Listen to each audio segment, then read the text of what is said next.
Good morning. Please stand for the national anthem of the Republic of Trinidad and Tobago.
Thank you. Do you want them standing? Do you want them standing or do not? Okay. And let us welcome Vashish to greet us with an opening prayer.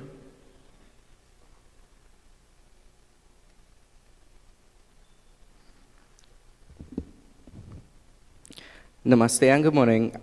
I am Vashish Raghu from the Shivagana organization. I take this moment to welcome each and every one of you to this sacred and Ramlila workshop. As we gather here in spirit of devotion and learning, we pray that the divine showers blessings upon this event. Our esteemed speakers, dedicated delegates, and all who have joined us today. May every hand that contributed to making this occasion possible be abundantly blessed. With hearts full of reverence, let us now invoke the divine presence to guide and to sanctify our proceedings. Om Vakratunda Mahakaya Surya Koti Samaprabha Nirviganam Kurume Deva Sarvakayeshu Sarvada Om Shanti Shanti Shanti.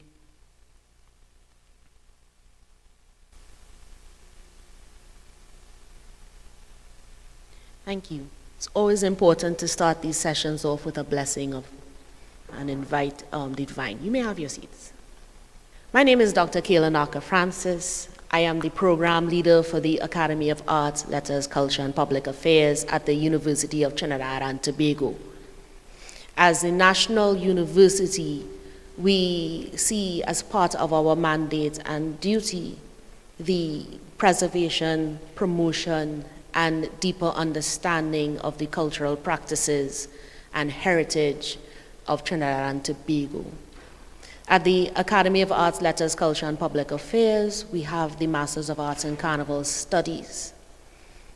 So we are dedicated to bridging the gap between cultural practitioners, researchers, and the general public. So an event like this today, where we are taking a closer look at Ramlila, which is designated by UNESCO as a cultural heritage, an intangible cultural heritage, something worth preserving, understanding ourselves through our cultural practices is part of our mandate and part of our outreach. So thank you for joining us this morning, for the rest of the day, and throughout Sunday tomorrow as we present and engage in conversation about this intangible cultural heritage that we can claim as Trinidadians and Tobagonians. I don't want to take too long because we are starting a little late, and apologies for that. But I do want to welcome you to such a prestigious and embracing symposium.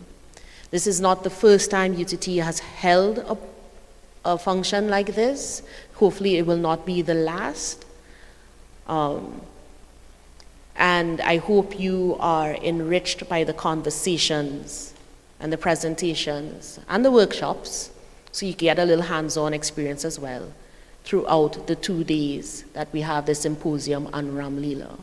The theme is building community through culture, right? And we see culture as the bedrock of community in all shapes and forms. So I am looking forward to hearing about Ramlila and how Ramlila has influenced the development of community in Trinidad and Tobago. I would now like to introduce, I'm bad, I didn't do protocol properly. So I'd like to introduce, acknowledge that we have Second Secretary, Mr. Tanku from the Indian High Commission with us. We have the Chairman of the Board of Governors of the University of Trinidad and Tobago, Dr. Selwyn Cujo, our Vice President of Research and Student Affairs, Dr. Donnie Bulal, our Vice President of Human Resources, Ms. Daisha Maxwell.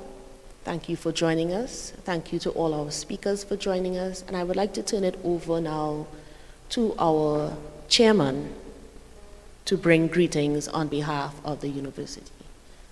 Dr. Selwyn Cujo.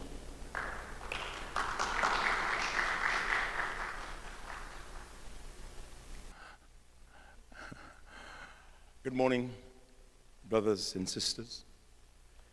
It's the normal routine to say all protocols are observed, but I couldn't help but first of all recognize the great work that Dr. Keela Francis is doing at the Arts and Letters, and I think we have to give her a round of applause for this session.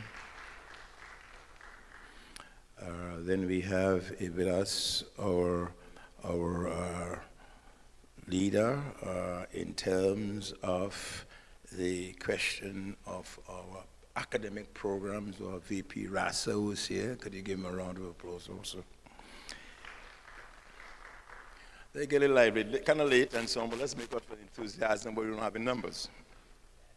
And certainly Dr. Nanku, the Indian High Commissioner, tell that the commissioner himself that we would like to have him, but we know he's not here, so therefore, thank him for having you come and sitting in his place.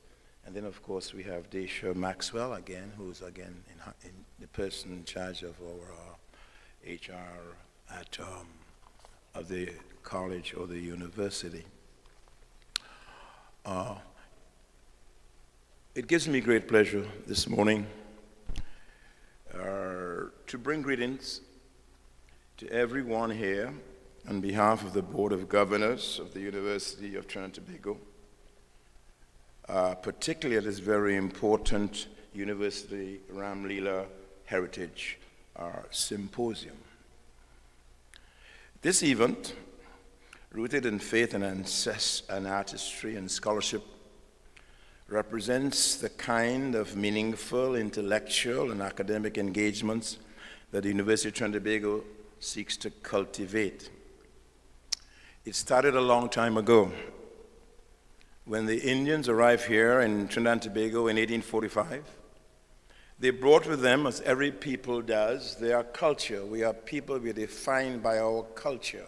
Without your culture, you're nothing. You're defined by your culture. And when the Indians came in 1845, they brought with them their epics, their folk tales, and their folk wisdom, their music, etc., which they readily began to practice in their new land. I said, we are our culture and our culture us. Religion, the core of their culture and the source of its attendant philosophy, continues to play an important part in our lives. I think this very building represents that continuation and consolidation of that culture, because you are your culture and your culture is us. And as the leaders said before that they build through communities. They want to build communities through culture. You cannot but do that. And my favorite hobby horse is that the community is the center from where all things go. The only indigenous forms of even governance are the village councils, and the panchayats. They are only indigenous form. All the stuff we practice and thing with robe and so on, I come from England. The only thing that is indigenous is we solve our problems. And in fact, when we got rid of this guy, Gordon, what his name is, the person who brought to us the CMI schools, what's his name? Mr. Morton was a great panchayat in Tagarigua, which took care and said, you will no longer speak for us. We shall speak for yourselves, and I've documented that in other places. At any rate,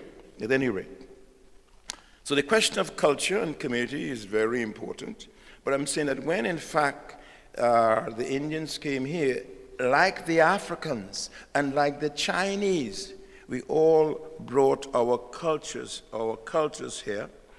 And of course, more importantly, religion, the core of their culture and the source of its attendant philosophy, continues to play an important part in their lives and in our lives. Each ethnic group brought their own religion and philosophy with them. While the Muslims brought the Quran, the Hindus brought their three holy texts, the Bhagavad Puran, the Ramayana, and the Bhagavad Gita, and also the very important book, the Mahatma Bharata.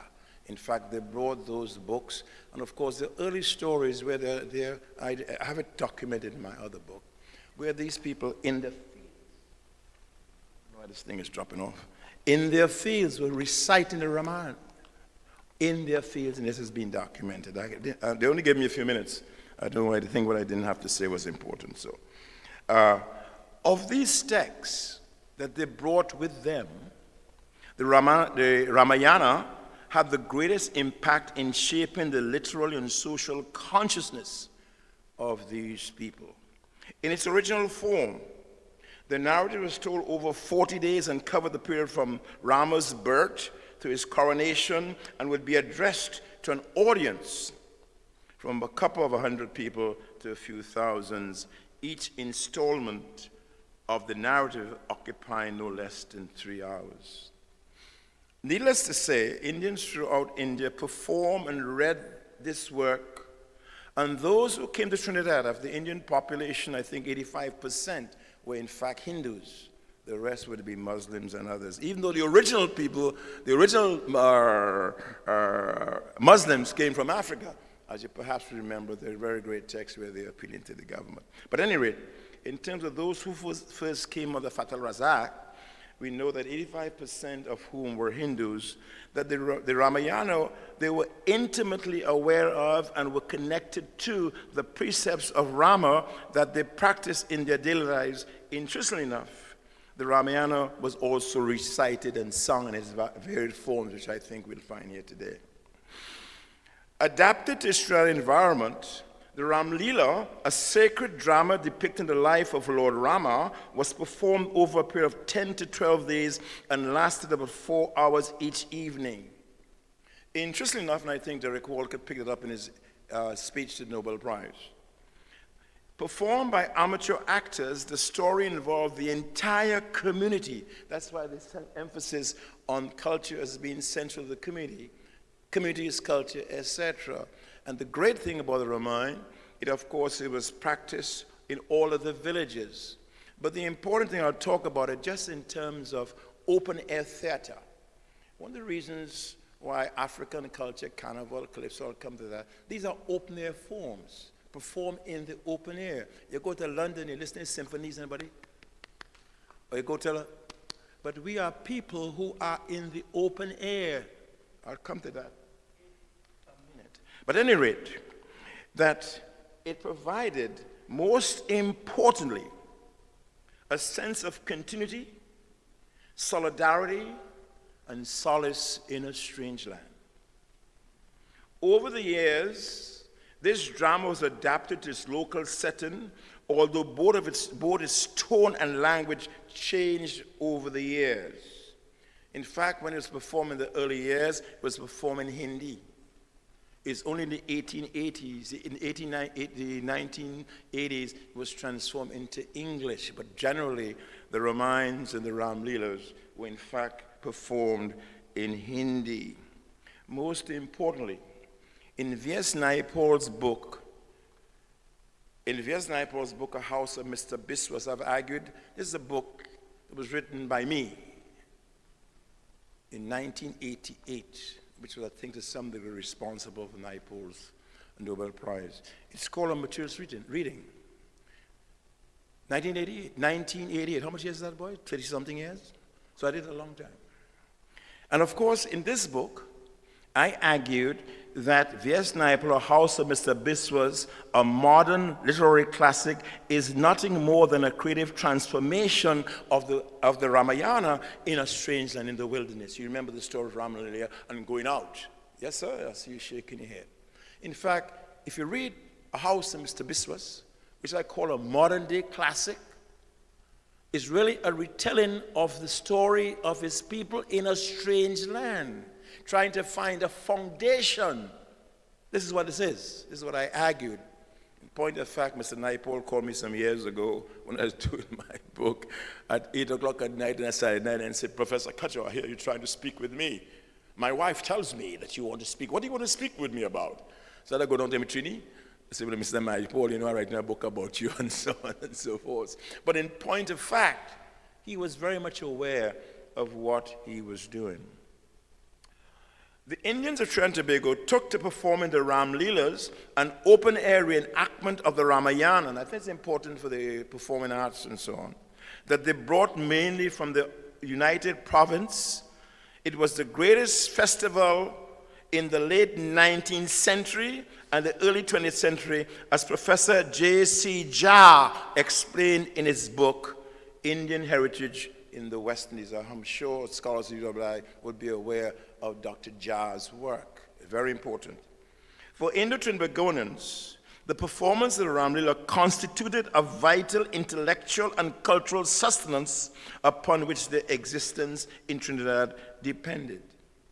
These popular forms, what I call open-air theater, carnival, calypso, Husay, the Risha festivals, and the Ramlilas were performed in the open air. It was never a sort of simply a perfunctory, symbolic. They were part of people's life. And as I said here, rather than plot, character, thought, and diction that one finds at the center of English and European drama. Performance. Of course, you have the carnivalesque in places like Spain and so on. But this is particular to our people, black and brown people, performing and taking up in the air. The whole Husay festival, the Husay rites and all that in the air. Husay, Hassan. Celebration of death of the grandsons of Lord Muhammad, Hussein and Hassan. Of course, we had in Tagarigua the thing going down on the holy half moon, and you're going down the river. Those were cultural forms which we grew up on. And so while these forms are indigenous, I make it again. The only indigenous form of governance in this country are the Ramlila, is the, what I said before, all right? And of course, the village councils.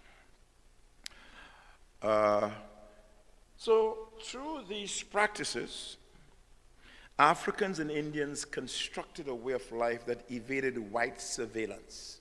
We were always under the gun. We had to do things in little hidden places.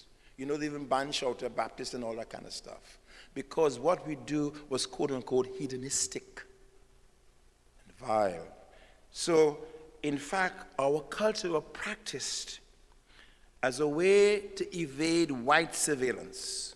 In many ways, these aspects of their culture were forced underground during slavery and indentureship so that our people could have remained, prevent us from living and living vitally. But we continued because inherently we are culture and culture is us. At the core, the Ramlilas teaches moral courage, duty, and respect for humanity, the foundations of good citizenship and what it means to be a moral person in this world. I mean, there are 4 stages of Hinduism. Well, I can't tell you about that because you know it better than I. There are 4 stages through which one, of course, and everything in Hinduism is in 4 parts, right, my brother? In 4 parts. And in fact, when you finish, you go up to well, I talk about my part in Naipaul, but the ashrams are in the wilderness in terms where they come together. But of course, I don't think it's available. Try and get it though. This book was written in 1919, what I said? 1988. So I'm not a Johnny come lately. I've been studying Hinduism, particularly, for example, Mahatma Gandhi, the Gita according to Gandhi, and we could keep on talking about those forms. I've always recognized it's been an integral part of our culture, not something apart from, a part of. Because at the end of the day, we are all made by our cultures, and if we are going to be a coherent group and a coherent nation, and particularly for UWI or UTT, you cannot say that you're educated if you don't know these forms. When we give somebody a degree from UTT, we have seen you join the ranks of educated people in the world. And you cannot be an educated Trinidadian if you don't know all these forms. You're uneducated. So it seems to me that the knowledge of this is not a by, this is apart from. And that's why I was a bit disappointed that this wasn't advertised much more. There should be more people here. That's become part of our task. It's no good, I guess it's be going over line or go over the net and so on. But if you're serious about being a quote-unquote, now I see Dr. Narayan Singh, famous surgeon is here, or doctor is here with us, and he knows medicine is simply a skill. As I would say, my mother is a mind foul. And when the foul let break, she put 2 straps, 2 things, and she wrap it up. That's medicine. There's a difference between skills and education. I've always argued that education is acting purposefully in one's social environment. And if we don't know about the cultures of others, we're going down the wrong street. But I'll talk about that at some other point. It may give me a chance to speak about it. All right. So at its core then, as I said, the Ramlilas teaches us moral courage, duty, and respect for humanity, the foundations of good citizenship and leadership. And this is why we are so proud to conduct this symposium today. But again, I think we have to reach more people. You're just making this a fool. If you have all these, I looked at the program and nobody's here. We're not doing our jobs. We have to bring people here. It's no longer we write all these long, I come in, all these long, I see that Carl where I'm a board member, long memo and say nothing. We have to act. We have to have people here. And if you don't have people here, you're not doing your job after all the good work that's been done. And we have to, that's a fault. Rapping, talking is one thing, but action is something else. In this regard, the Academy of Arts, Letters and Culture and Public Affairs continues to strengthen its portfolio in cultural studies, which we see as being vitally important to keep our culture, our communities, as you said, alive. It currently offers Masters of Arts in Carnival Studies and plans to expand this with a Bachelor of Fine Arts in Caribbean Festivals, a program that will explore the depth and diversity of our festival traditions across the region. And this, I think, is the more important thing, and we have to give it more support. And we have to give it the importance it deserves. The Academy also intends to reintroduce a certificate in Ramlila Studies as a standalone permanent offering, ensuring that this sacred tradition continues to be preserved, researched, and passed on in future generations. I will only say in my own capacity as the executive chairman, that I'm saying that we must also have at UWI, and we were talking about the course a few days ago, a course that speaks to the culture and history of Trinidad and Tobago. You can't say you're educated Trini, and you go to UWI, you come to the University of Trinidad and Tobago, you know nothing about the culture, nothing about the history. It must become a fundamental course so that everyone walks out here knowing what the Ramlilas are, what Huse is, what the Orisha Fest. We must, else we are not educated. Anybody goes to the States, so you go to London, the first thing you're going to do is a course in American history. As Professor was saying she went to Howard, the Mecca. That's what I call it, the Mecca. The source, Eric Williams taught there. You want me to wind up? Excuse me? All right, who's running the show, you or him? All right, well, I suspect I got one more page, so I'll finish my page. I think that's only important if you're doing greetings and talking about the festival. In this, and so therefore, I may read that again, so I want to record it. The Academy also intends to induce the certificate in Ramlila studies as a standalone permanent offering, ensuring that the sacred tradition continues to preserve, researched, and passed on to future generations. UTT remains committed to positioning Trinidad and Tobago as a leader in the preservation and creative interpretation of Indo-Caribbean traditions and culture, and of course part of the global heritage that we have received and gotten from one of our motherlands, India. In this context, I hope that I just thought I should say these few things because I want to make sure it's not the preserve of one group.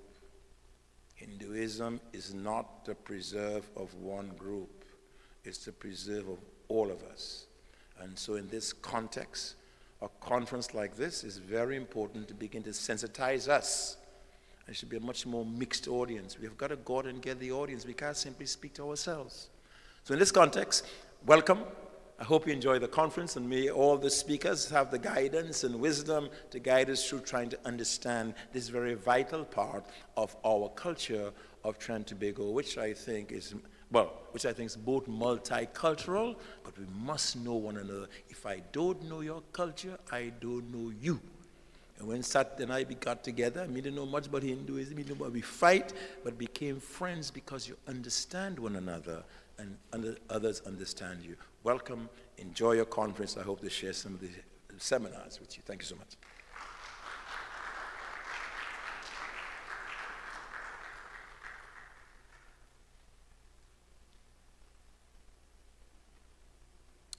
Thank you, Chairman Professor Kujo ORTT. I'd now like to invite Second Secretary, Mr. Thakur, to bring greetings from the High Commission.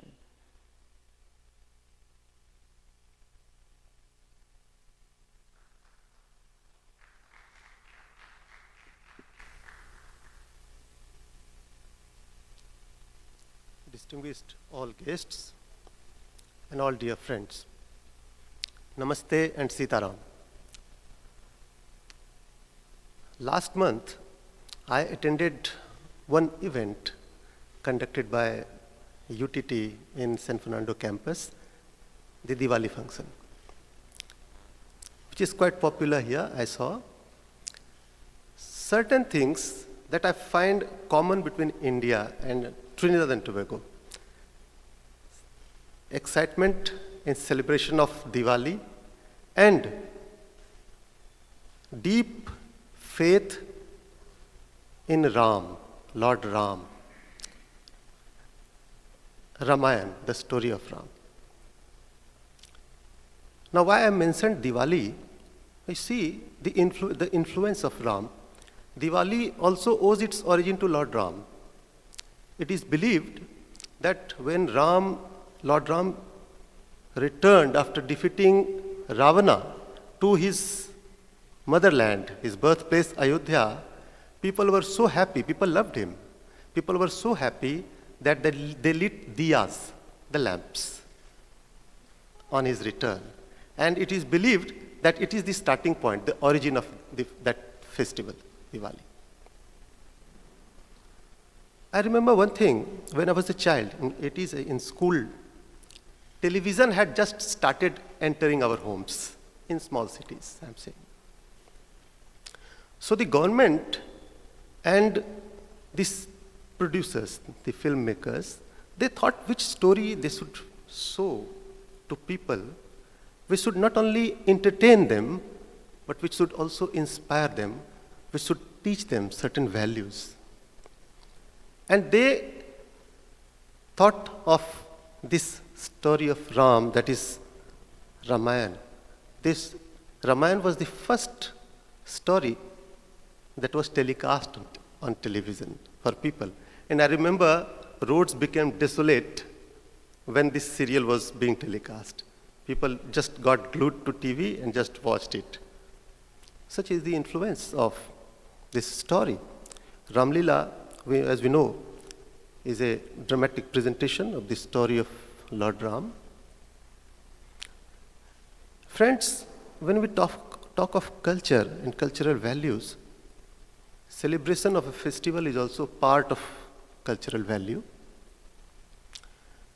Just imagine when people from India were coming, or from other countries also, Africa, and life was not easy at that time when they were coming in 1845, and at that time it was not as easy as it is today. Today we can get all imaginable comforts in life. Life was very difficult, and they were coming. It had taken around 100 days for those people to come from India all the way to Trinidad. So it was intimidating. If you see, being in sea for 100 days, it is so frightening. But they had that, I am of course imagining, they had that faith in Lord Ram. They had that book, holy book Ramayana, which helped them have courage. And they came here, they kept alive that tradition. They continued to revere Lord Ram, they continued to study Ramayana, and they passed down those values, which is why even today we celebrate it. We celebrate Ramlila.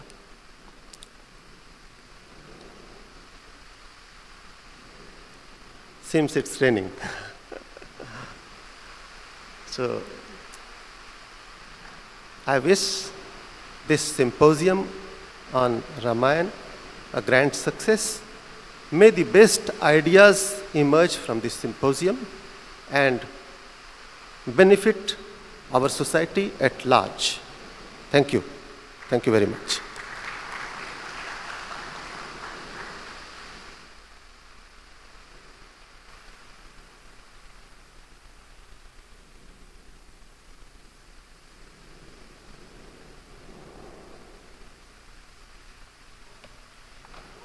Thank you very much, Mr. Thakur. And I see even the weather is joining in with giving us a blessing with showers. Just before we begin our first session, and I welcome our keynote speaker, I do want to give another shameless plug.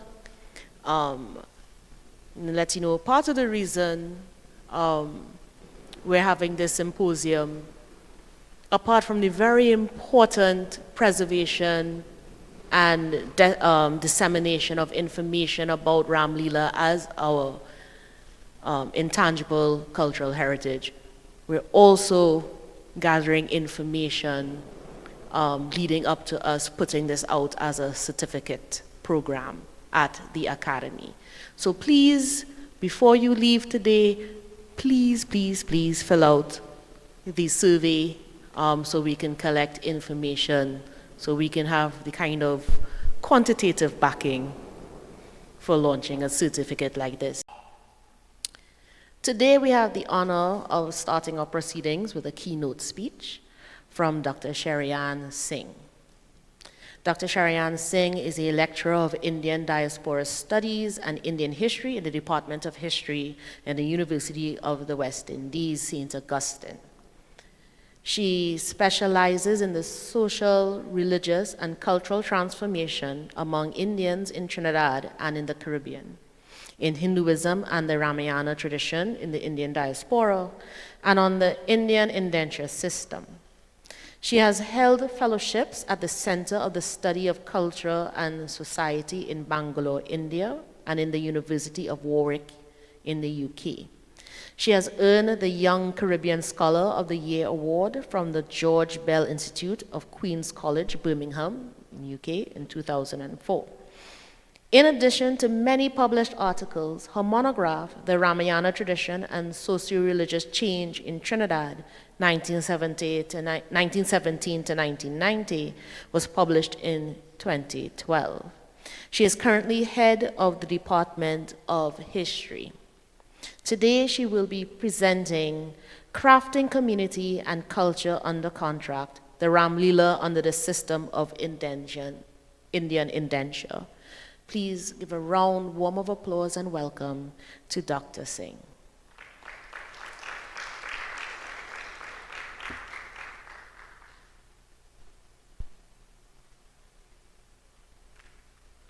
Thank you, Madam Chair. A little correction, I'm no longer head of department. 6 years of that job was enough. All protocols observed. Namaste, Sitaram. Good morning, everyone. Let me start off by saying my heartfelt thanks to the Academy of Arts, Letters, Culture, and Public Affairs of the University of Trinidad and Tobago for not just inviting me to this very necessary forum, but more so for asking me to deliver the feature address and to have the honor of setting the tone and background for this symposium. As a senior lecturer of Indian Diaspora Studies, I have marveled at I've marveled and developed a deep sense of admiration at the contribution and efforts made by our ancestors at community and cultural reconstruction in the various colonies under the system of Indian indenture. And as a daughter or granddaughter of that emergent Indian indenture diaspora, and having grown up deeply steeped in the Ramayana tradition in a village in central Trinidad, it is quite heartwarming for me to be part of this initiative, which celebrates and sustains this vibrant and powerful legacy of our ancestors. The theme of this weekend's symposium, Crafting Community Through Culture, is especially relevant for us in the Caribbean on several levels. On the one level, our larger Caribbean community is in itself a beautiful and unique mosaic of communities and cultures, initially brought as bits and pieces by various diasporic groups, and gradually developed into what we call today Caribbean community and Caribbean culture.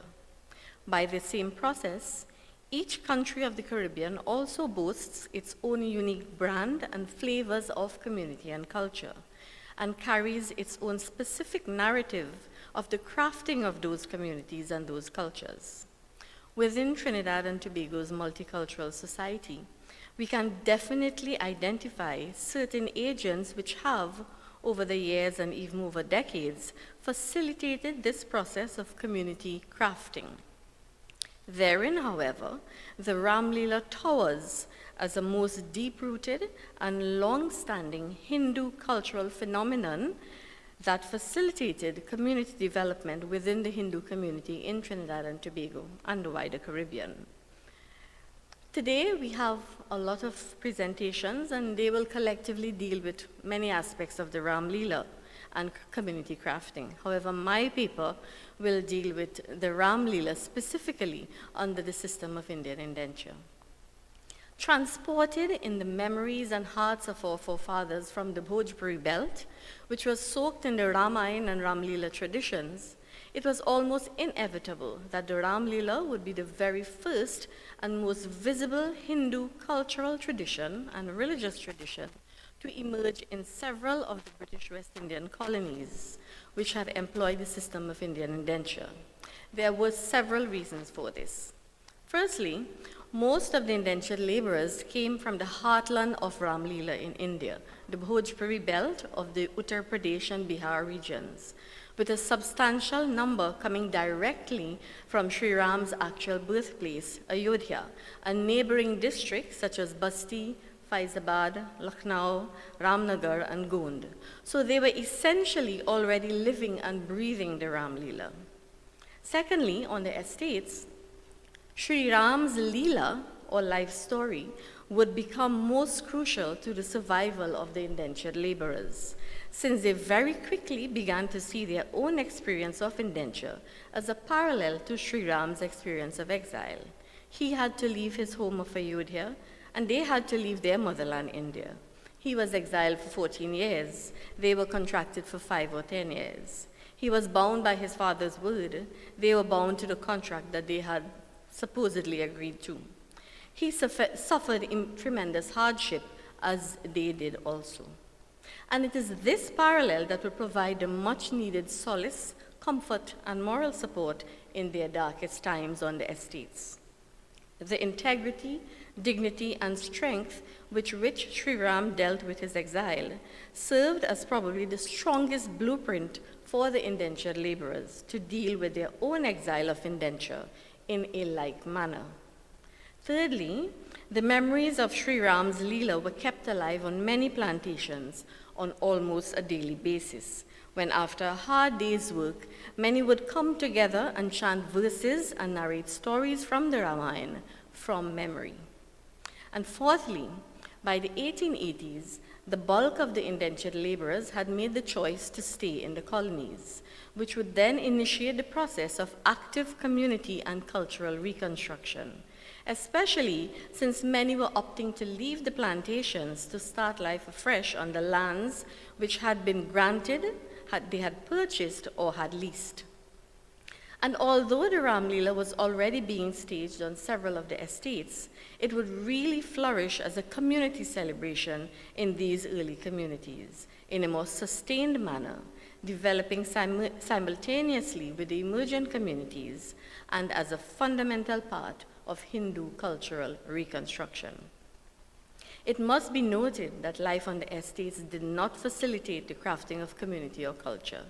In fact, in tandem with the colonial mantra of divide and rule, it was more designed for the breaking up of community and culture, with its long working hours, rigidity of conditions, scarcity of women, and regular punishment and whippings. Yet, despite these deterrents, there were visible those sporadic efforts made by the Indians to reconstruct elements of community and culture while still on the estates, with the Ramlila being probably the earliest of those efforts. In Trinidad, the first Ramlila was staged in 1880 as a collective effort of the Indians on the Esperanza estate. It was spearheaded by one Raghunath Maharaj, who had come from Ayodhya, armed with first-hand knowledge of the Ramlila. He oversaw all of the arrangements, but everyone on the estate contributed in whatever way they could.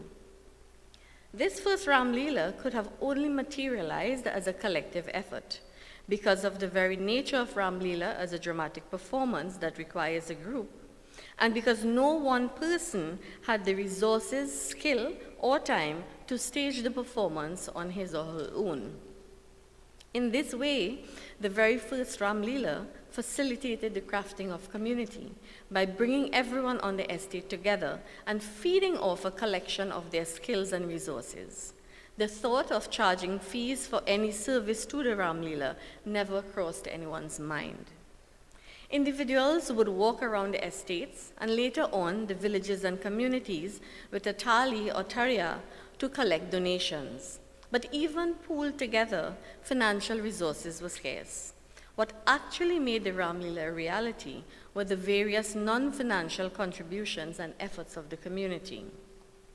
Months before, actors would be selected from within the estate or the village and began to prepare themselves to take part in this sacred epic, usually fasting and abstaining from vices. On the estates, as communities developed, there were instances when, for about 3 months, individuals who were performing the main roles would even live together in the village kutia to ensure that their fasting and purification process was not compromised. In some cases, where caste was still a factor and the main actors were Brahmins, a Brahmin woman would prepare the food and tend to these individuals. Men would come together to collect the materials needed for the Ramlila sets, cutting of the bamboo, trees, branches, etc., building of the set and construction of the Ravan effigy. Women would contribute their sewing skills to make the costumes.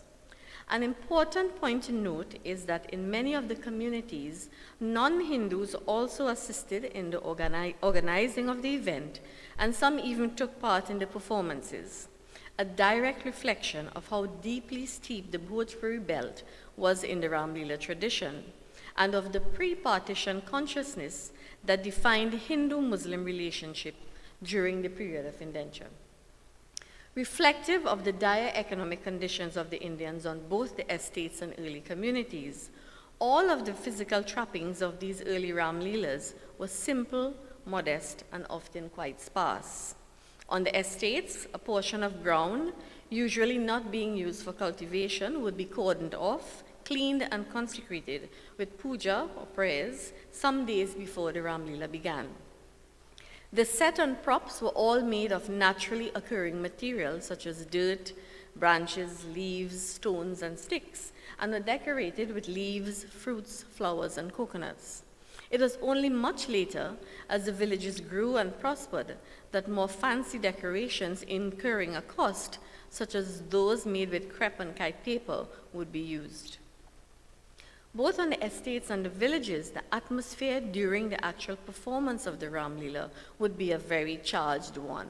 Everyone knew that something was happening, and for those 10 days, life revolved around the Ramlila.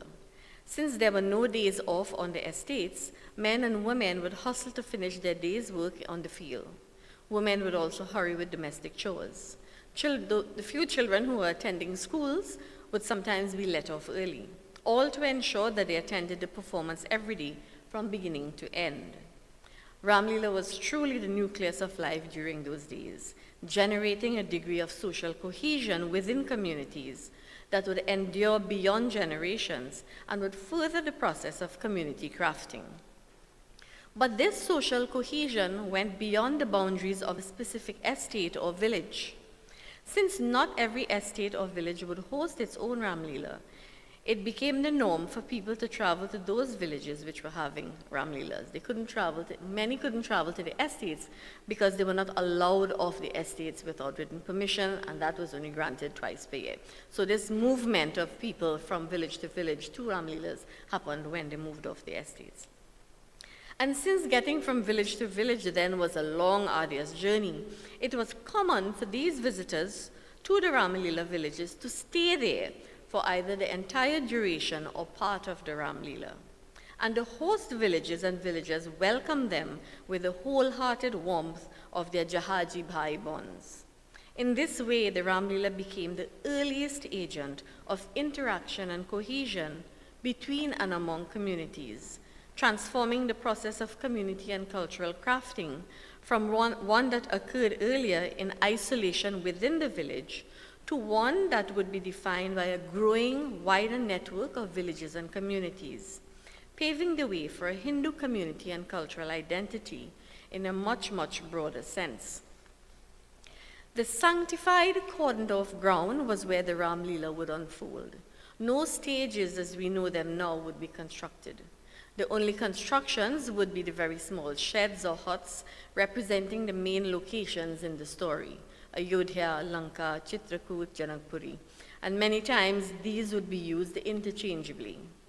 With no technological assistance, the narrator of the day's play would follow the actors as they wove their way around the ground, reciting the relevant Ramayana chaupais and dohas in Avadi and providing further explanation in Bhojpuri at the top of their voices, hoping that he would be heard. The costumes made by the women would be simple, comprising a knee-length loose pants or dhoti and a tunic, and usually dressed up with a cape for some of the main characters. Over time, the color black was predominantly used to represent Ravan and his army. Because of the scarcity of funds and resources, these costumes were carefully secured and reused for many consecutive Ramlilas. Though simple in presentation, the Ramlila estate and village would view their production with immense pride. It was their creation, their labor of love and devotion, carved from precious memories and inspired by a story which mirrored their own trials and tribulations, the story of their Bhagwan Sri Ram. And for those 10 days of the year, Indians, both those taking part in the Ramlila and the larger attendants, could be seen and heard as more than just mere sources of labor. The Ramlila afforded them visibility and audibility as whole persons, and the opportunity to showcase the beauty of their creative genius in a larger public domain, something which they never got on the plantation. These early Ramlila productions revealed volumes about the religious mindset of the indentured laborers and early communities. Then, the entire Ramlila production was deeply steeped in religion. In their minds, it was first and foremost the story of their Bhagwan Sri Ram. Each day, a simple puja would be performed before the play began. Rituals would also be performed to consecrate the main characters and the musical instruments. Costumes and all other implements used in the Ramlila would be considered sacred. In addition to the actors' extended fasting, everyone who attended the Ramlila would also be fasting, and no one entered the Ramlila ground wearing shoes, if they had any. Interestingly, but not unexpected, there would be a subconscious blurring of the lines between real life, that is R-E-E-L, and real life, R-E-A-L, where the characters they played would often spill over and influence the daily lives of the actors outside of the Ramlila. So, the person who portrayed the role of Ram would be expected to exhibit that kind of demeanor and behavior in his daily life. But no one would bat an eyelid if the person who portrayed the role of Ravan was behaving in a licentious or fraudulent manner in his daily life. It was almost expected. This deep level of devotion and sanctification went beyond the religiosity of the Ramayana. It was also deeply rooted in the rupture and loss of community and culture during the stages of departure from the motherland India and the early phases in the new destinations. Fueled by this loss of community and culture, the drive to revive community and culture would see the recreated elements becoming extremely valuable and dear to the immigrants, since now they had experienced its loss and the reconstructions were their own creations. And although almost never an exact replica of what they were in India, these newly crafted elements of community and culture, born of the efforts and sense of loss of the immigrants, became as revered and even more cherished than what they had left behind in India. The Ramlila was also reflective of the transformation that was taking place as part of the process of community crafting. The most visible aspect of this was definitely the gradual rise in the scale and quality of these productions as communities developed, prospered, and became more organized. The increased instability, freedom, and agency of village life away from the restrictions of the estate also allowed for the Ramlila to flourish in a more sustained and consistent manner. They no longer had to beg for space on the estates, regulate the Ramlila timings around the set workday, and navigate restrictions on drum beating, which was deemed a disturbance to the peace. On the estates, the process of crafting community and culture was one regularly punctuated by the restrictions and negative perceptions of a foreign space, systems, and worldview. There were sporadic efforts at curtailing and even banning the productions, usually with no valid reason. For example, on one occasion, the owner of the Esperanza estate sought to ban the Ramlila simply because he thought that what he termed the spectacle would negatively affect his pregnant wife and their baby. The dilution and ambiguous position of the caste system was also very evident, since in some of the productions, caste was a criteria in the selection of the main characters, while it was not so in others. Usually, the estates and villages containing Brahmin individuals who very quickly reasserted themselves as socio-religious leaders would select mainly Brahmin individuals to portray the main roles, especially of Ram, Lakshman, and Sita. And those with no Brahmin individuals or caste sensibility would give no consideration to caste when selecting actors. Placed at the very bottom of the socioeconomic ladder, Indians had very few modes of recourse. However, the Ramlila provided them with one constant mode of airing grievances and concerns, the effigy of Ravan, which would be burnt as the culmination of the Ramlila, signifying the triumph of good over evil. Taking full creative liberties during the colonial period, it was quite common for the effigy of Ravan to be depicted as fair in color and dressed in the khaki uniform and hat of the estate overseer and manager. And when the effigy of Ravan was burnt, it was probably the only time that the Indians could publicly articulate how they really felt about the atrocities meted out to them by colonialism. They were, in effect, Ravanizing colonialism. Much later on, the colonial overseer would be replaced by resemblances to Dr. Eric Williams in Trinidad and Forbes Burnham in Guyana. From its earliest productions on the estates and villages, the Ramlila also provided a much-needed forum for the development of other facets of culture, namely the art forms of music, song, dance, and tassa, since Indians were not allowed to engage their music and song as freely as they wished on their estates. Thus, throughout the years, the tassa and what would emerge as the Ramlila dance would develop within the Ramlila space. Bhajans and folk songs pertaining to childbirth, marriage, death, and other themes in the Ramlila, and the early musical accompaniments of the dholak and the majira would get the rare opportunity to be showcased, enjoyed, and further sharpened.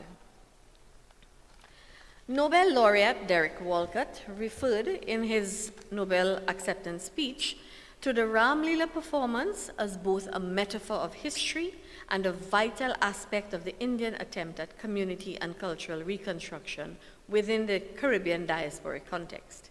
He asserted that the performance was like a dialect, a branch of its original language, an abridgment of it, but not a distortion or even a reduction of its epic scale. This interpretation overtly supports the existence of a local version of the Ramlila, one which has retained the basic thread of the story, its relevance and reverence, but which, like a dialect, has sprung out of and therefore mirrors the very history of the Indo or Hindu Trinidadian society. His, meaning Walcott's, conception of Ramlila as operating on faith and devotion rather than on the regular mechanics of the dramatic form echoes the intense emotional and religious appeal that this tradition has exercised over Hindus in Trinidad. I'll just read a bit of what Walcott says. He says, "They were not amateurs but believers. They believed in what they were playing, in the sacredness of the text, the validity of India, while I, out of the writer's habit, searched for some sense of elegy, of loss, of even degenerative mimicry. I was polluting the afternoon with doubt and with patronage of admiration."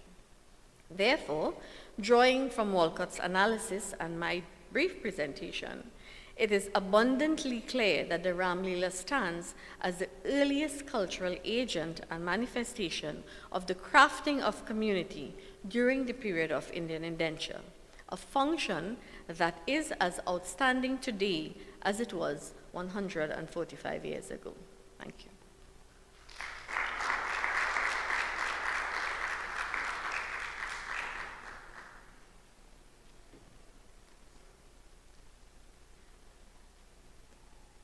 Dr. Singh, don't run too far.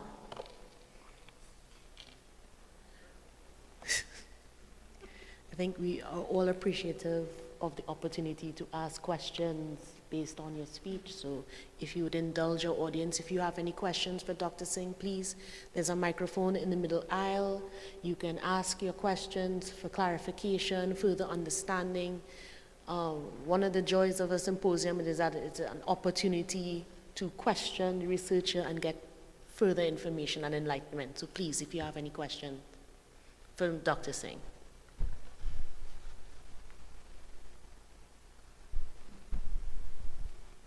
Sorry, there was up. absolutely clear or totally confusing? Which one?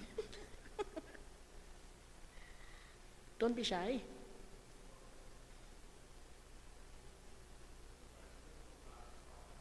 Comments as well, yes.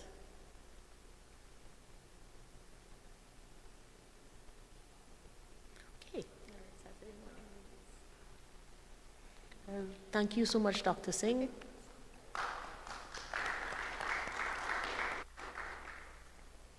So as we begin our first session, a little house rules. So we will go through each presentation. Each presenter has 20 minutes to speak.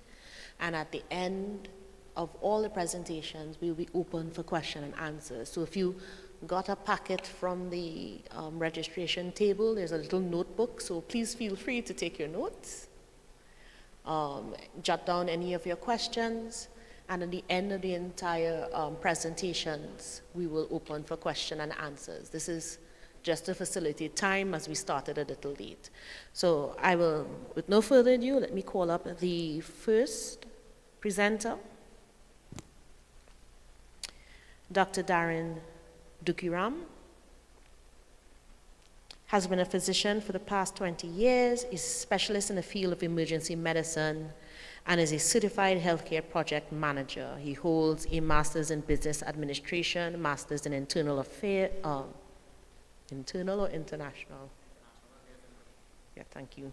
Yes, international affairs and diplomacy, and a membership of the Royal College of Physicians and Surgeons of Glasgow, and the Faculty of Remote, Rural, and Humanitarian Healthcare. He is a fellow of the Royal Society of Public Health and the International Board of Disaster Medicine. He is an active researcher in the medical field with published works in the fields of emergency medicine, antibiotic stewardship, and global health.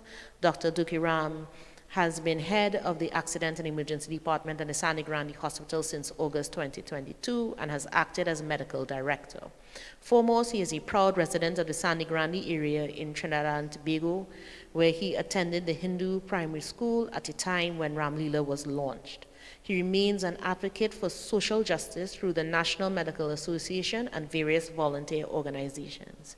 His presentation today is titled The Legacy of Lessons in Health Practices as Taught in Ramlila. So please give him a round of applause. Thank you, Chair.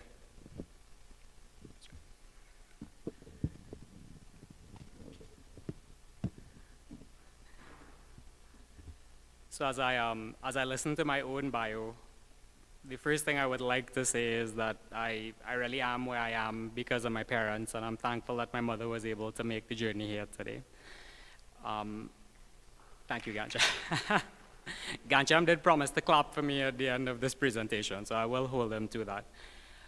The other very integral part of my journey is the group of people who I've been able to surround myself with and the blessing that that really comes with.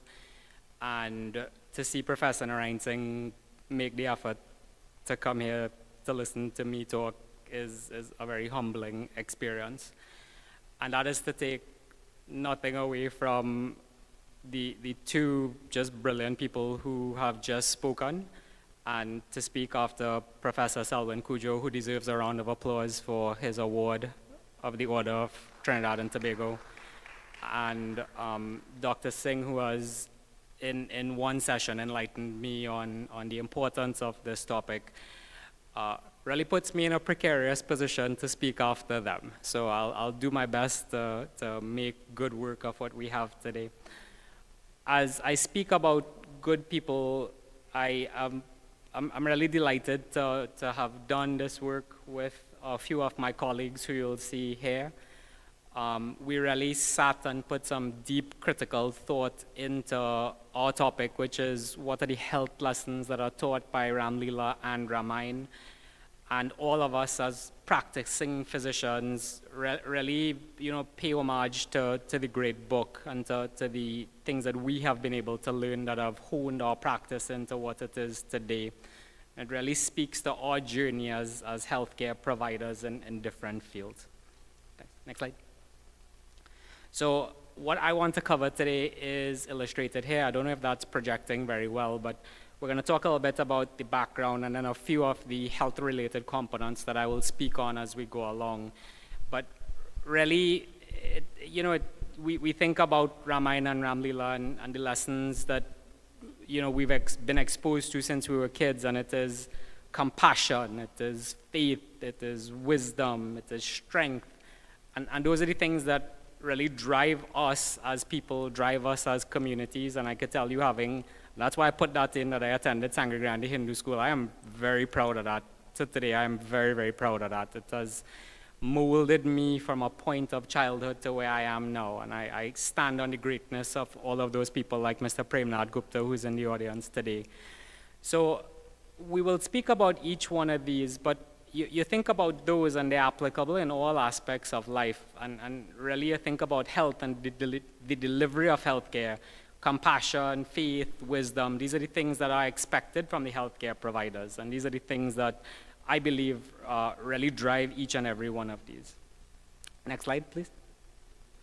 So our first line in the abstract says that Ramayana and Ramlila have become synonymous with the local Indian diaspora. And I would challenge the audience today to accept that in an even broader sense, because after sharing my experience with you, I can easily say ethnicity had nothing to do with the excitement of Ramlila when I was a child. Everybody was involved. Mr. Gupta, everybody was involved. All the kids in the school participated. It was camaraderie. We didn't even know the difference between each other. It wasn't a thing that anybody really even acknowledged at that point in life. So I will say that the lessons brought to the Caribbean resonated with New World communities, but after having interacted with so many healthcare providers across the world, I think those lessons really hold true across the world, regardless of which part of the world you may practice medicine or any healthcare field in. So blending cultures is very important, and I've put two pictures there, not just of the Ramlila, and I hope this is open access, but I got it off the internet. And sorry if it's not. But you'll see this great man here. I don't know if anybody is familiar with him. That's Pandit Bhaunat Maharaj, who has been reading Ramayana and Ramlila. He's read the entire Ramayana at the temple that we attend in Sangre Grande. And he speaks about Rot and Katha. He speaks about the importance of Satnarayan Vrat Katha as the book that came to Trinidad and Tobago. But in addition to that, the knowledge of our forebears of Rot as the symbolism for the strength of Lord Hanuman to bring you through difficult times in life. And that is why this is so applicable to not just health, but all aspects of our practice. So while the culture may have started off in cowsheds and kutias, as he likes to say, for us, it ended up in the operating theaters and on the ward rounds and in my emergency rooms. And the lessons that we learn as kids really drive us until today. Next slide, please. So the goal of what I want to accomplish today is very simple. It is to say that we will explore some of the health practices, as we can see some of our forebears enacted through Ramlila. I did scour through. I didn't see any GP practices in Ramlila, Professor Narayan saying or anything like that. Was a joke. I didn't see any operations or anything going on, but we're going to talk about a few of the things. And it really serves as a reminder to people who have achieved true struggle. Next slide, please. So first topic, healthy diet, physical activity, and care for the environment. I think these are very well illustrated. Next slide, please. So in health, we speak, and these are things that you'll get when you put a group of global health people together, Professor Cujo. So this slide actually came from Sandeep Maharaj, and he's a big advocate of One Health. And it really speaks to humans, animals, and the environment living in harmony. And I think you all could see where I'm heading with this one, right? But in health, the implication when things go wrong is that you end up with a massive prevalence of things like zoonotic diseases. So diseases that are spread from the animal kingdom to the human kingdom. So all the influenzas and so all of the antimicrobial resistance. Trinidadian people love to go and buy antibiotics over the counter. it's not a proper practice. These are the things that we encourage people when we do our public health education campaigns. Things like food safety. And if you look at the United Nations Sustainable Development Goals, safety of air, safety of water are key pillars in that. So we're speaking about health in this context, but we're going to bring that back to Ramlila on the next slide, please. So you look at foremost themes in a healthy lifestyle. You look at healthy plant-based diets, and that's a theme that is very consistent in Ramlila, roots and shoots and things that we have strayed away from as a community. Professor Cujo, I did attend in my early days at the university lectures. I can't remember if you were there, but Lloyd Best was certainly there. Dr. Lloyd Best was certainly there. And he would say, you're running after strawberry and you don't want to eat orange. And you'll end up in problems because of that in the future. And you look at what's going on today, my son loves strawberries, but to get him to eat an orange is a very difficult task. And what are the implications on that for foreign exchange? And the cost of strawberries alone, Professor Cujo, can be devastating. So healthy plant-based diets, just getting back to our topic, very important theme. But physical activity, and Professor Narayan advocated for this one significantly in the talk. But you look at the games of Balkan with the young princes, when they were required to exert and compete, and then you look at the Vanaras as they trained. They were a healthy group of people, and they went against a very well-trained army of Lanka. And it was an epic battle. But who came out victorious, and why did they come out victorious? Of course, there are the spiritual elements, but the physical fitness is something that is very well documented in terms of being able to leap far distances. We have people wandering in 4 directions, scouring the earth looking for Mother Sita. So that requires a certain amount of physical hygiene, to say it in a way. But also care of the environment. You'll see people taking care of themselves in hygienic needs. People having river baths often. These things are described in the text. Care for the environment. We saw no strange practices. Nobody was cutting down massive amounts of forests for fuel and so at that point in time. So we really have to go back to these basic principles to recreate what was a very healthy world at the time. So I think Ramlila really demonstrates the importance of that aspect of healthy lifestyle and physical activity and hygienic needs. Next slide, please. We're going to cover next trust in medication and belief in Ayurveda. I know there is a presentation that will come up either today or tomorrow on Ayurvedic practices, but I don't mean to be controversial, but people love hot yoga these days, and it's a thing. We've been practicing yoga for centuries and for thousands and thousands and thousands of years. And I bring this up because I was looking at a documentary. I don't know if you all ever heard of Lululemon. That's the new craze in the United States. People paying upwards of $200 for a pair of yoga pants because yoga is now trendy. But, sorry, I'll hurry up. So I'm just saying that some of these practices that have been taught for so many centuries are something that we have been practicing for a very long time. Next slide, please. So in health, specific to trust in science, the examples that we would like to bring forward are things like vaccinations, which really have successfully eradicated some devastating diseases in the world like smallpox. We're going to carefully circumvent the questions on COVID-19 with vaccinations, but suffice it to say that there have been documented improvements with vaccination. But successful treatment really hinges upon a good doctor-patient relationship. And in the modern context, we're challenged by these things because people like these quick fixes and trendy TikTok vibes and all those things that really have no scientific basis. Next slide, please. But you see in the Ramlila, there is a great dependence on the use of herbal treatments, and that is the classic picture that all of us grew up with as children. And when the Lord's brother was injured, Professor Narayan Singh made the point, he could have done a miracle. That was part of his being, that was part of his soul. He could have fixed that. But what he did and what he documented properly was that he called for a healer and he demonstrated that confidence in science and in delivery of healthcare. Next slide, please. We're going to go on to something that, again, is very topical, mental health, but also mental health and social function. Next slide, please. So the WHO defines health as a state of complete physical, mental, and social well-being, and not just the absence of disease. So that was a big change in thinking. But the stigma surrounding mental health still exists despite efforts to increase awareness and provide treatment. But if you think about it, the impact that mental health has on overall health and well-being and the ability to function is devastating, and that's why it's recognized by so many organizations worldwide. Next slide, please.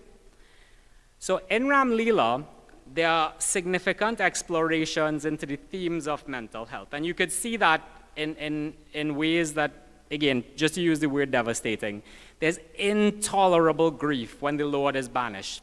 In the entire kingdom, people are bereft with sadness. But you balance that with the extreme jubilation upon his return, fluctuations in emotion, and it speaks to the mental health aspects of the community at that point in time.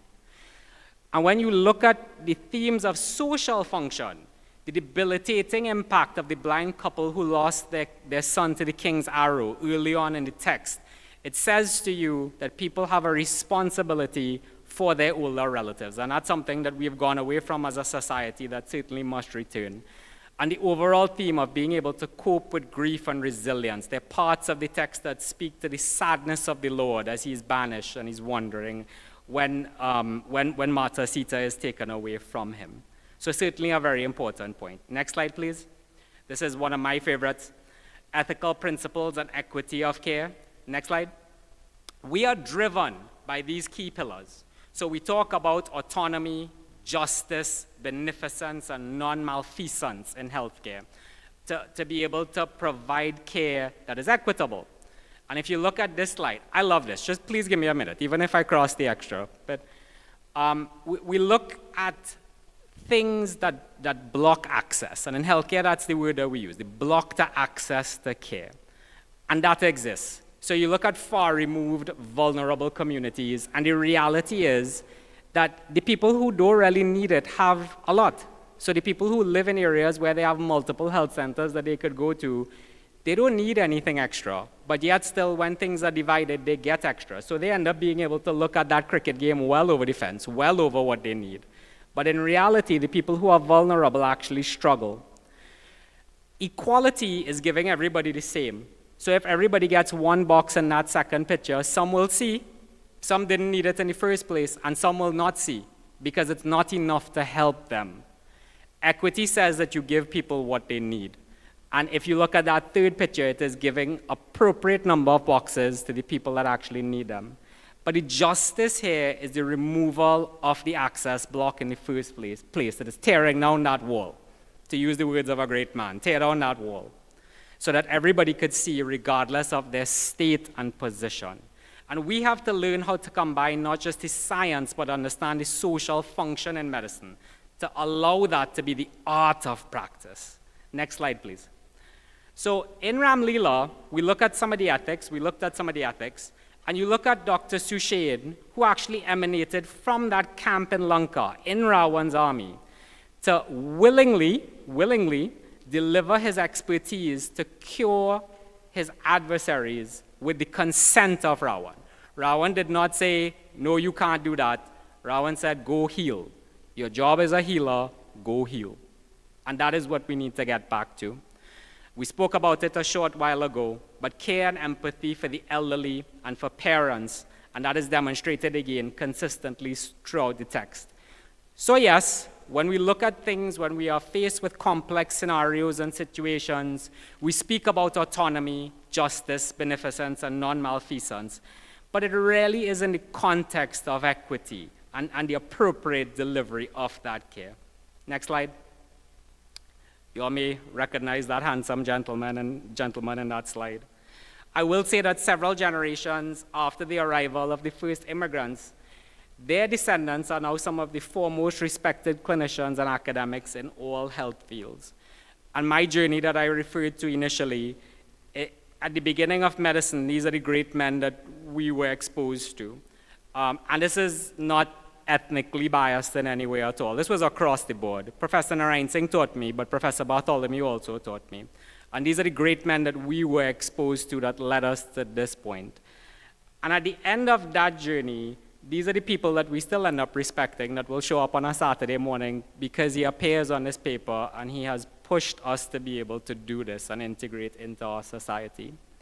So my final thought is that the practice of Ramlila really reminds contemporary Hindus and those of Indian origin of the bond that we hold to a rich culture that includes health.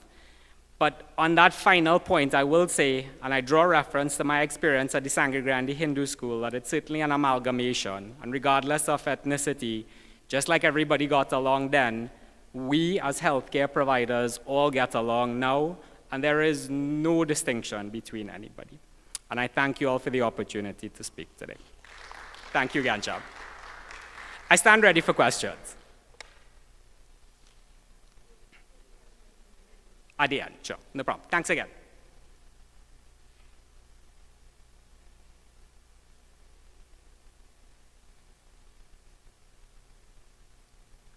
In part because of time, but also in part because I'm sure the sessions will all integrate into a larger conversation. So it might be better to have questions at the end of everyone's presentation so we don't repeat ourselves. All right, thank you so much. Thank you so much for keeping in time. If you're not familiar, that's the hardest part of doing a presentation at a conference, is actually keeping to the time that we give people. Our next presenter, via video presentation, Dr. Indrani Rampasad. She is a fourth-generation person of Indian origin, born in Trinidad, West Indies. She is grounded in Vedic Dharma and is a lifelong learner and seeker of truth. She has completed her tertiary education in India with a BA honors at the Banaras Hindu University, master's and PhD in communication and journalism at the University of Pune. She is an educator, journalist, and women's advocate who has lived and worked in Trinidad and New York. Dr. Indrani Rampasad is Trinidad's first state-certified Pandita. In 2013, she received the Government of Trinidad and Tobago's National Award, Gold, for outstanding contribution to the development of women in the category of religion and community. Dr. Rampasad has traveled extensively in India and the indentured Indian or Jahaji diaspora. Her research focuses on Hindu culture and Ramayana traditions in the indentured diaspora, particularly the Leela style or open-air Maidani Ramlila of performing the Ramlila.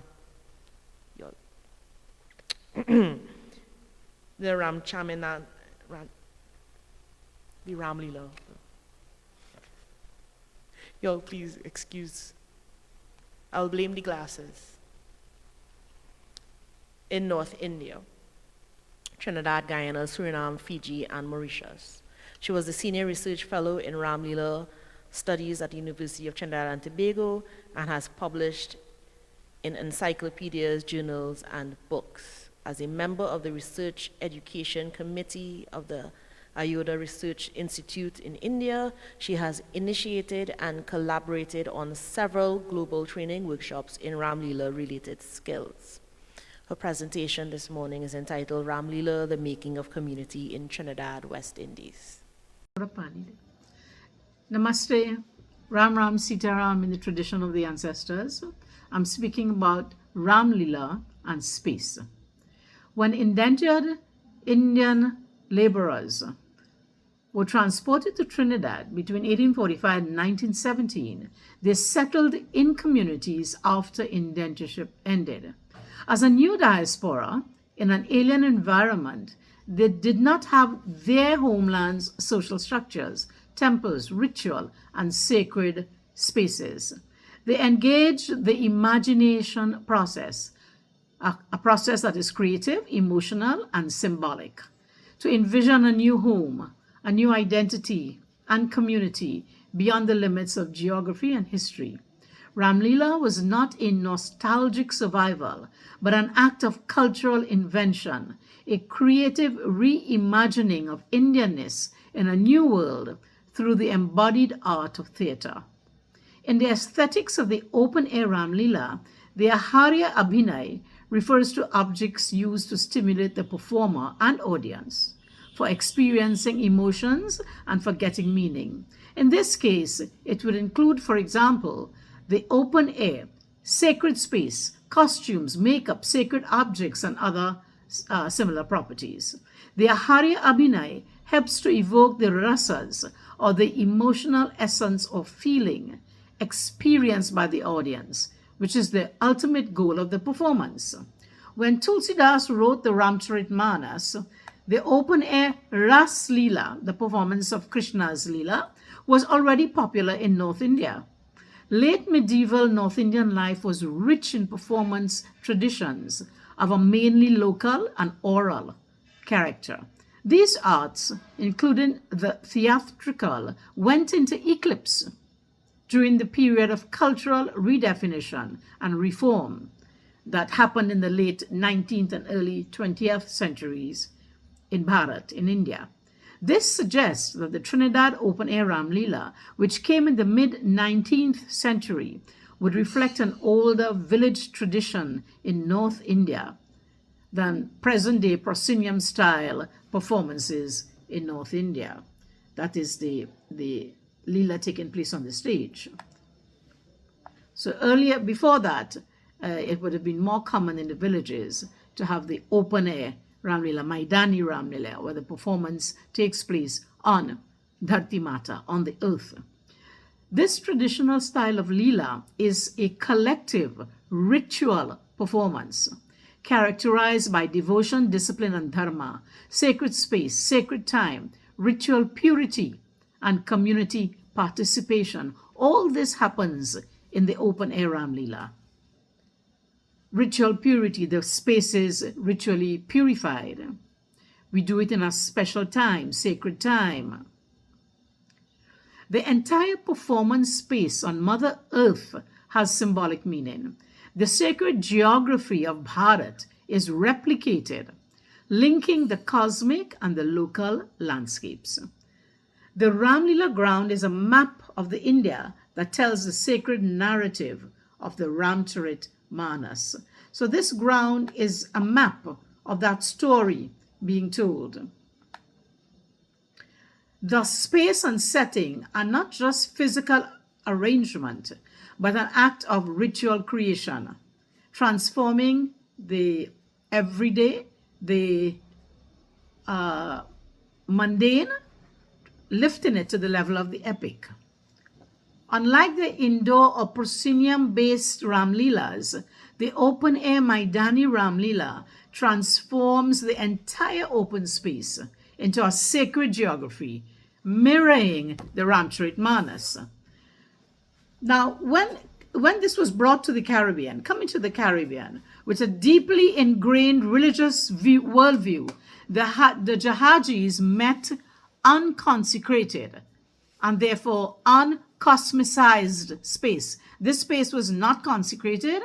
It was new space, alien space, and they didn't have their cosmos written into this space. Their cosmic reality was not written into this space.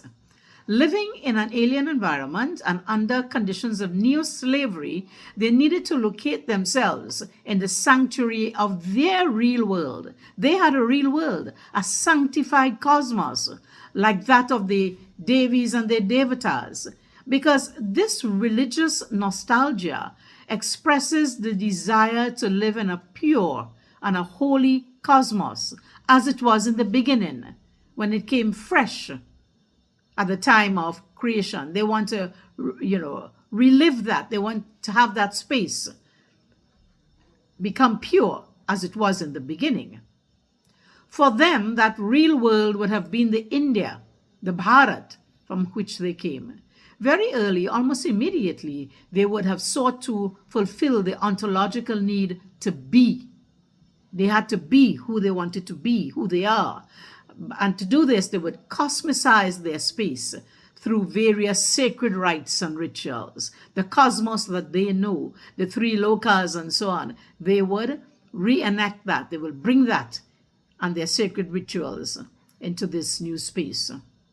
While the Jahajis would have turned to their personal and domestic forms of worship, personally at home, they did this worship, Surya worship, offering jal at sunrise. They had their jhandi planted every year, and every time they did a puja, they would light their diya at dusk daily, and they would take care of their jhandi with pujas and daily ritual. The group identity was also important.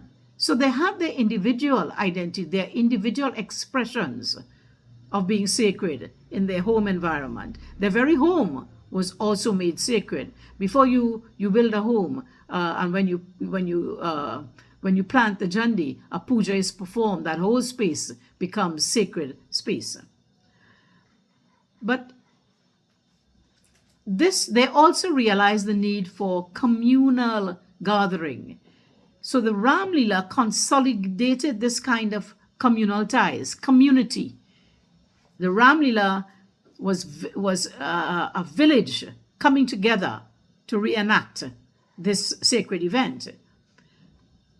So their communal ties in the village, where the elders and close friends became like blood relations. Everybody in the village knew each other. Way back from the boat, coming on the boat, they made friends, what we call fictive relations based on friendship, and started their whole family life like that, community life. Community rites and rituals were integral to this process. So they performed individual acts of worship and also community acts of worship. The Deep Puja, for example, is a puja performed for the welfare of the whole village. And they all would, the Pandit would perform this, every year.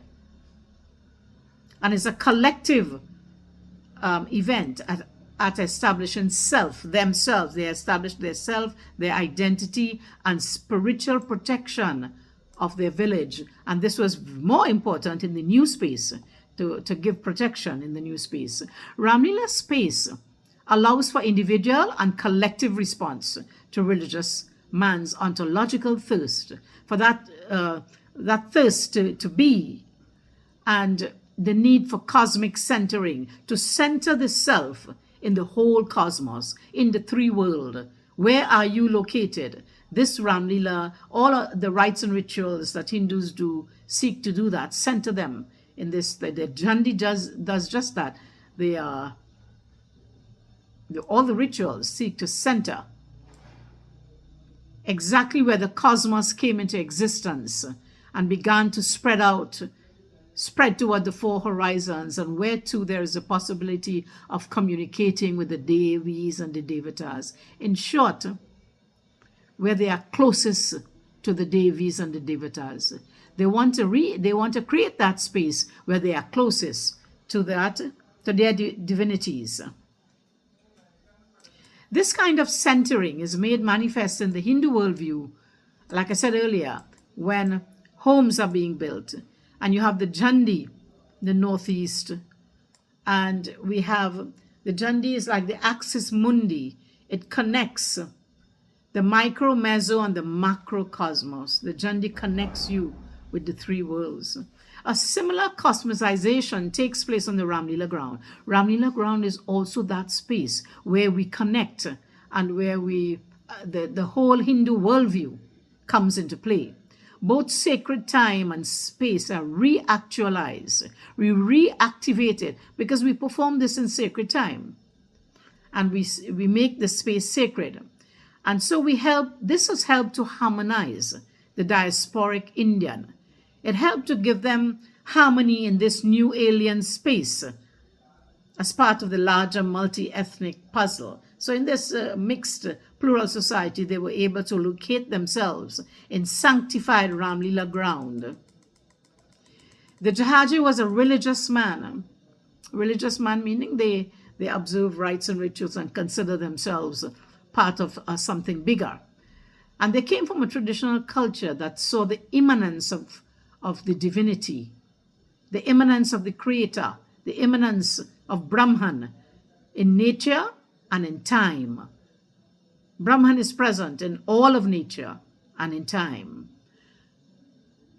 For non-religious man, time is historical. If you're non-religious, time is historical. It has a beginning and it ends with his death. In his world, there is no space for sacred. And as religious man, the Hindus needed to connect with sacred time and sacred space to sanctify their world, to give meaning and order to their world. They were not in chaos. They were living in some orderly cosmic connection with themselves and the whole cosmos. The indentured laborers came on contract to work for a period of time with the vision of returning to their motherland, where upon death they would receive spiritual merits. You know, it is believed you die in the motherland there, especially Hindus in Bharat, that they get good karma. Now, many died in grief, not being able to return. While many returned, many more stayed back with their new families. And once the Jahajis started owning lands and having families, they began to sacralize their space. To make it sacred, they were determined to live and not die in a space of non-being. They were determined to live and not die in a space that was non-being, that was empty of their ontic substance, of their being. So their job was to create, Ramlila ground was going to create this sense of being and this sense of connection for them. The pull of the motherland was a spiritual pull, and they would eventually convert their diasporic space into a new motherland. So Trinidad, over time, over the generations, would become the new motherland for the diasporic Indian.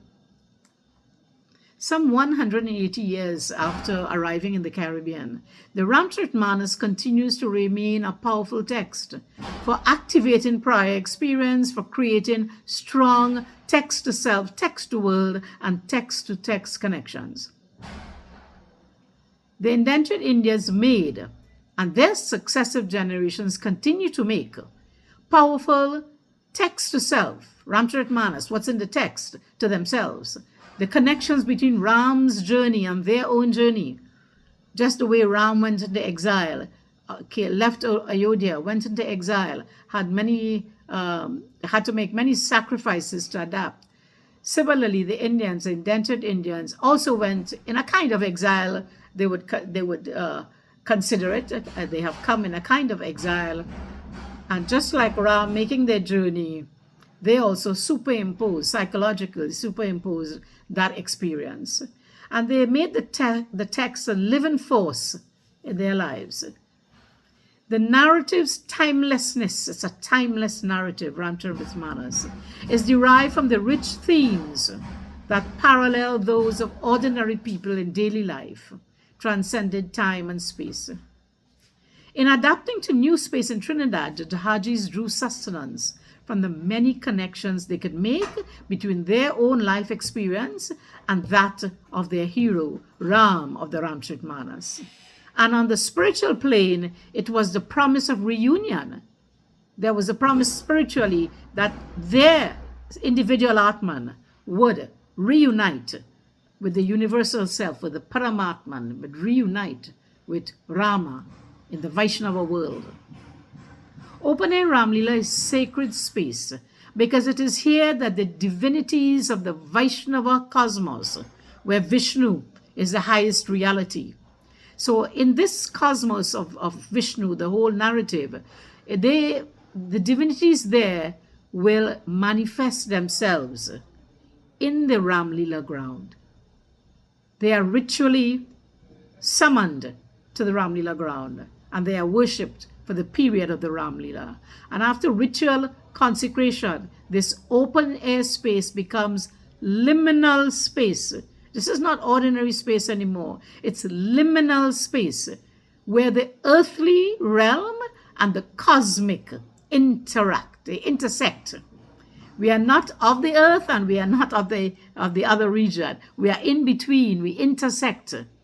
So you have transformative experiences taking place in the Ramlila ground. The open air space is valued for being a manifestation of the sacred.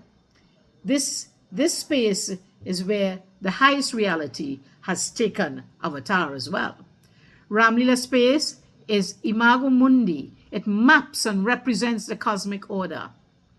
As I said before, it's a liminal space. It's mythical, it's cosmic space. It's also historical space because the map of India is drawn in that Ramlila ground. And we can see its geographical, sacred geographical space. It's emotional space. And it's also primarily sacred space. And this space animates the events and the geography and the cosmic realities of Rama's avatar on earth. The Jhandi stands as the axis mundi that anchors the human being in the three worlds. A lot of people don't understand the meaning of the Jhandi, and we see it in the Ramlila ground. It anchors you in the three worlds. It is in this kind of natural open air setting, natural. We are seeing the skies and everything, earth, natural, and with sacred symbols and sacred manifestations.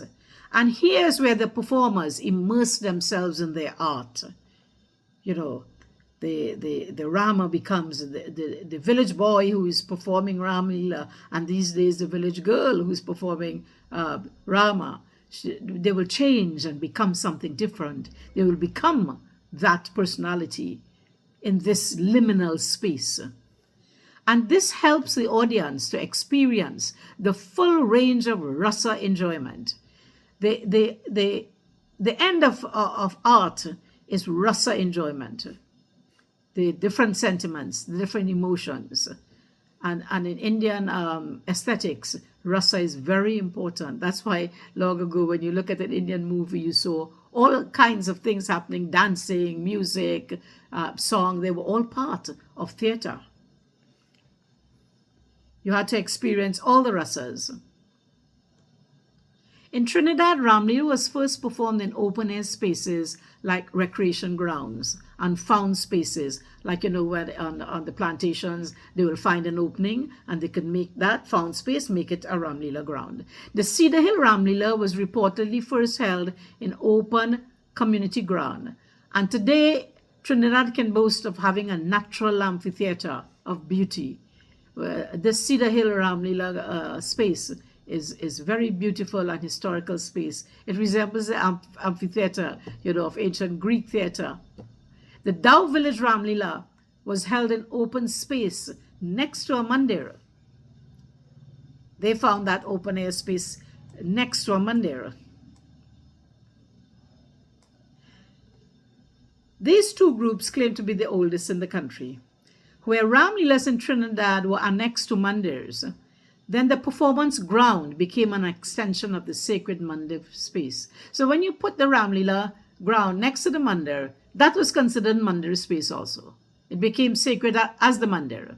And this is in keeping with the tradition in India, where ritual performances take place in sacred spaces, like near the Bedi, in front of mandirs, the court, and temporary sacred spaces of village festivals. You have the mandirs have spaces that the villagers enact performance.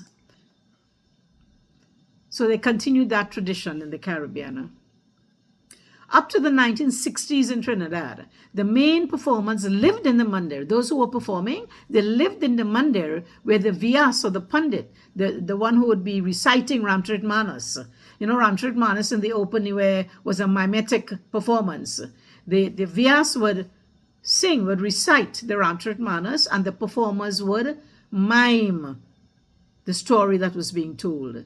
You didn't have dialogue like has been entered now in the Ramlilas. That is the ancient mimetic style.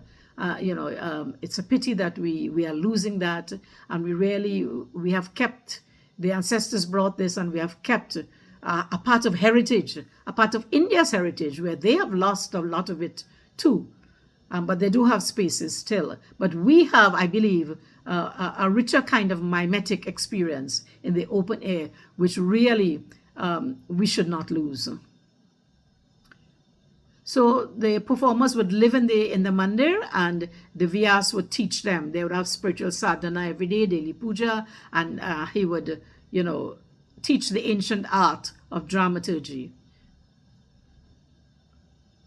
The St. John's Trace Ramlila in Avocat, the first Felicity Ramlila and cultural group in Felicity, the Sandy Grandi Ramlila and the Bal Ramdela are examples. Of course, there are more. These are examples of groups that perform on large community recreation grounds. And in that large ground, they would carve out a smaller space for the Ramlila ground, because you can't have the space too big because you have to circumambulate the space. So it's sufficiently big for performers to enact the whole Leela. At Dow Village, the original Ramlila space shrunk as the area became more built up. As you build up more, they have put big like stadium-like structures, and so it caused the open air space to shrink. At Knox Street in San Fernando, the space is a small basketball type of court with a paved ground that is unsuitable to Ramlila, but still used with great devotion by the people. Newer groups may face difficulties in finding found space. Bluebird Sports and Cultural Group, started in 2008. They held their first Ramlila in the yard of Mr. Brijlal Ram Subhag.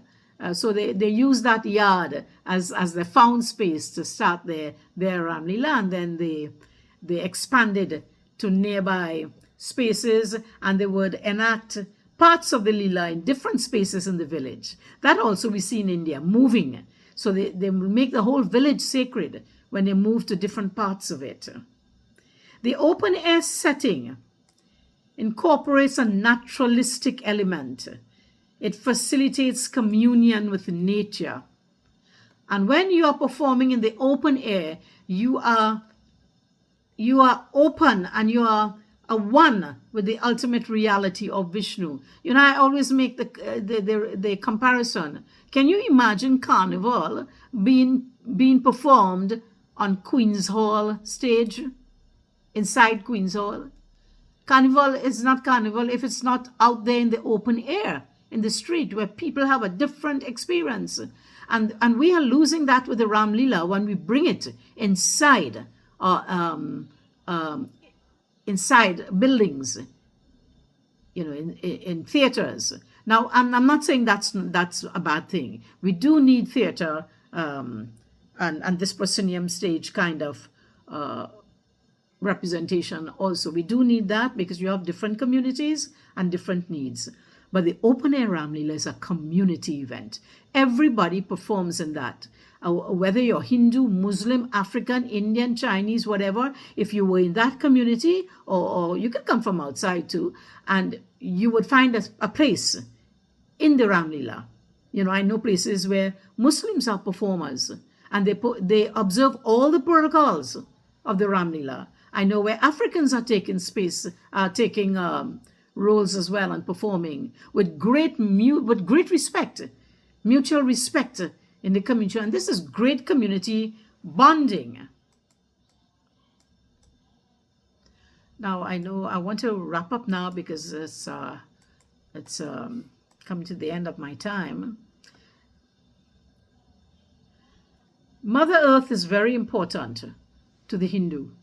We worship Mother Earth. The role of Earth in the Rama story is a central cause, a reason why Vishnu took avatar. Because Mother Earth had complained to Vishnu, Bhagwan Vishnu, that she was being oppressed by adharmic elements, by things that were happening that were not dharma oriented. They would not be upkeeping the order in the universe.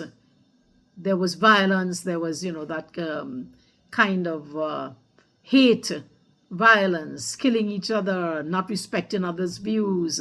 And she complained that this was a burden on the mother, on her as Mother Earth. And hence, we have the avatar taking birth on Earth. When the performance play in this liminal open air space, Their goal is spiritual transcendence. The performers who perform in Ramlila, most of them would cry at the end of the performance when they have to go back home, because that experience took them in another realm, liminal. They were not on the earth. They transcended all of that.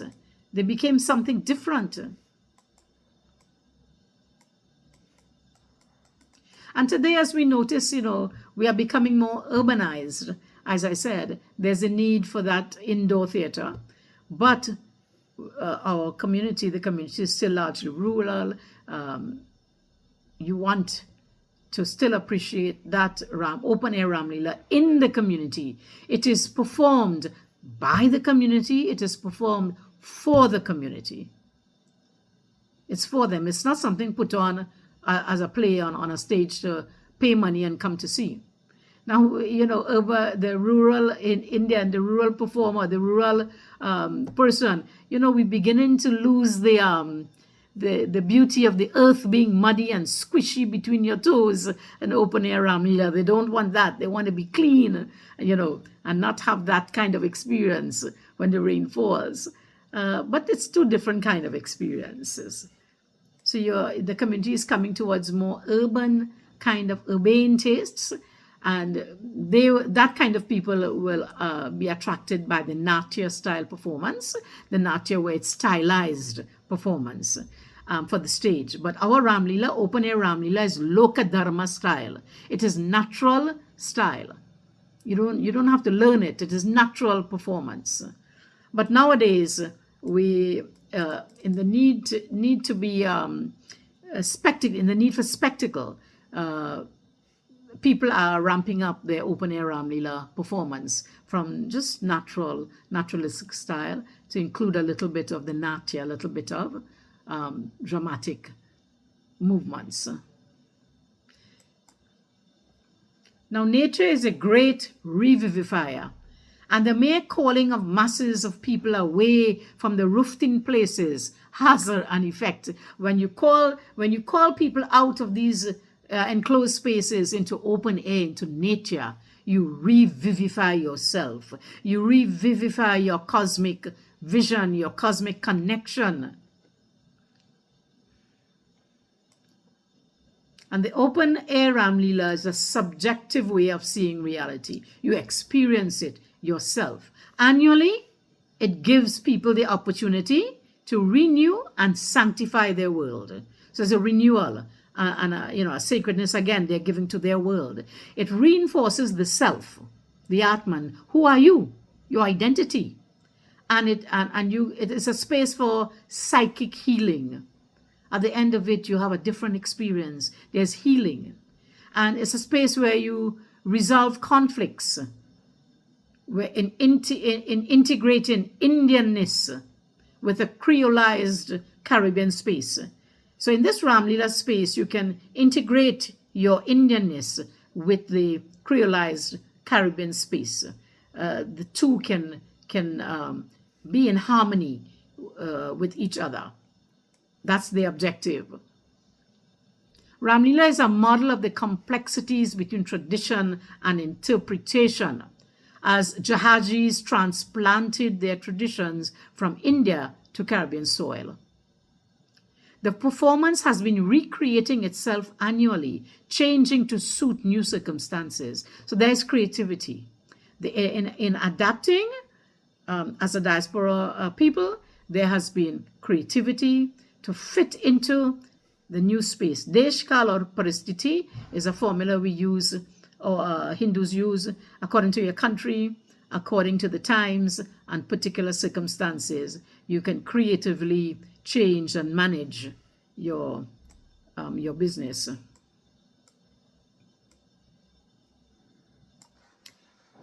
Okay, so with this, I would want to close by saying, as they recoup their tradition, they try to reassert and clarify what they brought, what was transplanted. They are giving, asking questions and clarifying, and again, what did we bring and how can we manage that in our new space and times?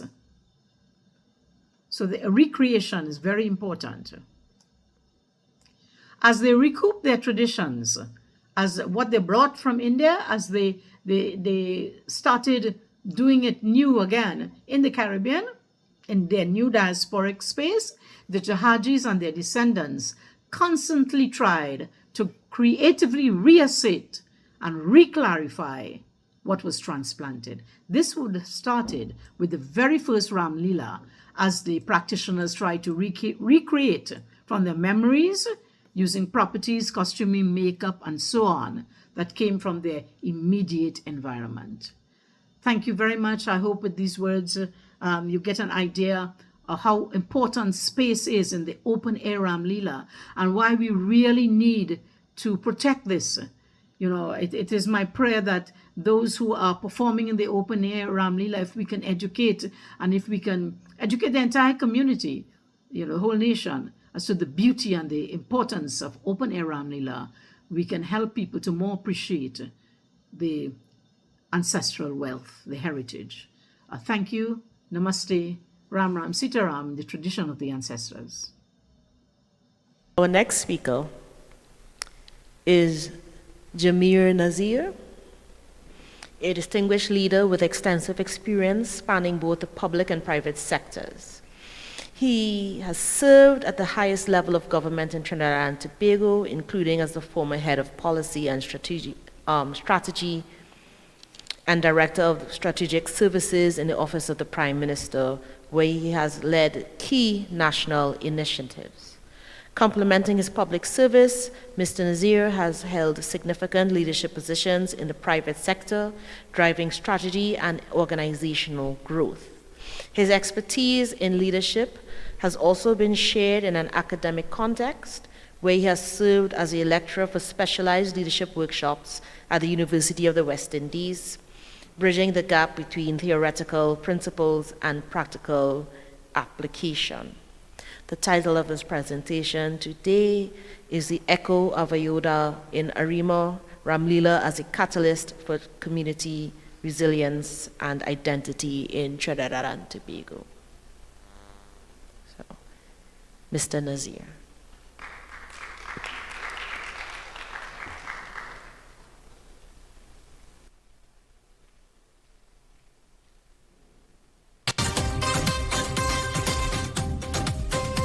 Promise you.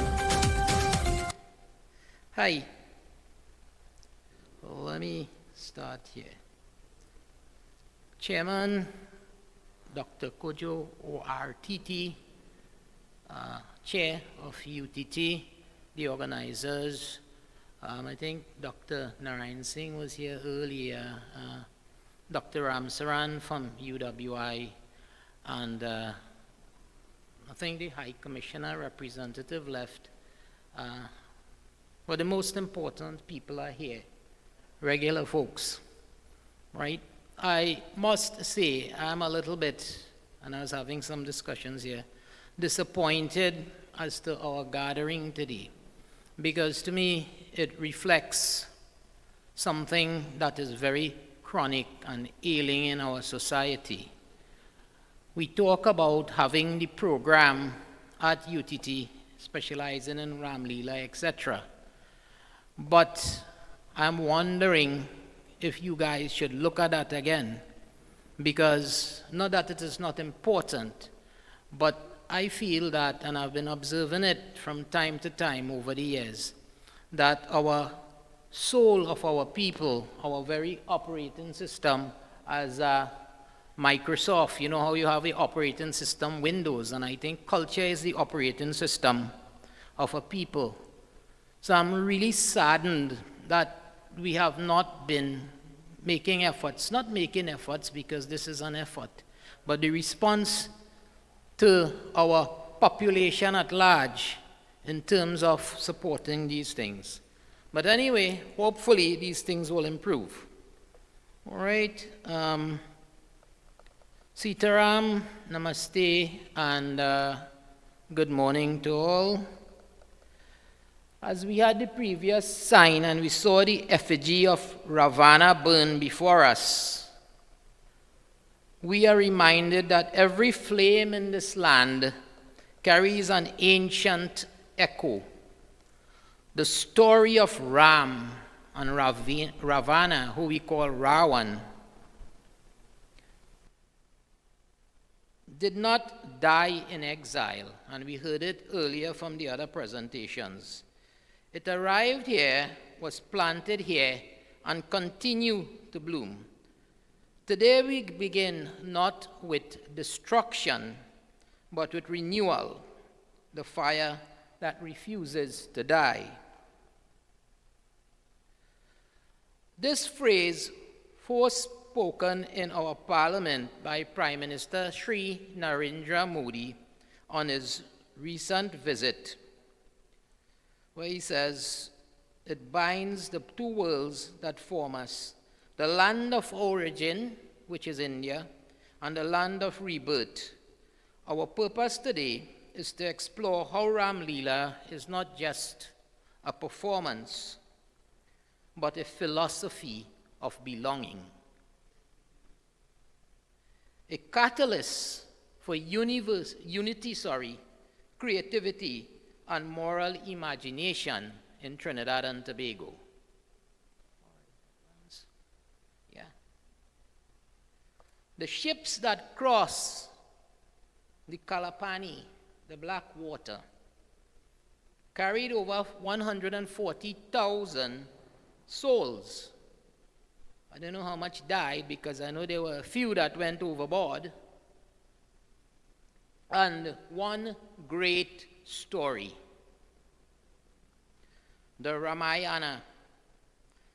They brought with them, the folks who crossed, their devotion, music, and language. But also, they carried grief and hope. And I'll tell you a little bit more about my own story with that as we go along. Ramlila crossed the seas and took root in Trinidad. That is our foundation. Faith transformed into theater. Exiled turned into memory. Okay.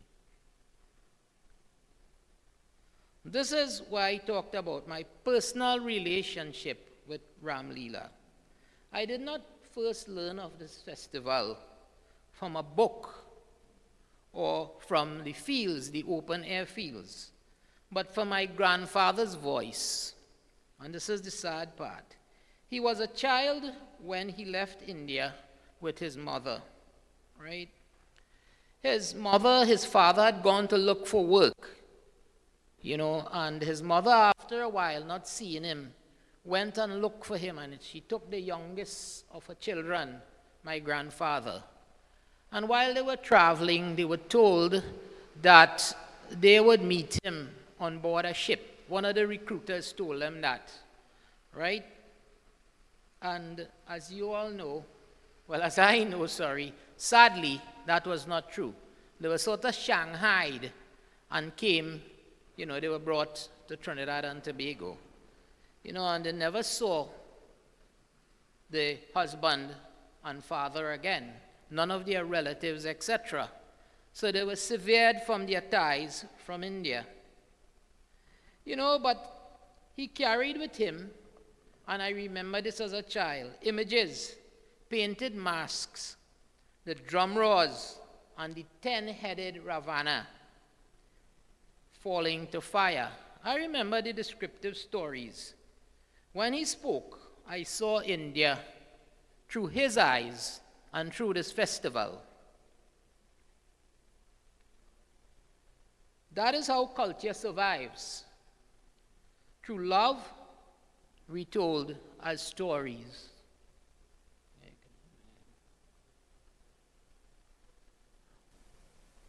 On the screen, you have a definition of creolization. We have heard the concept before, and that was a good introduction into my presentation. This is a key element that I would use to describe how different cultures and their elements blends to evolve into something new and customized to better serve a people.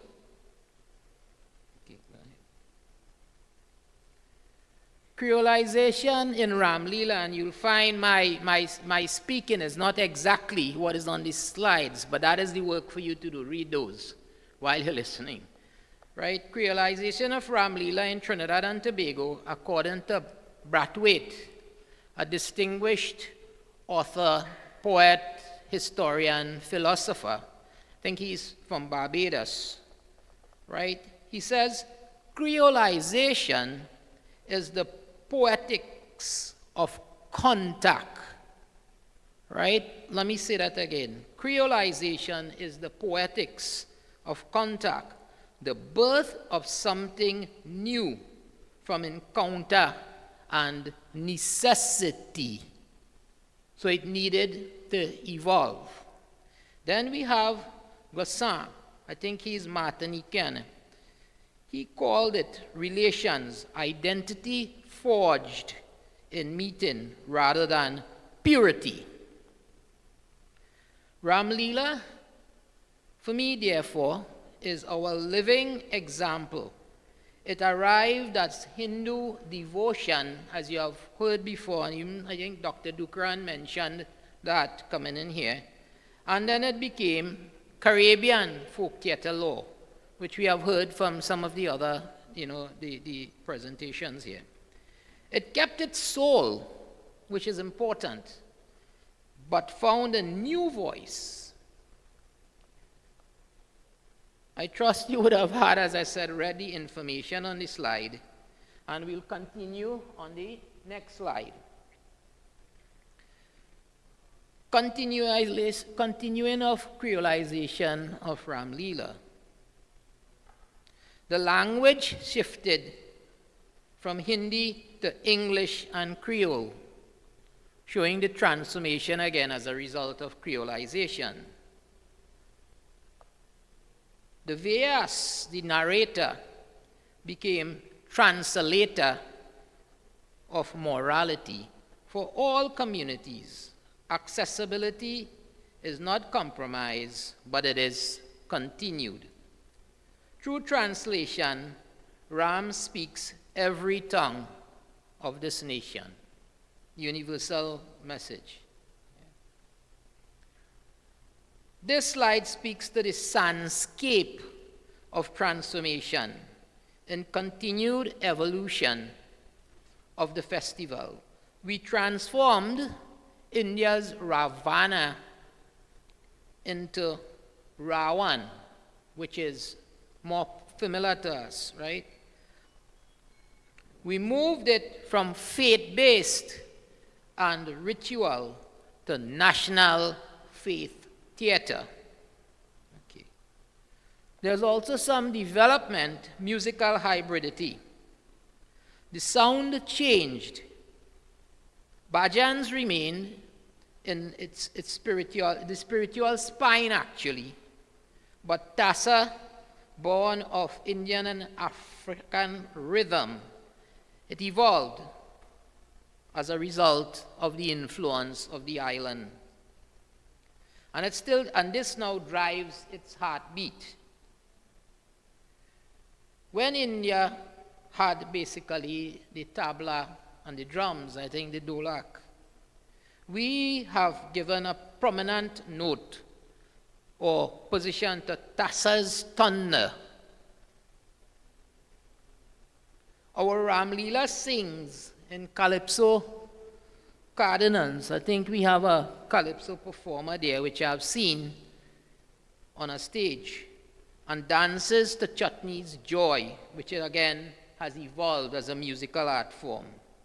It is the Caribbean's language combined of devotion.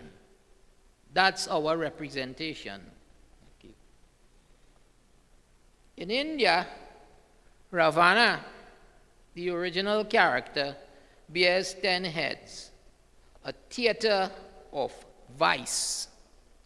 In Trinidad and Tobago, we often build one grand head, one huge head, right? Sometimes we paint carvings or other symbols, right? But the original message or concept is not lost. we have again creolized or localized the expression. Rawan is our accent of Ravana. Again, proof that culture can adapt without betrayal. We have just customized it. Next. Community festival, I think that says, and ecology. Here the sacred and the social coexist. Children run, vendors sell, and neighbors of every faith gather under the same sky, the open air sky. The open field Ramlila has now become our village republic, where faith meets, civics belong, and such a system is not a distraction from the original teaching. It is democracy in action. Yeah. Youth development and discipline. In every community, months of preparation teach young people patience and leadership. I think we had some reference to that earlier. They build a stage, sew costumes, design props, and manage performance. A lot of skills and learnings are incorporated in all of that. Ramlila is an unwritten curriculum for the educators amongst us. It's a curriculum of teamwork, punctuality, and respect for craft. We must continue to improve this by developing, in my respectful view, Ramlila School, as I heard, UTT, transforming and producing Ramlila's program. That can serve as the Ramlila School. We don't have to have a separate building with a sign on it once the function is there. Skill and creativity, as I talked about before, the making of bamboo structures and painting of effigies. You know what that does for young people? It teaches them engineering and artistry skills, right? Children learn physics without realizing it. Mathematics through measurements, and design through joy. Design through joy. It is education through creation, which I believe it is a powerful teacher. Yeah. Social belonging and healing. Right? Belonging is the medicine against violence and alienation. A child who finds purpose in the festival field does not seek identity in crime. They do not need a gang to make them feel that they belong. Ramlila helps restore community as family and creates a sense of belonging. Yeah, next thing. Education and integration. I think the Mahasabha schools already use Ramlila to teach. Right? I think it was initiated by Professor Kojo's old friend, Satnarayan Maharaj, which was a good thing. Right? They teach art, music, and most important, moral reasoning and resonance. Imagine if every student in our country learns this story, not as religion, but as moral philosophy and civic example, some things which is significantly seem to be lacking in the youths and young people of our country, sad to say. When children studies Rama's Dharma, alongside our own history, they inherit compassion as well as a skill, which we seem to be losing as well as a people, especially as we have the newer and newer generations. It seems to be going. CXC inclusion. I think we must lobby for Ramlila to enter the regional curriculum. Why should our students only read Shakespeare or Homer, famous story of the Odyssey? Why can they not also study the living epic written by Tulsidas, performed in their own villages? Is something that they are familiar with much more than Shakespeare naturally, or Homer and the Odyssey. Let's include comparative modules, right? Ramlila and Hamlet on duty and destiny. I think studying would be much more richer for that, right? This is how diaspora genius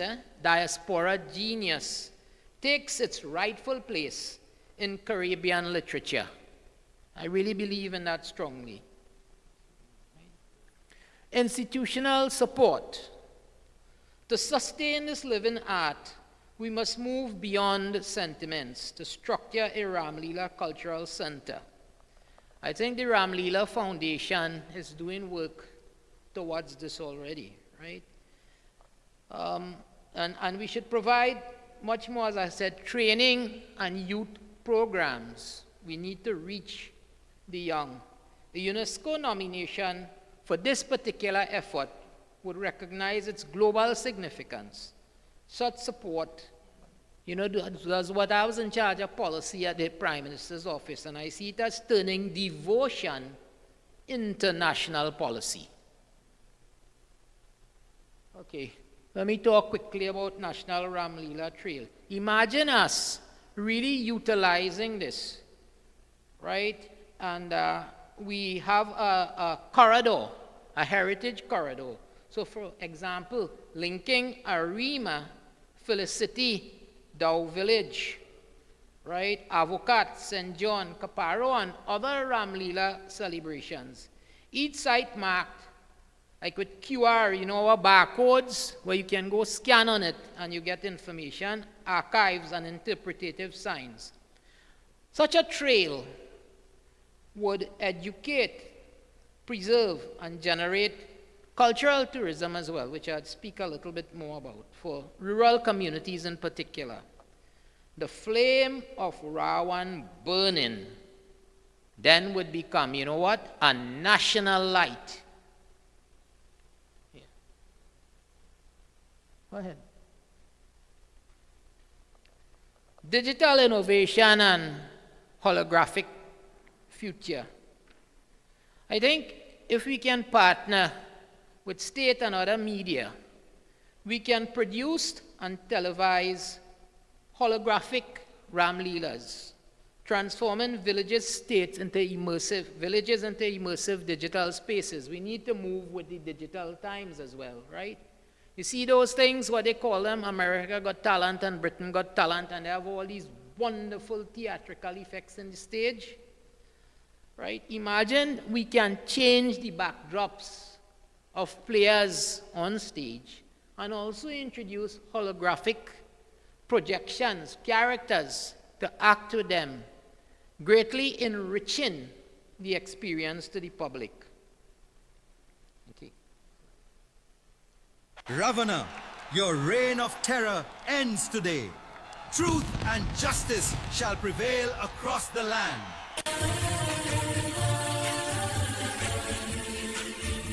Point about this, our children grow up on what? Foreign cartoons, right? Oh, okay. Animated storytellings can carry this heritage to every home and as every classroom, keeping the epic alive. Each Ramlila site hosts vendors musicians and artisans. These can further be organized and grow into micro-communities and heritage tourism. It's part of our culture that can create both income and identity. Yeah, go ahead. Yeah. So what I would want to leave with you is that every October, as the prayers rises, and what is burnt is not a man made of wire or paper and bamboo, but the residual fear and division in this country, which is a significant impediment to unity. All right, next slide, please. All right, so this is about my end. I want to say thank you all for paying attention. Thanks to UTT, and thanks for, as we say, my father's father, my Aja, for his wonderful stories and letting us see this festival through, his eyes. All right, so any questions, comments, criticism, feel free.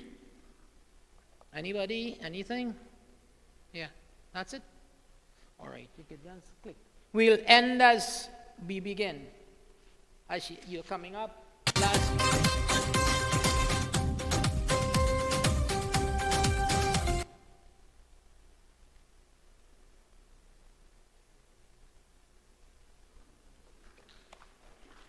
And again, thank you. So we have a little change in program. We will open up now for questions for our three live presenters. So if the presenters are still here, if they could make their way to this front row right here, so we'll be close enough to the microphone to answer any questions directed at you. So after question and answer, we will go to lunch, and then we will resume with the program. So thank you for staying with us all morning. Please feel free if you have any questions or comments. The microphone is in the middle of the aisle. May I be as straightforward as possible? Right. It's better to learn how to cope. I think that's what we're trying to say and what we're agreeing on, than to drink Ramaxone if you get home. It's as simple as that. Or hide behind alcohol. Or hide behind drinking rum. And that's what we see in healthcare setting, unfortunately. And the root cause of that, you could argue about the genetics and all those things, but it really is about, first of all, acceptance and insight, which we agree on again. But it's about building coping mechanisms that are well recognized and that are evidence-based. So I think that is something that the organizations are trying to develop, but for them to be effective, people must have insight. So people must understand that it's okay. It's okay to say how you feel. It's okay to, and I tell my staff this all the time, male and female, it's okay to see the EAP persons. It's okay to talk about your problems and the struggles that you have. And that's a very good point. So coping was a small part of one of my slides, and I do appreciate that comment.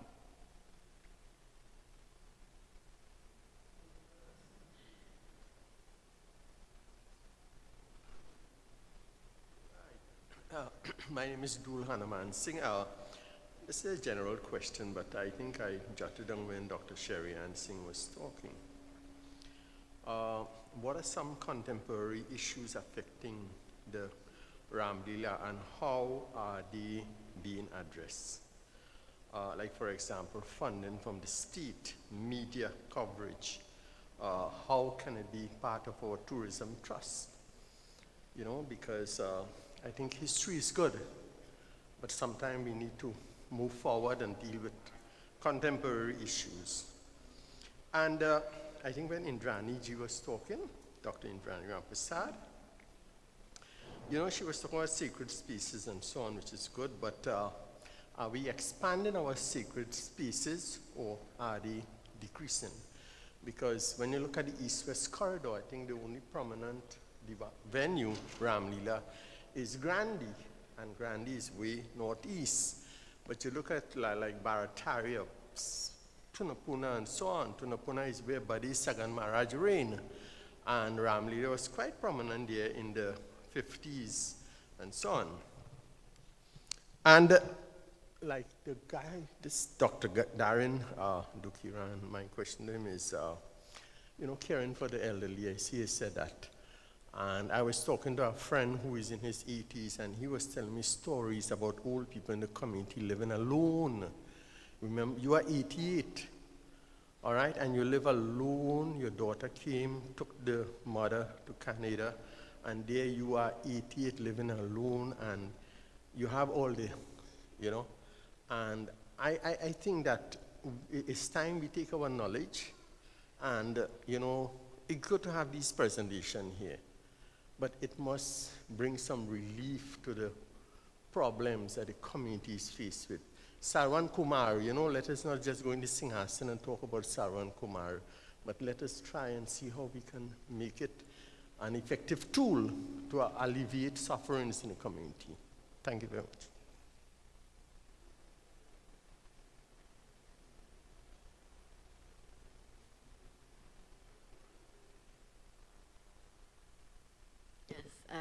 I'm hoping that we are not dismissing the role of history in all of this. The past is as important to the present and in charting our way forward. Yes, Ramlila has had a lot of themes or issues, if you want to call it, in the past. And of course, currently, the themes and issues would be different from what it had experienced in the past. From speaking to various groups and so on, I do know that issues of the past, such as finding a space, moving beyond, the idea of being inward-looking for various historical reasons and contexts, where Indian or Hindu culture would be kept within your community space, not going into the public space. I would like to think that currently all that has, those issues would have been dealt with. Ramlila is now part of Trinidad/Caribbean culture. I think when speaking to the current groups and so on, and they can elaborate more.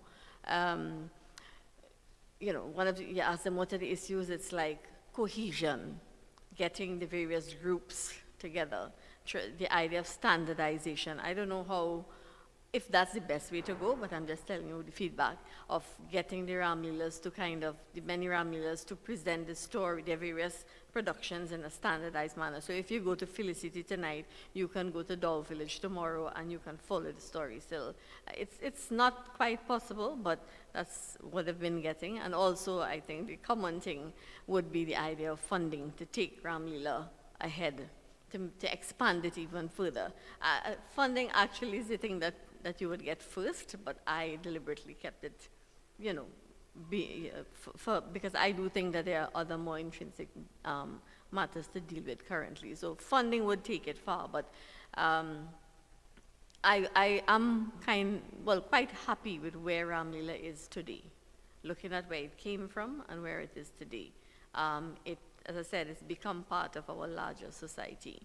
I don't think there's anybody, whether in Ramlila groups and organizations or in the larger Indian/Hindu community, who would cast their eyes down while speaking about Ramlila. I think that's a big change that we need to understand and be happy about. So I do think it's more, if you want to call it mechanics of Ramlila, that would currently be seen as more issues now.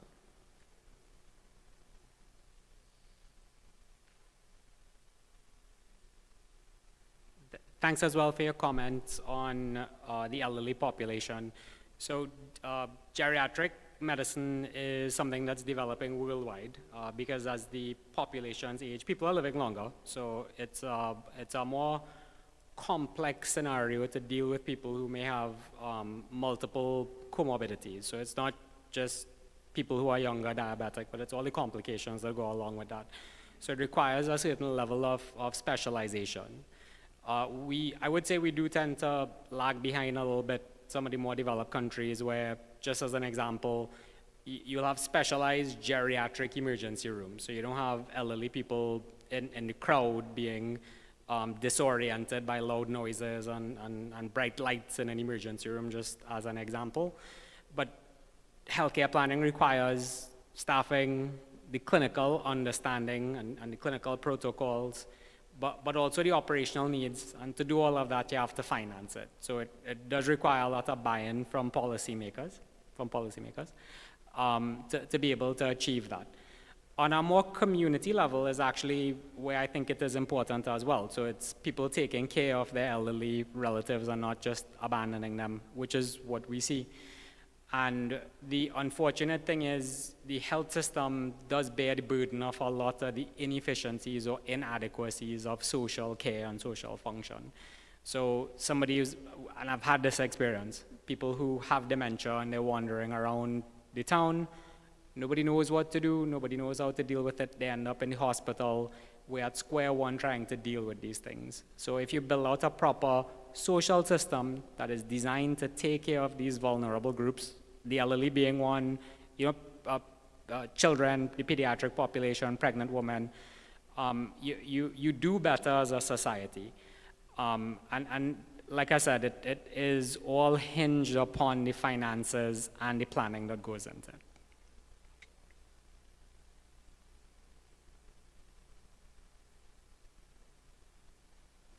Hello. Hi. Morning. My question is to Darren again. Well, Darren, thank you for a wonderful presentation. You dealt with issues that people normally don't look at in terms of health. My question is about mental health. You talked about mental health, but I found in Sunny Grande in particular, which you're quite familiar with, we have a lot of problems in terms of the senior players, people who are playing, but they have to mitigate work and play. Students have to mitigate against time in school and play. And even those who are writing exams, they are faced with all kinds of problems in terms of mental health. What suggestions would you have for groups to help people, players particularly, and of course sometimes the elderly, in terms of mental health, as it reflects on Ramlila? It's actually very rich with information. I'll tell you that. There are a lot of components to unpack. I would say it's a larger issue. As you know, Mr. Gupta, when I was at that stage, there were so many pressures put on us. You had to get 100 in maths, and and your handwriting not good enough. And I still get that up to today, just by the way, just in case you were wondering. But it is that high level of expectation that is placed that causes a lot of the anxiety that some of the young ones experience now. I have an 8-year-old, and I see the curriculum and how it's evolved over time. It's punishing. And to be able to balance that academic expectation with extracurricular things, it takes a lot out of this very young population. I would say as well that there are many different types of intelligence. So cognitive, yes, but if we don't teach these young ones how to develop their emotional intelligence and understand the importance of things like psychomotor skills and the value of things like running and swimming, and which is all demonstrated in what we spoke about, then you lose that opportunity to develop really well-rounded adolescents growing into young adults. In terms of how that applies practically, it has to be an understanding of how all these things could be put together. And I could tell you in my son's school right now, and it's very dissimilar to what we had, they, in the curriculum, put things in like swimming and physical exercise. And the physical education teacher is a former national coach, and it is not like back in the day where you just go run because I don't want to have to deal with this for an hour. It is a structured way of assessing how they move, their activity, and things that they need to develop those psychomotor skills. So I think from an education point of view, it's something that needs to be looked at holistically. I don't want to ignore the important parts of coping and the psychological aspects that we spoke about before, because even at a young age, it really is documented in literature how important it is to have good support for these children. Because an unhealthy child, a psychologically unhealthy child, cannot grow into a psychologically well adult. Is there anything that you would suggest that groups, Ramlila groups, can do to help their members along that line? Sorry, I didn't mean to not answer you directly. So I would say there are behavioral therapists that are available, and it's not just for kids who have different abilities, but it can actually be incorporated to teach coping strategies, which is a big part of it. So it's a growing field in Trinidad. There are not as many of them that are available abroad. The majority of them focus on kids with disabilities, so kids on the spectrum, kids with ADHD. But it's certainly something that I think would benefit kids across the board to be able to balance exactly what you described. And it might be something that groups can look at so that they can create a better balance and, you know, like I said, by extension, better adults as time goes by.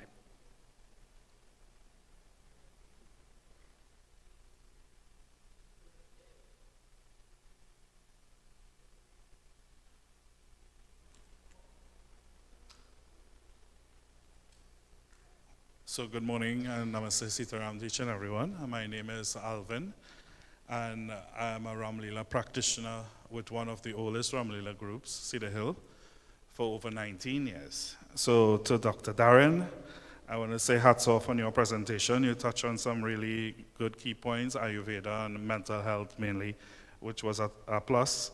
Two things on Pandita Indrani, identifying the two oldest Ramlila groups, which is Cedar Hill and Dow Village in Trinidad. And also a correction, if I may say, I stand corrected. One of the things you mentioned with regards to the older groups, the Patras, which is the players, used to stay over at the Pandit's residence for training and just community support then, I would say. I think Dr. Singh, she would have mentioned, because of the caste system and the main Patras who have the Brahmin caste, the standard of living at that time, they would have been more comfortable staying over with the Brahmins. So Ramlila on the whole, it didn't have no workshop or theater, arts, and training. It started off as amateur theater and still continues similarly. To Mr. Nazir, I want to say thanks for showing some of the craft and engineering aspect in your presentation. And this is a positive drive for UTT to take up that as a subject. So also marketing the Ramlila as a tourism product, sorry. For funding, we always complain about funding, but I think some of the group lack the basic knowledge in terms of how to apply for funding. Most of our funding comes from corporate sponsors, so we need a proper PR in groups to go out there to have that relation, to get the funding from the groups, from the corporate sponsors. We depend on government funding as well, but that's limited. And there are ways and means of applying for government funding. We just have to know how, the groups have to know how to do those things. So this is my contribution here this morning, and hats off to UTT. And please don't let this gathering number in here discourage the certificate in Ramlila studies. I tell you, there's a lot of youths who will be interested in the program, and it will be beneficial for our youths. Right now, the way the country is going, our focus should be on our youths to build better communities. Thank you.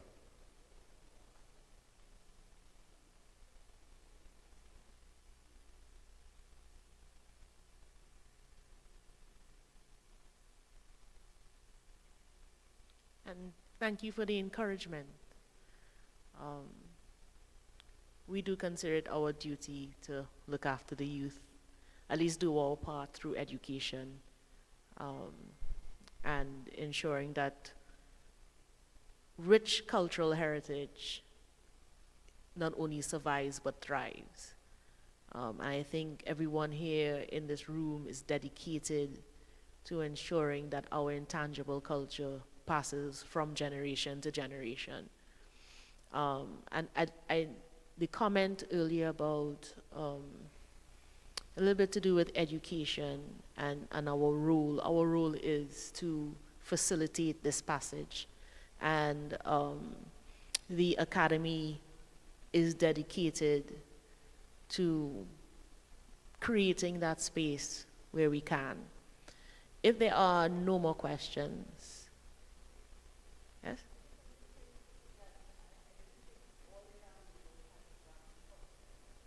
Would you like, please say it into the microphone, yeah.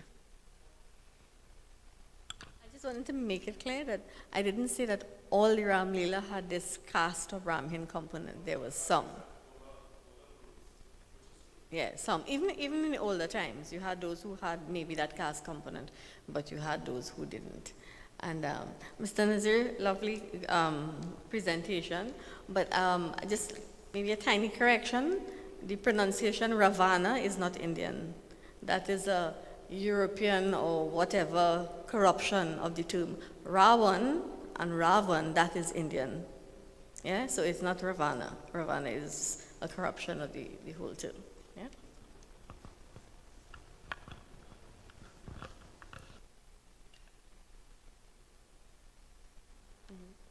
Okay. I hope we all agree this morning we had rich conversations, rich exchanges. I'm looking forward to this continuing in the afternoon. If we are done with the questions and public comment, we are going into our lunch break now. One more.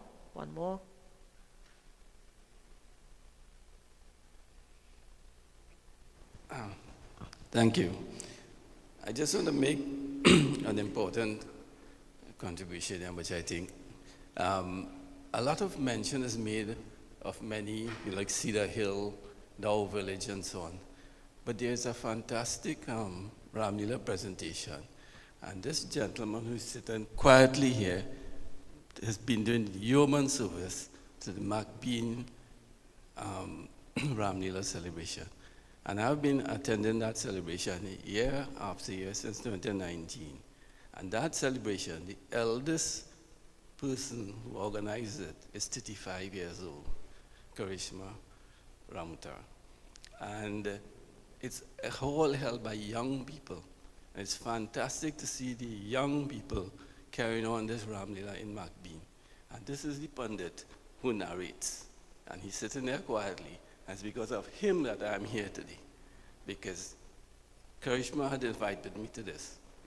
And now that I'm sort of retired, I have the time to spend behind it.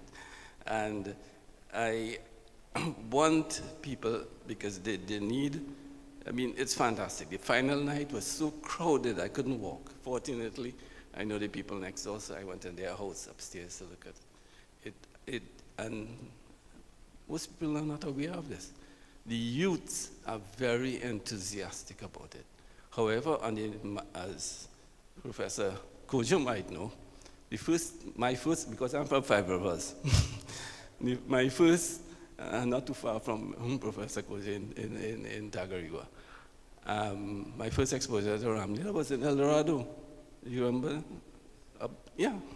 And there's no more Ramlila because they used to have it in Tunapuna Hindu. Now they don't have enough space. So I think a lot of the young people on the East-West corridor, they are kind of deprived of this. But if you go to Panditji's celebration, it's fantastic. So we have to give kudos to the young people there and their enthusiasm for their cultural heritage. Okay, so that's just my final comment. Thank you.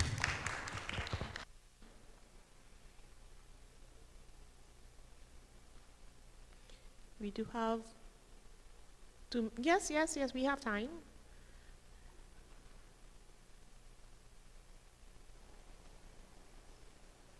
All the protocols observed. I've been sitting very quietly here in the forum, symposium, listening to all the presentations that has taken place. But I would like to make you all aware that for 32 years, I have been a Ramlila practitioner, narrating this katha.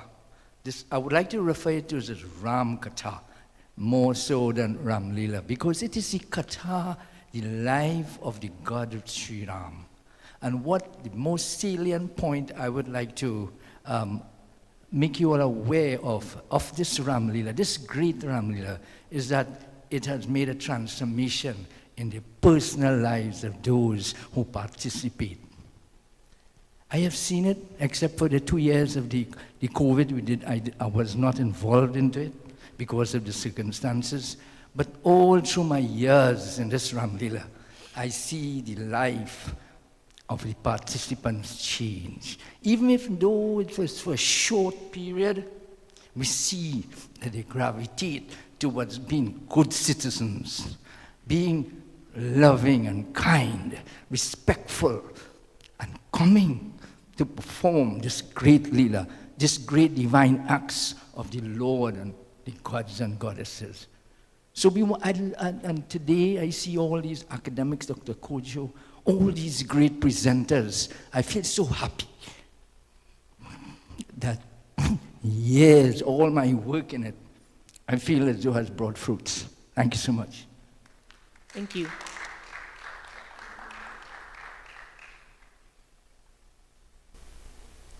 Okay. Again, thank you for joining us this morning. Thank you. And please say the name again. I think it's important we get your name out loud and on public record.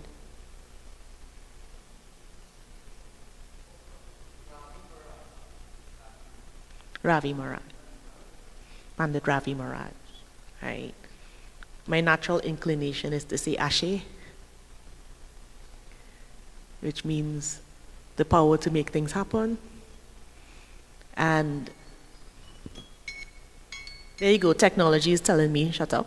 But I do want to say Ashe. This has been enriching. Look forward to an enriching afternoon. And my final comment in response of not just sticking with history, but what about the now? There's a concept called Sankofa, where we must look back to move forward. And we started by looking back so that we can move forward. So thank you so much, and I will see you all this afternoon. Enjoy your lunch break. Sitaram, good afternoon. We are on to the next session of the Ramlila Symposium, and we begin with Dr. Rajkumar Mishra. Dr. Rajkumar Mishra is Associate Professor at the Department of English, Kamala Nehru Institute of Physical and Social Sciences, Uttar Pradesh. The title of his presentation is Ramlila and its role in Girmitiya solidarity. Honorable Chairperson, thank you so much for giving me opportunity to share my views before the conglomeration of learned academicians and scholars. Very good afternoon to all the dignitaries associated with this significant conference whose efforts are making it a reality. My name is Dr. Rajkumar Mishra, Assistant Professor of English, currently serving at Kamala Nehru Institute of Physical and Social Sciences, Sultanpur, Uttar Pradesh, India. My topic is Ramlila and its role in Girmitiya solidarity. Let me begin my presentation. Today, the whole world is facing a plethora of problems. We see social, cultural, religious, economic, and environmental crisis. Family institution is failing everywhere, which needs urgently to be restored. Gender politics is a problem that causes crisis of relation. Ecological crisis is the biggest challenge of 21st century. It is due to the poor relationships of humans with nature. In fact, all types of crises today the world is facing or had faced in the past was due to the crisis of values. Such crises prevail in any society or culture because of the extra interest to be seen different and special to others. These forces hinder the campaigning of integration. The Ramcharitmanas bears possible solutions to every kind of crisis. The principle of integration works upon involvement and participation, whereas exploitation on segregation and discrimination. For community integration, life and deeds of Ram have much to inspire and teach. The social integration promotes interdependence and exchange of values, whereas the cultural integration accepts all kinds of diversities. The future of the world will be safe and secure provided interdependence and diversity are acknowledged across the world. Socio-cultural integration gives birth in one the feelings of ownership and importance.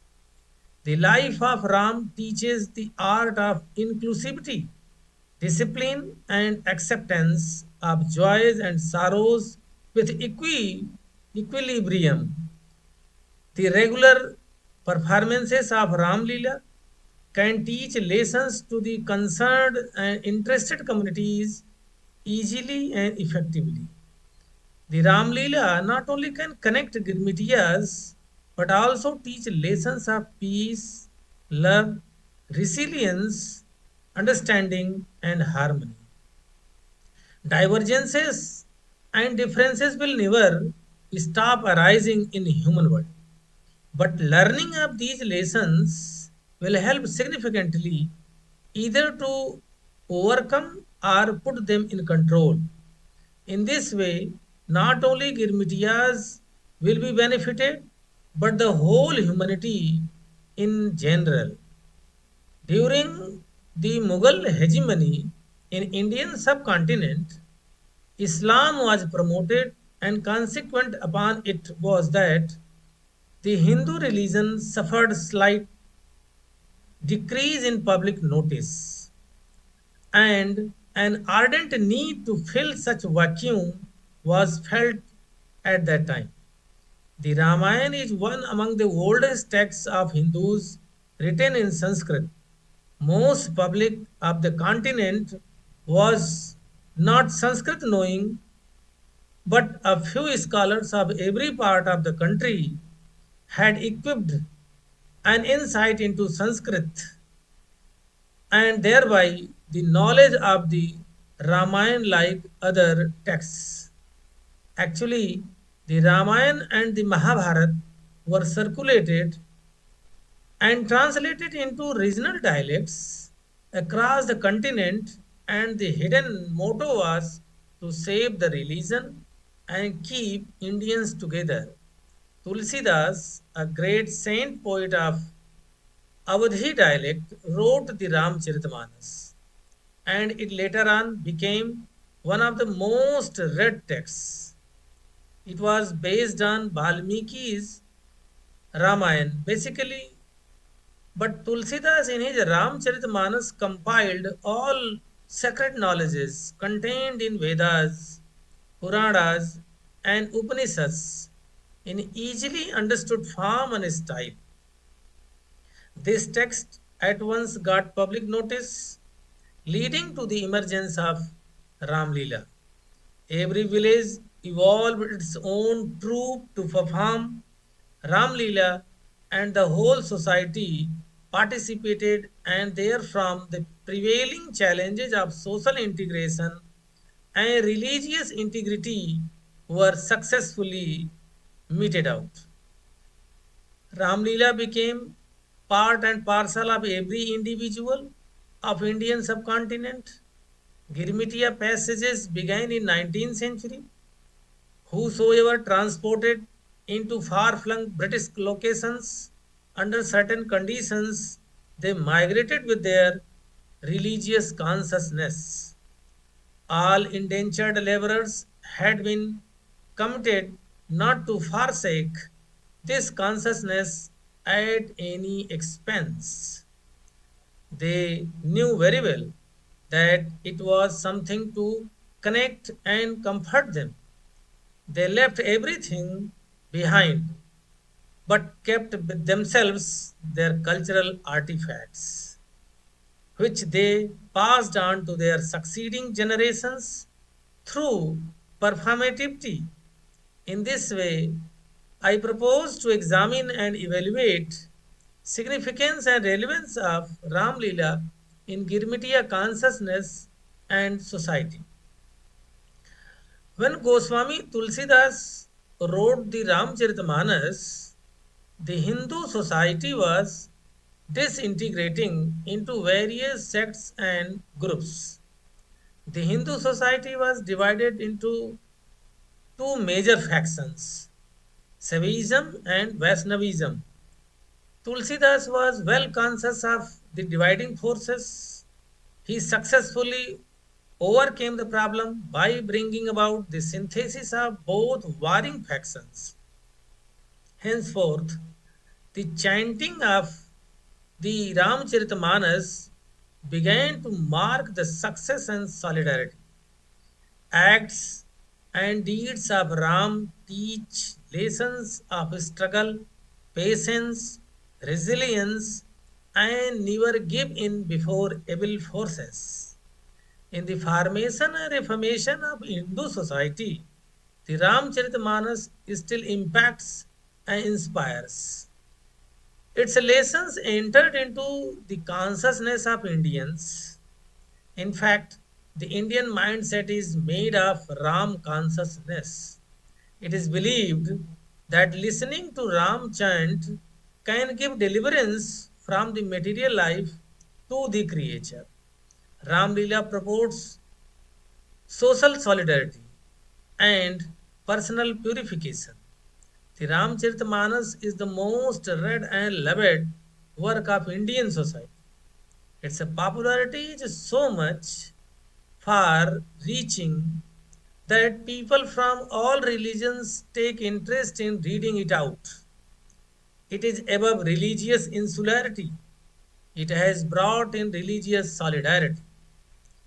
The Ramcharitmanas draws a picture of an ideal, practical, and adaptable society.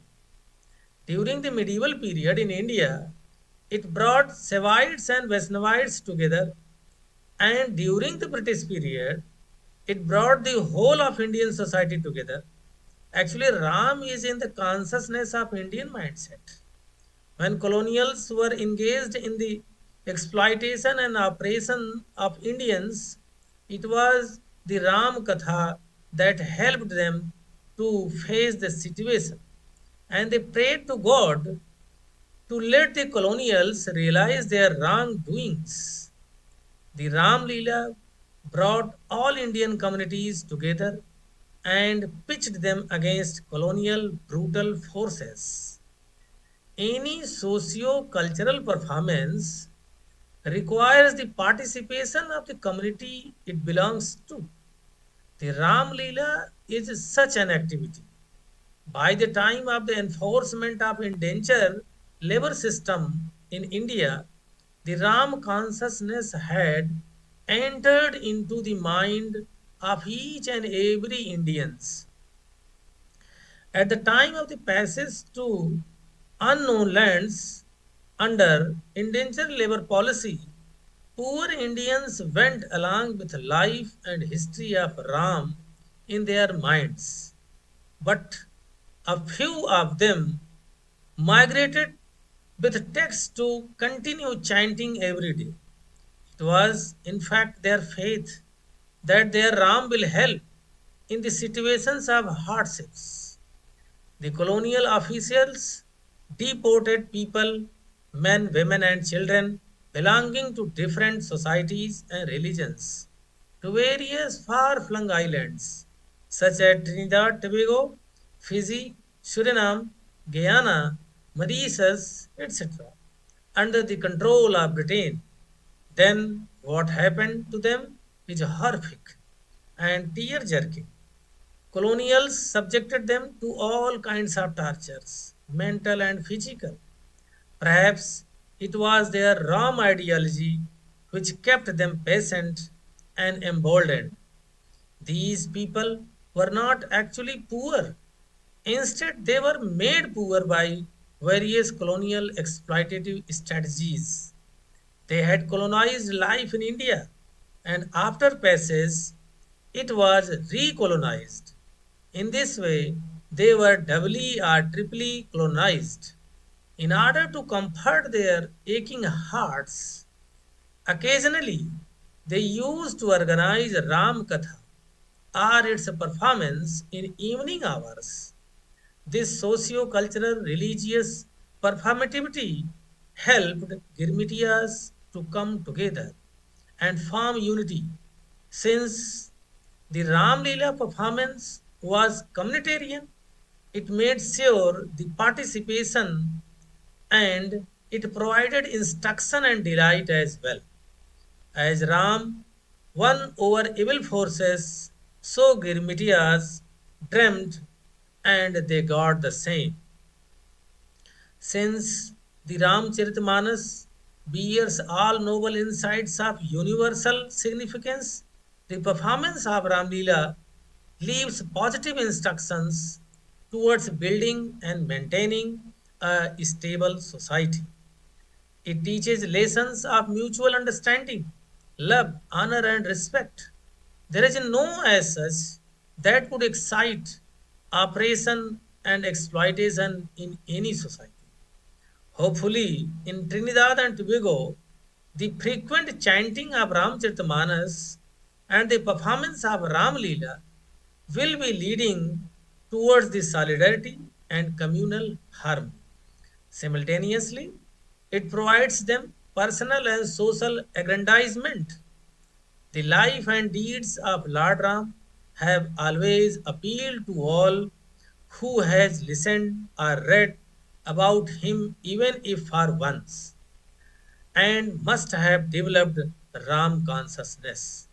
Every migrant of India belonging to any sect or community knows about Ram. The character of Ram affects Hindus, Muslims, Sikhs, and Jains equally.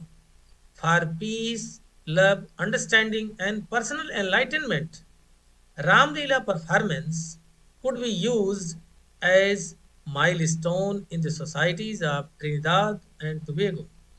Since Ram is a global figure, any performance based on the life and deed of Ram will certainly come out with individual as well as universal benefits anywhere.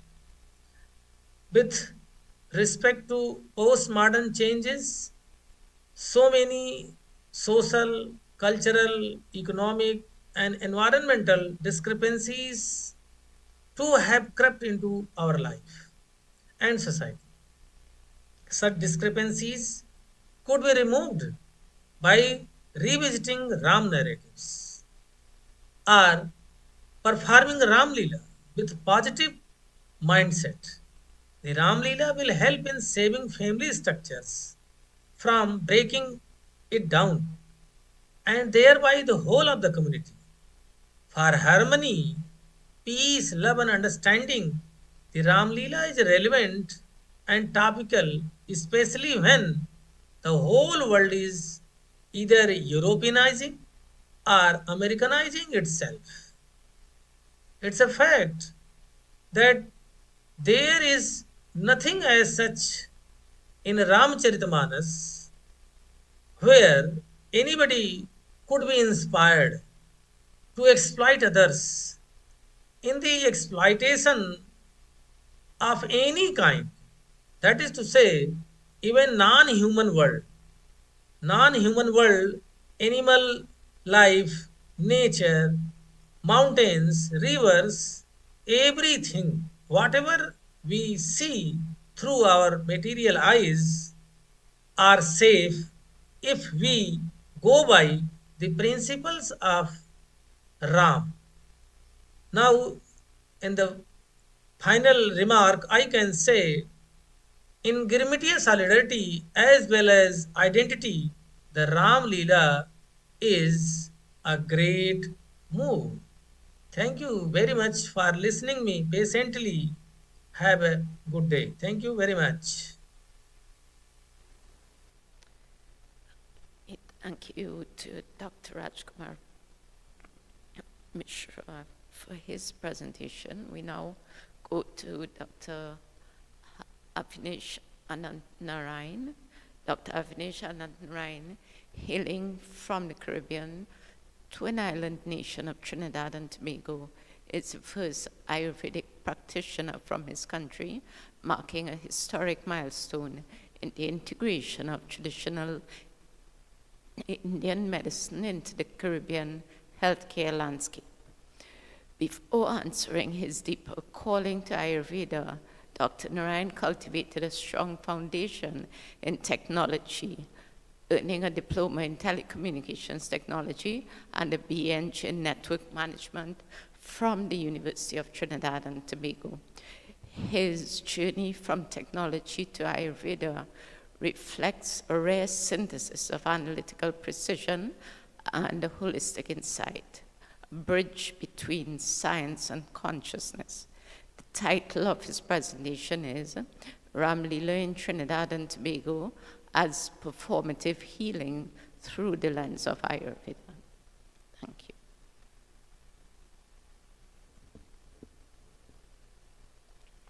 So our next speaker is Dr. Sharda Patesar.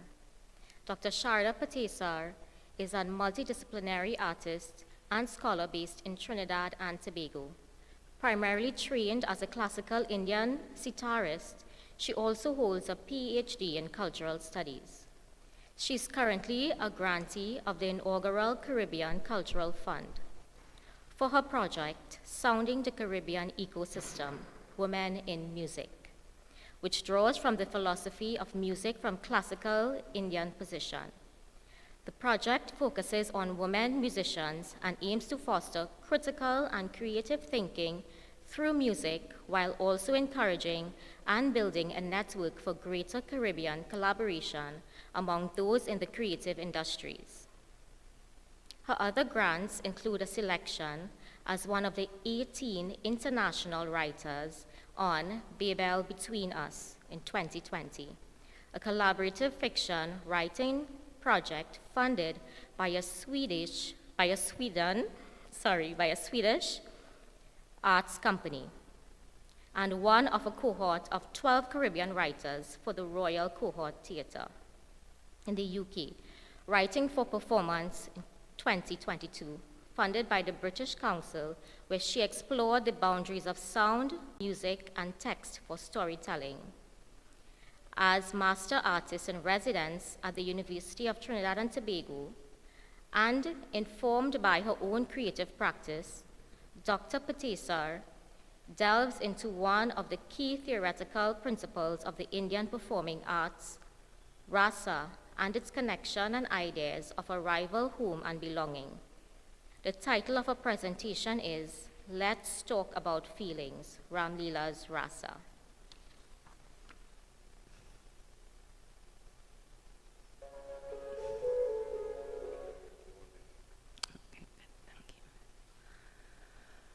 Okay, Namaskar, Sitaram. Good afternoon.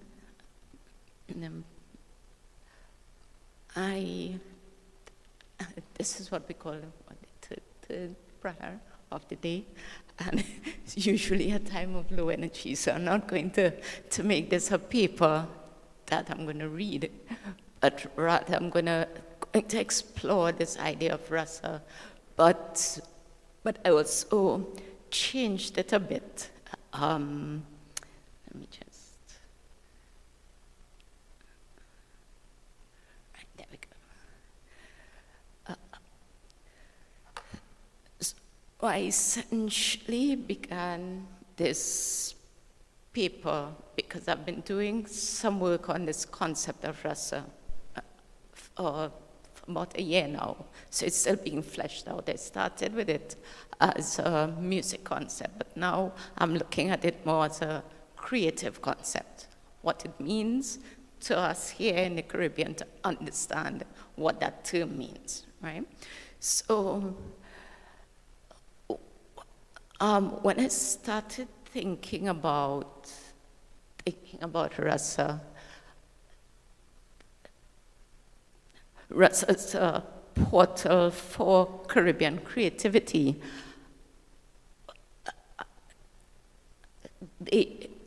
What I thought about is that rasa in itself is lila, right? Because when you think about the concept of what lila is translated as play, but it's not useful to look at it like that because it's an English translation. To look at it as an English translation is just to kind of get a little portion of what it really means. So I'm thinking about Ramlila and I'm thinking about the lila in that concept. So rasa and lila now come to be, for me, creative concepts for a Caribbean space, right? So I will explain what those terms mean. So the purpose of this presentation really is to give you a vocabulary, because to me this is a sentence for us to meditate on. If you really think about it, a language that you know is language that you inhabit. The more vocabulary you get, the more the world expands. There are some experiences that you have in life that you have no words for, that you then start gathering words for, that just sort of opens up the world. So the purpose of this really is to open up the world, really, right? When we think about Rasa's Leela, what we are engaging is engaging in a Leela activity in the Ramlila context. We usually associate Leela with Krishna, right? He does it with his flute. He enchants the gopis. He calls them to him. But less so we think of Ram in this context. So I want to throw us into that space of thinking about the Ram Leela as a Leela of Rasa, right? This is a word that comes up when I was doing research on Rasa. He speaks about the thought world that we inhabit, and that is something I want hopefully people think about. When you think about it, the expression of thought world, what comes to mind? And when I look at the Ramlilas in different communities, my question is, do they all conceptualize this story in the same way? How do they enact it? And when we think about it from a theater perspective, to what kind of music do they use? How is costuming done? What does the script look like? What does the language look like? Those are the things that we're considering when we're thinking about a thought world. So I'm seeing each of the communities as a different thought pocket. It's inhabiting different worlds of their own. Each one of the communities will come with their own specific characteristics that then motivates the type of Ramlila that they then creates. So this in itself is Leela at work, right? Play at work.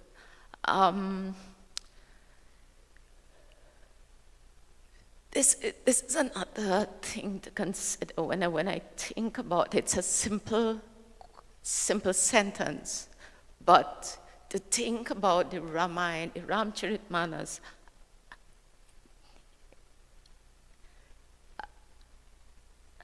as poetry, right? What does that mean? When you think about the Ramcharitmanas as poetry, what does that mean? What are the characteristics of poetry that can then come into the creation of our local Ramlilas, right? So these are ideas that I'm throwing out that hopefully we can give some thought to. And of course your questions will help me to flesh them out, right? So this is the vocabulary that I'll present today, the idea of Leela. But Leela is creative impulse, right? There is a quotation from an article called The God at Play, re-examining the concept of Leela in Hindu philosophy and theology. In 2022, this was written by J.J. Lipper in the International Journal of Hindu Studies. He has a quote from Tagore, that's from Tagore's Gitanjali, that says, "Thou hast made me endless, such is thy pleasure, thy Leela. This frail vessel thou emptiest again and again, and fillest ever with fresh life."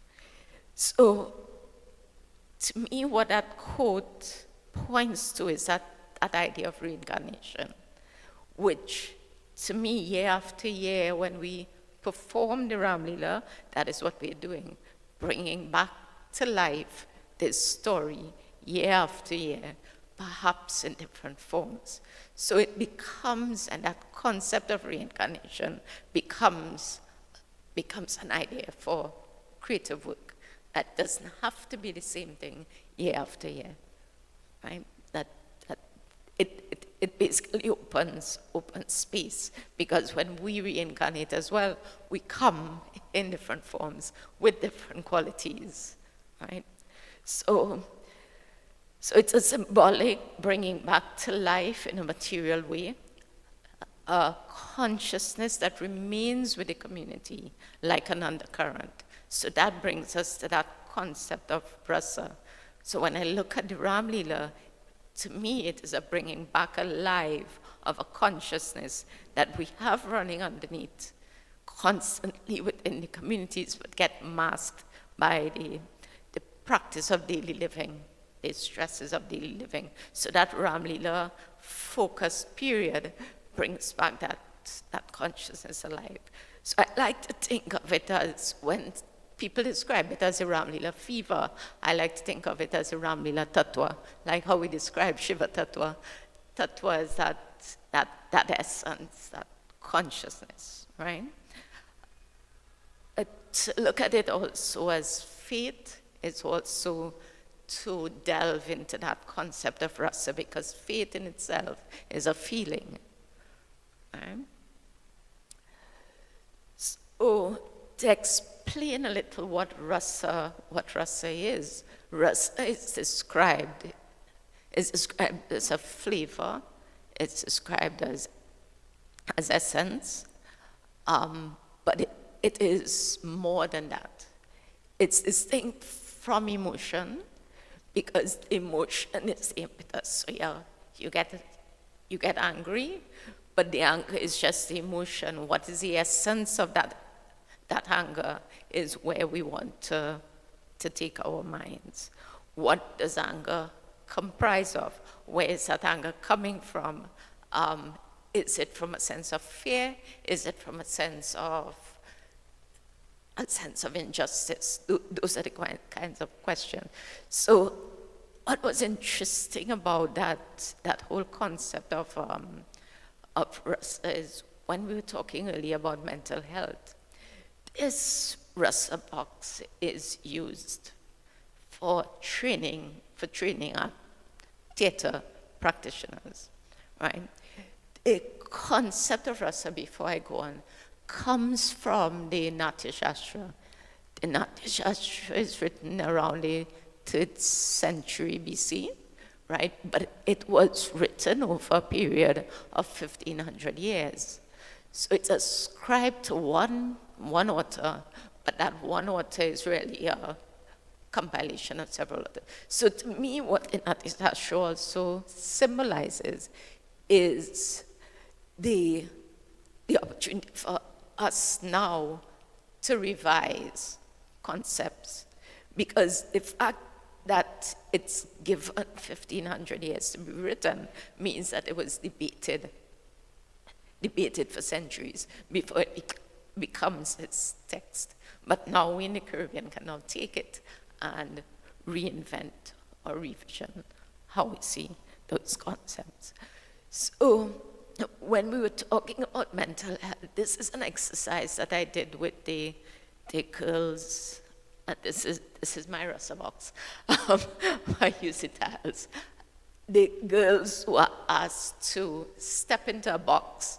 They taught the music. So I played some music, told them step into a box. They felt the music was, which feeling they thought the music was causing them to feel. And they kept skipping from box to box, right? They didn't inhabit one particular box. So that led to a whole discussion of, well, what is really the feeling that you're feeling and where is it coming from? And they said, the reviews from that was that they said, this is really interesting. You should probably do some psychotherapy with us, because this is asking us really to question those feelings, not just to react. Where is it? Because they're saying, well, I'm not seeing loneliness over there. Where loneliness in this box? So now you have to ask them, well, which one of those feelings do they associate is causing this feeling of loneliness?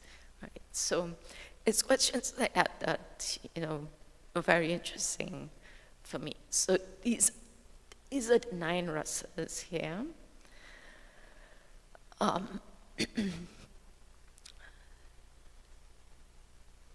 Interestingly enough, and why I think this is important for us to know as well, the concept of rasa has now been refashioned as what is called it's a literary theory now in the West called affect. And the writers have ascribed affect theory to an American psychologist who came up with the 9 affects. So I'm reading this a couple of weeks ago, and I'm a little bit irritated by it, because I'm thinking this American psychologist in the 1950s, Sylvan Tompkins, is said to have come up with this idea of the 9 affects, and he lists them out, right? In his, however, surprise is a neutral emotion, but for us it's chant, right, which comes centuries after the first seat, right? So I'm thinking it is so important for us to understand where our terms come from as well, so that we can understand them when we read theories like this that pull from those concepts. And it's important for us as a Caribbean people to understand where those origins, the origins of those thoughts.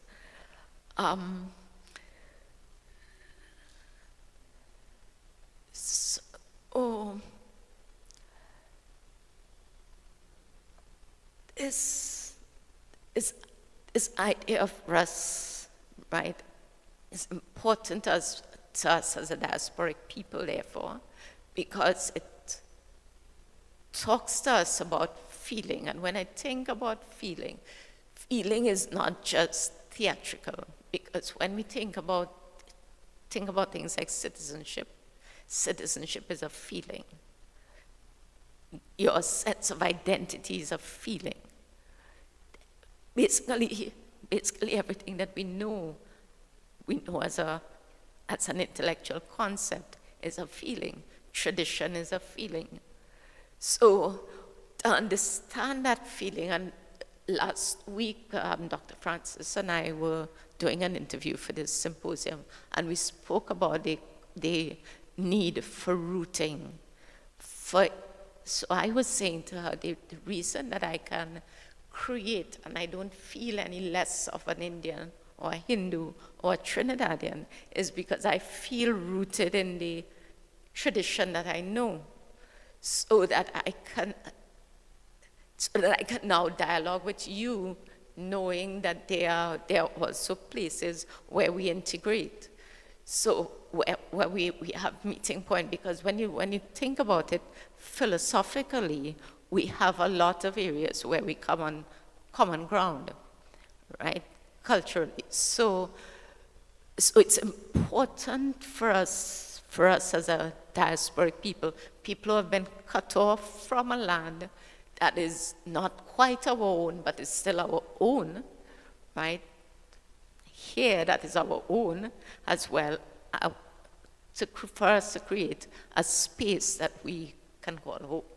And for everybody, that might look different, right? So what Rasa Leela, to me, there is a concept in Nepali literature called the third dimension of thinking, which engages with the complexity of being.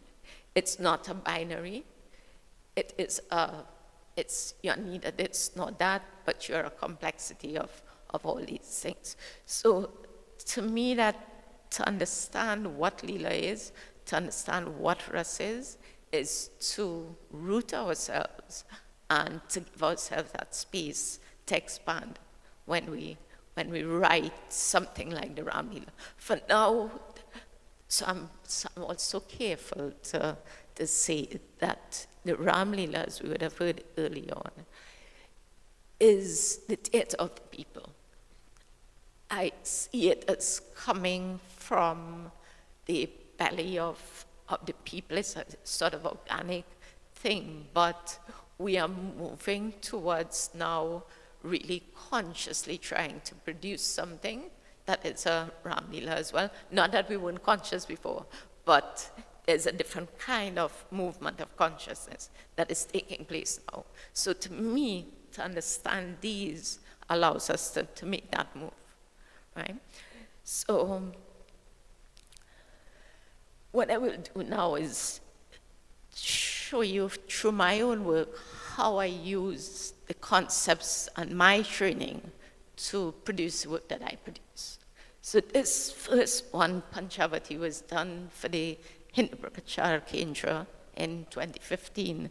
They were doing the Bal Ramlila, and Rafji called and said, I need a piece of music that does this dream sequence. Can you do this? Right? And I wanted to have this local flavor, so I want a band. Now we had no money to go to a studio to record it, so I recorded it in my room. I just put some pillows around the recorder, recorded the sitar, sent it to my producer who is here, Joanna, scripted it, said, okay, we need this mood, we need to do this. So what came out is it had to be a simple track for children to dance to, right? But how it's conceptualized is where my head was, right? So this is just a snippet of it. It's a little bit repetitive for one part, and then we move into another portion. Now, the second track is called Liquid Bodies. This one, this is not Ramlila, but it's theater. But it's the way that I conceptualize theater using my training as a classical Indian musician. So I wrote this script as a score, the way that we'll write it in Indian classical music. And so this is an example of it. This was done for a year-long program called Writing for Performance, which was done by the Royal Court Theatre in UK. There were 12 writers selected from the Caribbean. I was really maybe the only musician, but coming from an Indian background. So this, and I had conceptualized the call for proposals in the way that a musician would. So I didn't think of it as traditional theater. I was going to write this as a musician, right? So this is my, what the script looked like. So it's arranged according to Tintal, which is, I don't know, can you see it?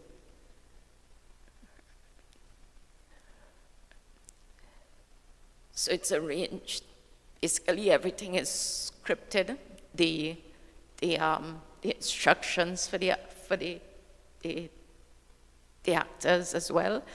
This was originally conceptualized as a sound installation. So I thought that people would walk into a room, I hand them a script, they then listen to this tal that they know nothing about.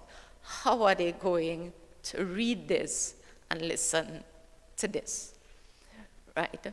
Now, so it was interesting because this was done in Jamaica, so nobody's Indian. All the actors are Jamaicans, right? And the discussion around it was that it resonated with their customs and traditions for them. So this is an example of the just a track, right? The other thing about this piece as well is how you marry the science and the art, because this piece came about when I read a research paper that was being done by the University of Liverpool on climate change, and they discovered that the Caribbean basin has a sound. They discovered it's called the raspberry whistle. It's a short clip of the raspberry whistle, and the key is A. So I tried to compose all the music on the key of A because I was doing a story about the sea reclaiming the land. But it's done through the voices of the Africans and the Indians who did not make it to land. They were all dead. So these are the voices of the dead coming to speak to the voices of the living, right? So the entire piece is done according to that, right? So that's the,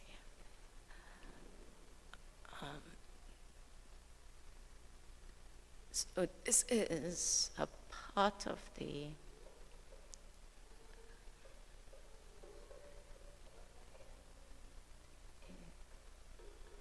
volume.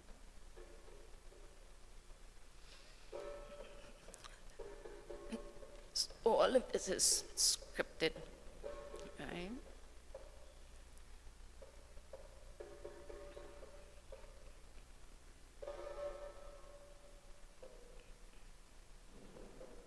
Can you all hear it?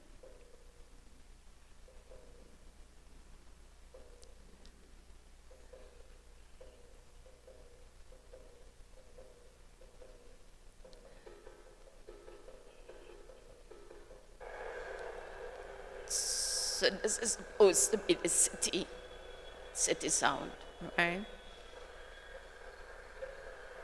The chiseling is a sea coming in.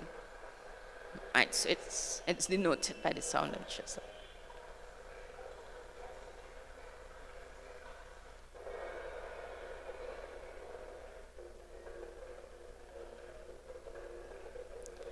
And now there's dance of destruction.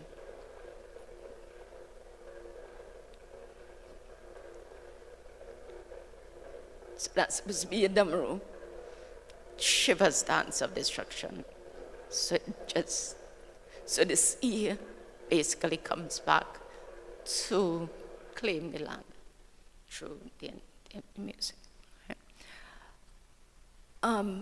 So again, that is a playing with the rasa, playing with the concepts being drawn from the music and from the tradition and being transposed into this. This one is it's a recording. There's a project called Cities and Memory, where people around the world were submitting recordings of places in their countries, and we were supposed to make music out of it. So this one is the bird, the sound of the bird becomes the rhythm, right?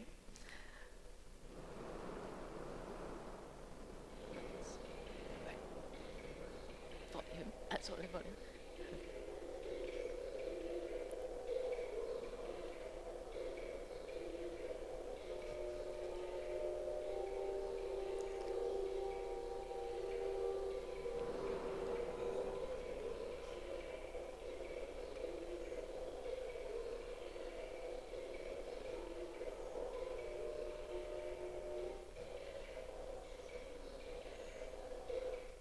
That's just a little snippet, right?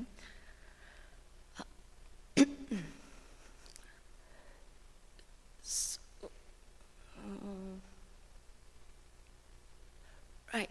So, but that's just through my own work. I'm just basically offering possibilities. When we think of Ramlila itself as a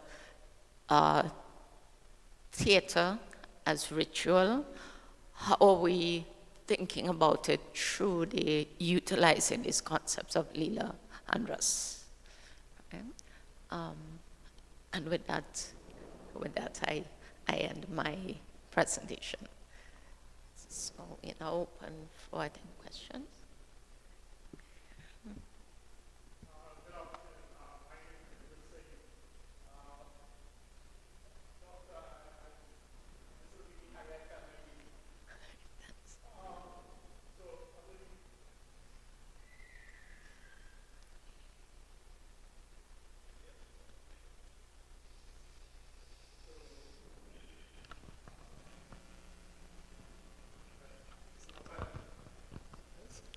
Okay, yeah, so I said this is the highlight of my day. I really appreciate this presentation. Panaji, I know I may step on your toes about to say. However, under the late Pandit Paramanand Prasad, when we first started to do Ramlila productions in St. Augustine, what we did is we looked at the various plays that we would have done on any given day, and we tried to look at what emotions would be congruent with the particular sections and so on, and craft a soundscape around that. So I remember one in particular where Sita Ma is sitting under the tree in the Ashok garden. How is she feeling? What emotion do we really want to convey? And I had to go through hours upon hours of musical clips and find appropriate songs and so on. So I'm saying that when we're looking at Ramlila, we need to consider what emotions we want to convey to the audience. It's no longer a question of us just presenting the story. We're all familiar with the story. It's told to us in the mandirs and so on. And what are the deeper emotions? What's the connection that we want to create between the people who are presenting, the actors on the stage or on the ground or wherever it may be, and the audience looking on? Panditji, I know you would narrate and so on, and not as well like Pandit Bhaunat and so on in Sangha Grandi. I've witnessed these various presentations. But as we're saying, we're evolving Dr. Patesar, and I think what groups need to do is look at each individual. So I'll just digress a minute. Last year in Sangha Grandi at the Swahili Hindu College, they used steel band to play the Mission Impossible theme for Hanumanji going to Ayodhya. Not Ayodhya, sorry, to Lanka. And it just fit in so well. And so we have to look outside of our traditional East Indian music as well. And also, some years ago, we would have used Bangali Babu from Guyana. We would have changed up the words slightly. So that is the now Professor Adesh Ramsubag. He's a musician in his own right. And he would have worked with us in those days. And we created a theme for the Rawan and his army and so on, based on that. So I'm saying that we have to look outside the box. I've seen other Ramlila groups try to use contemporary music, to try and convey love and so on between Sri Ram and Sita Ma and so on.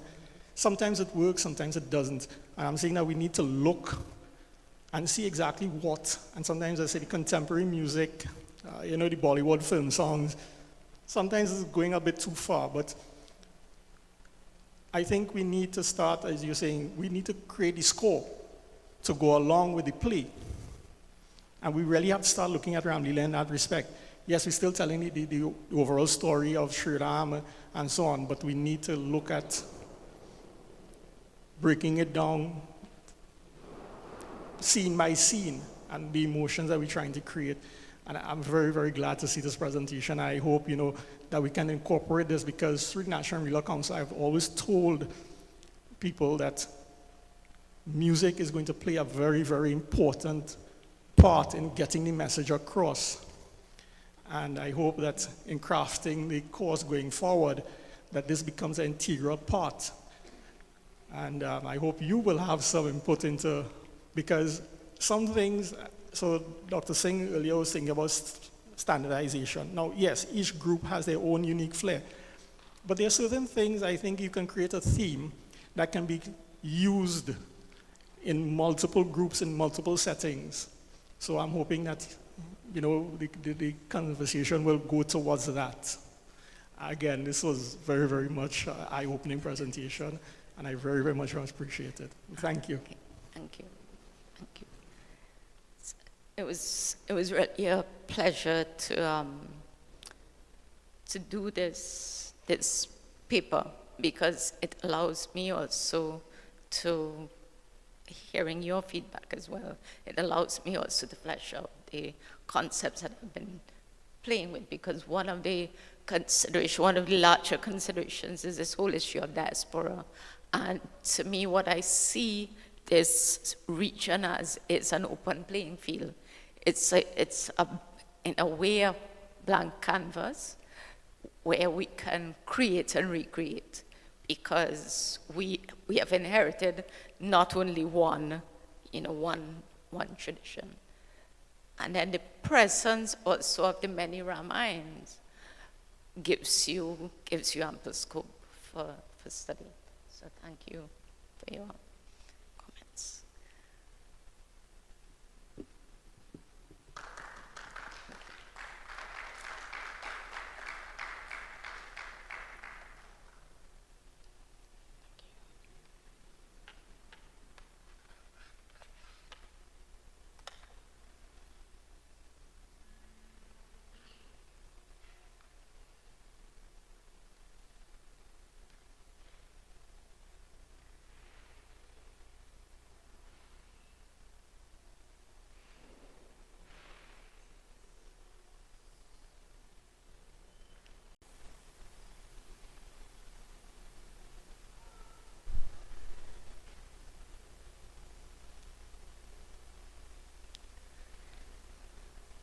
Good afternoon again. We now have a presentation from Tyler Sukrali. Tyler Sukrali is a Mellon Mays undergraduate fellow. His research centers around post-colonial Gothic studies and the plantation as a site of inherent Gothic aesthetic.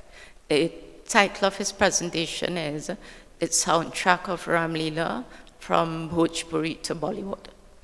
Deeply grateful to participate in this symposium to the extent that I can. My name is Tyler Sukrali, and I'm an undergraduate researcher at the University of Chicago, supported by the Mellon Mays Undergraduate Fellowship and the UChicago Stamp Scholarship. My academic work centers on post-colonial Gothic studies, with a particular interest in the plantation as a site of inherent abject aesthetic, a space where history, trauma, and memory converge, blend, and horrify. Alongside my research, I'm a creative writer with fiction published across the American Speculative Literature Network. It's a pleasure to share with you today my work on the sonic dimensions of Ramlila in Trinidad, exploring how music both sustains and transforms communal identity within the Indo-Caribbean diaspora. Thank you. Now that I've given you some background on who I am, let us review who I'm not. I am not an ethnomusicologist, nor a music historian. I'm not trained in rhythm analysis, nor professional dance. I cannot, at this stage, break down melodies or trace the tempos of babla and kanchan. Fortunately, music can be meaningfully discussed without that kind of technical expertise.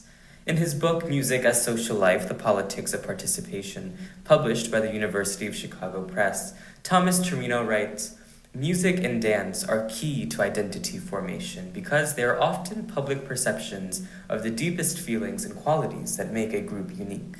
I want to focus on two words here, feelings and qualities. In essence, music is all about emotion and aesthetic, two things that I do study, and two things that will guide our conversation today. So our discussion will center on the artistic and humanistic dimensions of music, rather than its structural components, and these, I would argue, are no less substantive in intellectual value. This presentation is divided into two parts. First, I'll give an overview of the various musical styles that accompany Ramlila performance in Trinidad and Tobago and discuss their origins and cultural significance. In the second half, we'll turn to the implications of these styles, how they evoke feelings of trauma and longing, and how they express qualities of displacement and fusion. I hope that by the end of our time together, we'll share a deeper appreciation for the musical sophistication that surrounds Ramlila, the words and sounds that connect our community, our ancestors, and the generations yet to come. When we think of Ramlila, we think quite immediately of music.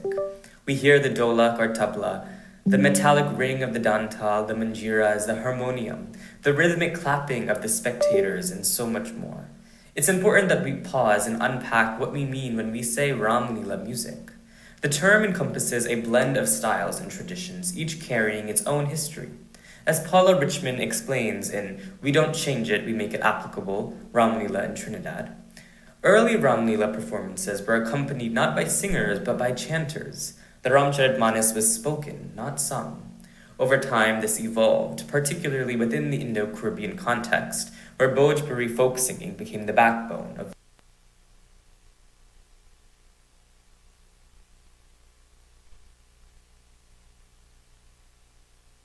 Sitaram and Gura forms, Ramayan recitation, Chautal, and Tasa drumming. These together form the rhythmic and emotional heart of performance. I'd like us now to reflect on how the structure of these musical forms mirrors the quality of displacement and the feeling of trauma within the Indo-Caribbean experience. In her book, Ramcharit Manas in the Diaspora, Trinidad, Mauritius, and South Africa, Usha Shukla offers an important theory, one shared by many scholars of Indian indentureship. She suggests that the enduring power of Ramkatha for Indo-Caribbean communities lies in its thematic resonance. Just as Ram is exiled from Ayodhya, for example, the Indo-Caribbean individual is exiled from Bharat. The longing to return, the yearning to be whole again, becomes central to both narratives.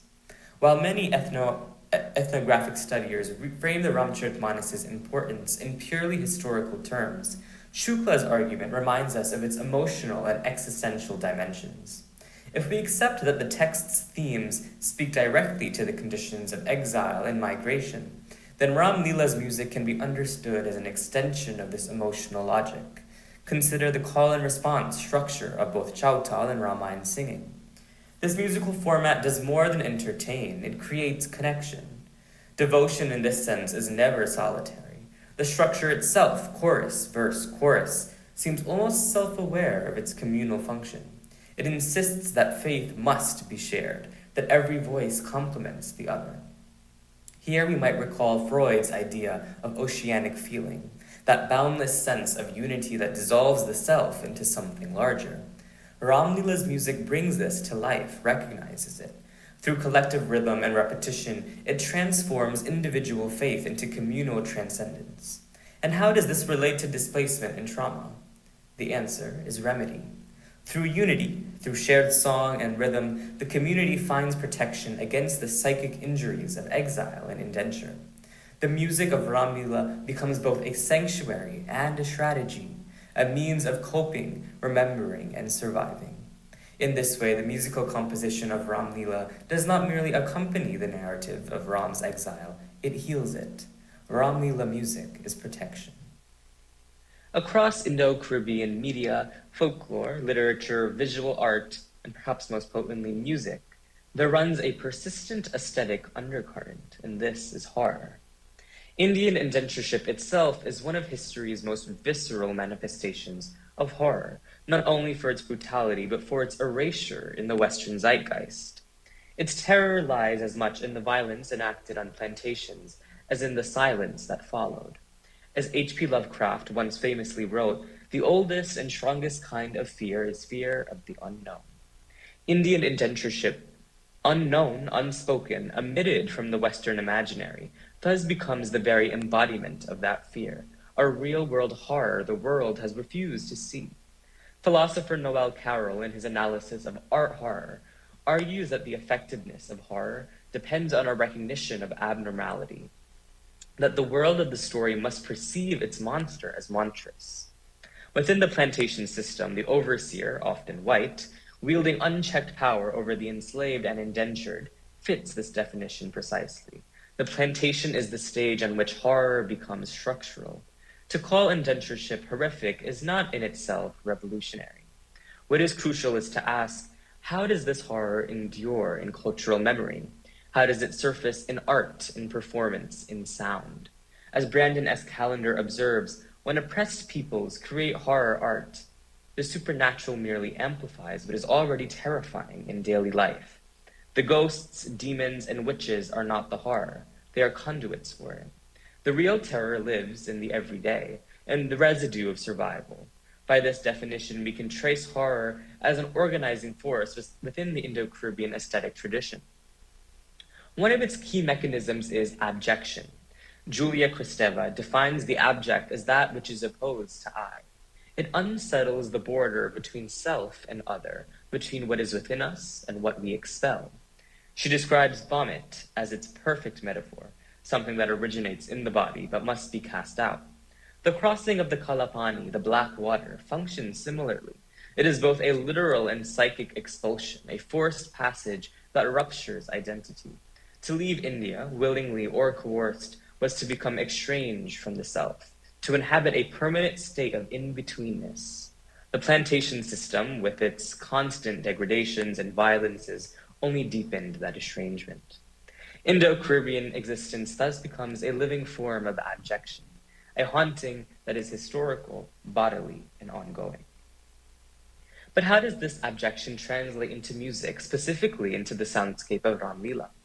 We hear it most vividly in the use of tassa during moments of heightened drama. Tassa's explosive rhythms evoke disorder, tension, and visceral release. When it accompanies scenes, such as the aforementioned Hanuman setting Lanka ablaze, it draws the audience into the emotional chaos of the narrative. Performer and spectator merge in effective intensity. The boundaries between watcher and story dissolve. This merging, this shared trembling between performer and audience, is in itself an act of abjection. It destabilizes the line between self and other, between subject and spectacle. Through Tassa, Ramlila reenacts not only divine epic, but diasporic trauma. It invites the audience to feel bodily the ancient pulse of dislocation and survival. The music does not accompany the scene, it embodies it. In that moment of rhythm and resonance, horror becomes communion, abjection becomes art. We've come through the traditional soundscape of Ramlila, so Chautal, Ramayana recitation, and Tassa, and discovered how these sounds help sustain community and repair trauma. I'll now turn to what I call the Bollywoodization of Ramlila. Hindi cinema has been screened in Trinidad since the 1930s. For the Indo-Caribbean community, film offered a sonic and visual return to Bharat, a way to return home, to imagine home, to soothe dislocation, and to perform cultural rebirth. Cinema did more than show a landscape. It supplied new musical grammars and production values that communities could reproduce locally.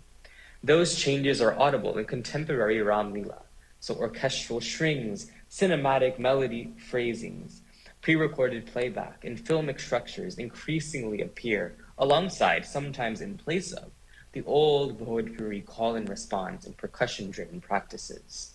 I'll now play two short clips, one that represents or features a traditional Ramayana excerpt, and another drawn from Bollywood Ramayana film music.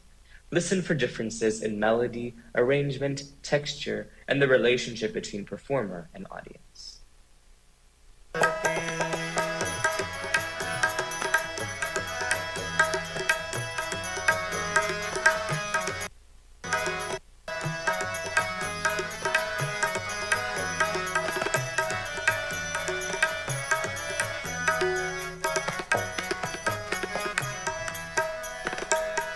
एक एक सन धीरही प्रचारही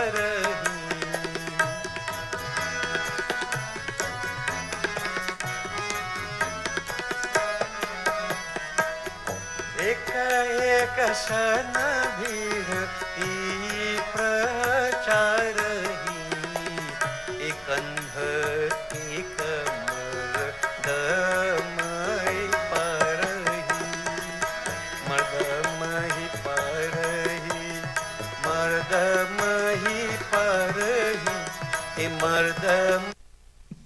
This first video featured Pandit Hardeo Prasad, whose discourse on the history of the Ramayana is, by the way, remarkably insightful. I'd recommend you seek it out when you have the chance. Before he begins recounting the classic styles of singing the Ramcharitmanas, Pandit Prasad makes a telling remark. He says, "Up till now, I may perhaps put a tune or two in cinema song fashion, but the original orthodox tunes, as we call them, nothing can replace them." This statement captures the tension at the heart of our discussion today. What exactly is this cinema song fashion that Prasad refers to? What does it mean when the sacred becomes mediated through popular culture? When the Ramayana begins to sound less like the Indo-Caribbean community and more like Bollywood?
Tune sounded familiar, so did this next one.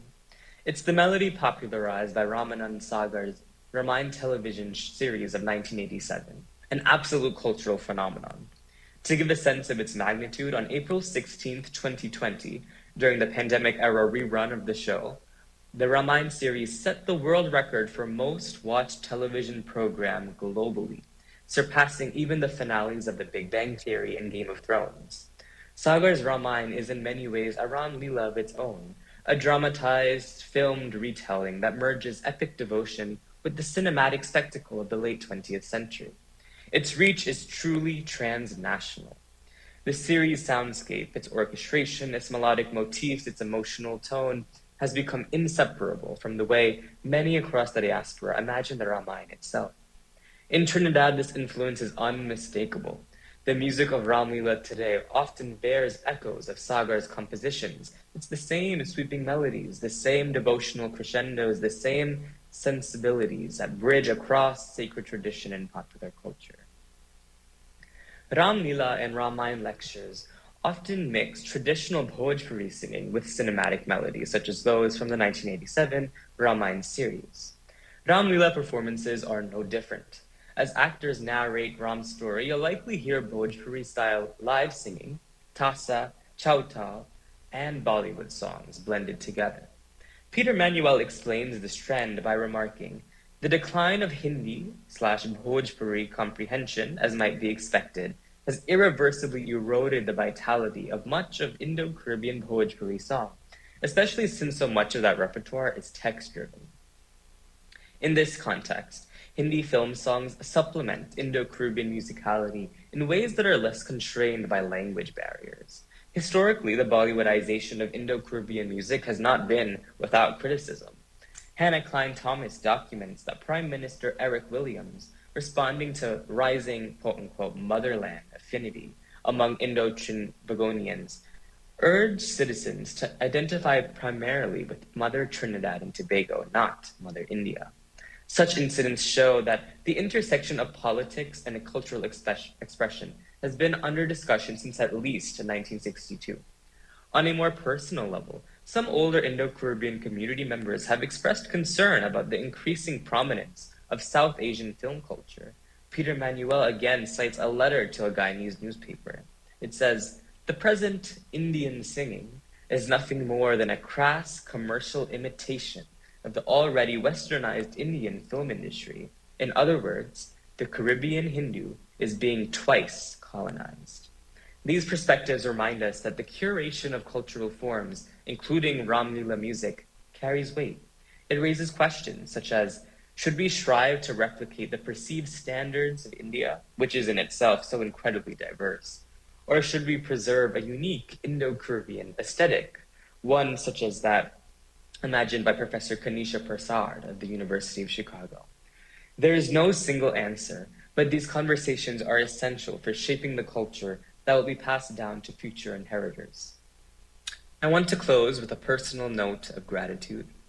If the Ramayana teaches us one thing, it is that love will always endure, no matter where we are or how far we've been taken.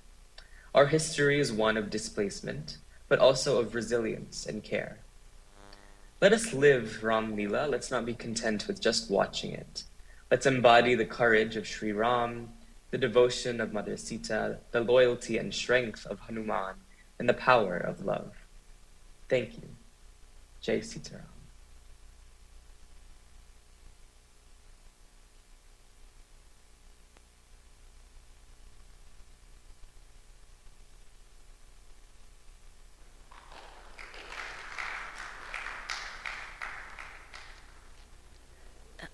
Thank you, Tyler Sukrali. Now we have Ghanshyam Mohammed and Dr. Natalie Pasadi.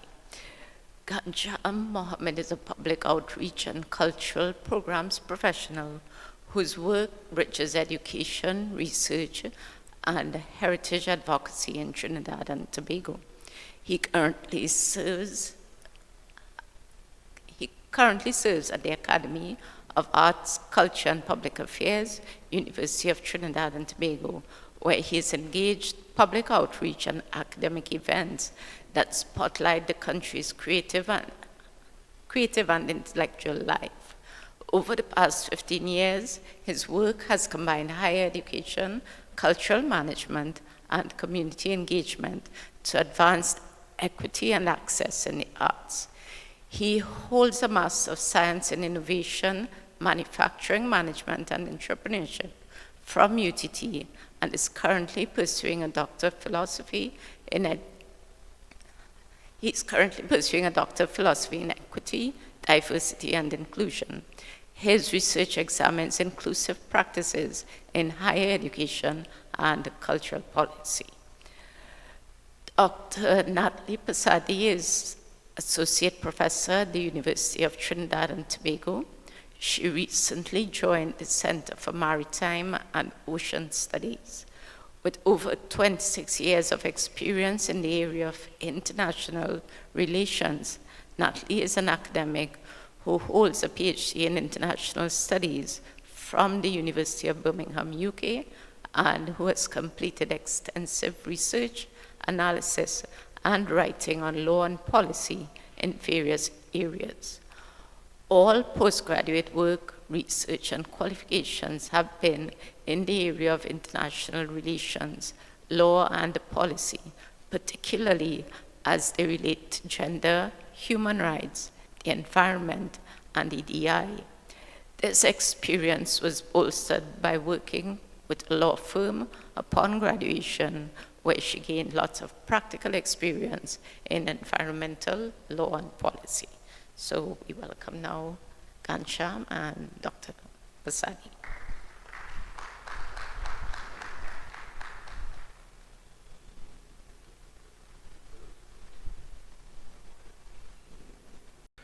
Okay, Sitaram everyone. My name is Ghanshyam Mohammed, as they stated. This paper is entitled Gender Fluidity in Trinidad Ramlila, authored by myself and Dr. Natalie Pasadi. It explores how the dramatic adaptation of Tulsidas's Ramcharitamanas, or by a non-Western theater lens, sadhana and upasana, brought to Trinidad by indentured laborers, has evolved into a local performance tradition that both reflects and reshapes gender norms. I'll be looking at how these performances act as a living text of negotiations between tradition and change, masculinity and femininity, community and individuality. In Trinidad's villages, Ramlila has grown to be an important cultural occasion that promotes community involvement and preserves languages and traditions. As many of you are aware, Ramlila is a community theater that performs a Ramayana mostly outdoors and sometimes in temples and traditional theater spaces. Adapting to local circumstances and Caribbean realities, it has been performed in Trinidad for over a century. The representation and contestation of gender in Ramlila now is the main topic of the study. It poses the question of how men and women are portrayed, who gets to play what roles, and how it relates to a broader concept of gender fluidity and parity in Indo-Trinidadian society. By examining the Ramlila stage, we also glimpse how communities negotiate identity, spirituality, and social change. We start with a brief look at gender as a social construct and a conceptual review of gender fluidity in Hindu mythology. And Dr. Natalie Pasadi. Sitaram. Gender is not sex. That is something that sometimes creates a bit of a problem. Sex is your biological representation. Gender is a social construct. It's what we make of it. It's how we practice it. Gender is not simply physical, biological differences between males and females, but a set of culturally shaped and defined characteristics associated with masculinity and femininity. As I said, it's a social construct, and sex does not equal gender. Even at the level of the UN, they recognize that gender refers to the socially constructed roles played by women and men that are ascribed to them on the basis of sex. So how we grow up, how we've been socialized, what our parents tell us to do, how we play, and so on. That is what gender is. Gender analysis is done in order to examine similarities and differences in roles and responsibilities between women and men without direct reference to biology, but rather to the behavior patterns expected from men and women and their cultural environment.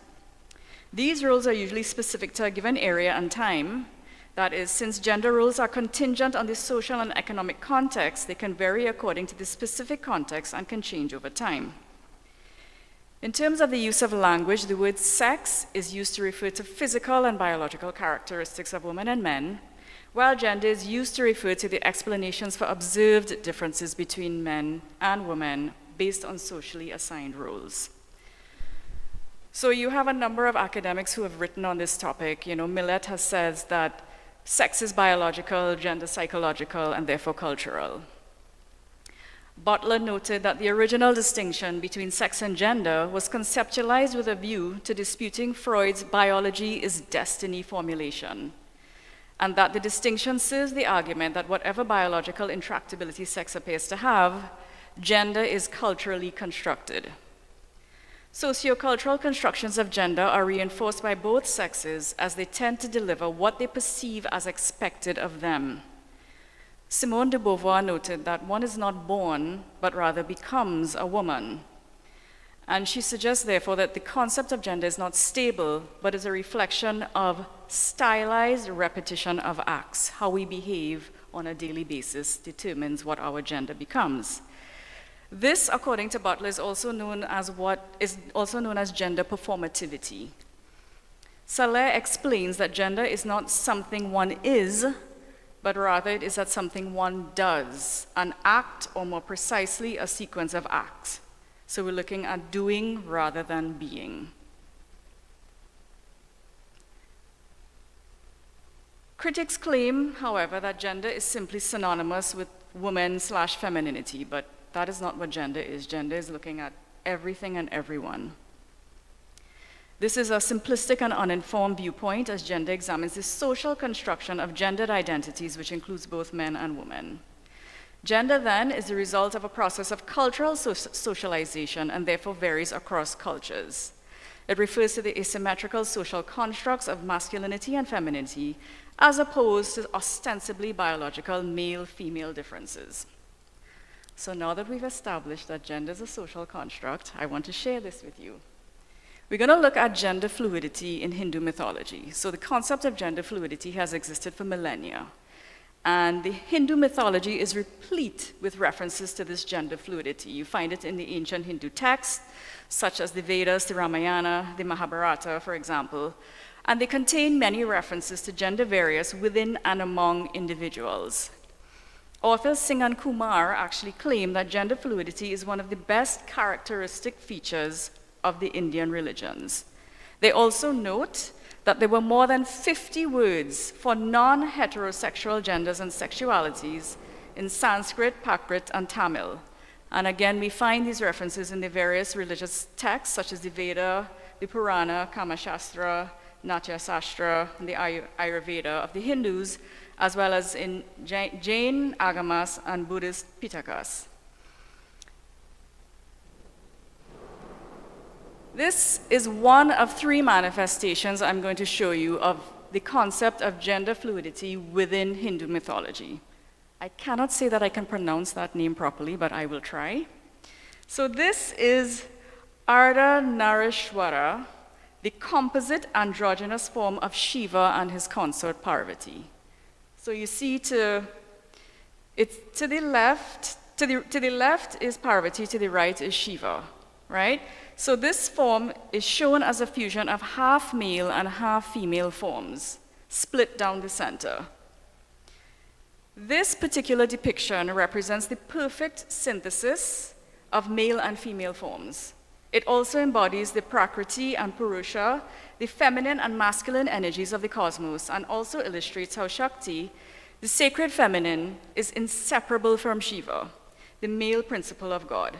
This particular form also symbolizes the all-pervasive, all-enduring nature of Lord Shiva. This is one. This is another. Does anybody know Mohini? Right. So Mohini is the female incarnation of Lord Vishnu. As you know, if you know her, you know that she uses her feminine wiles to destroy demons and other evil within Hindu mythology to protect the universe. This is the third one. Do we know this one? Yes? Good. So the third one is Shikandi, and Ghanshyam will speak more about this shortly. She was born as Amber and then reborn as male to exact revenge against Bhishma. This is the Mahabharata's transgender warrior. So we see these 3 different manifestations, one where you have a fused form, one where you have 2 forms, and one where you have a transition. So as I started with saying, that gender fluidity has existed as a part of Hindu culture for millennia. But it was problematized by colonialists who recognized only a binary notion of sexuality and then came and imposed this structure on pre-colonial sociocultural and religious beliefs. They said, no, it's only male, female, there can be nothing else, right? Authors Thomas and Sudhakaran indicate the concept of gender fluidity was more present in pre-colonial India before Western heteronormative notions of sexuality and gender all but extinguished the notion. Certain acts and behaviors were criminalized during this period of control in an attempt to ensure compliance with the colonialists' binary conception of gender and sexuality. This is due to the fact that gender fluidity challenges the heteronormative binary understandings of gender,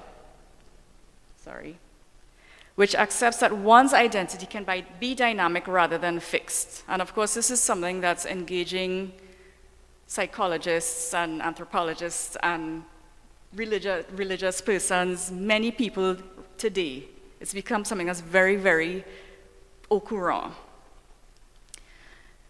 The same authors note that gender was never a biological identity. A lot of people can be born with feminine biological characteristics but feel something else. The spectrum of gender, according to them, is inclusive of all identities. It's androgynous, non-binary. In this way, the representation of gender-fluid characters in Hindu mythology is socially constructed. And we see this being tied back to the whole social construction of gender, as we noted in the beginning.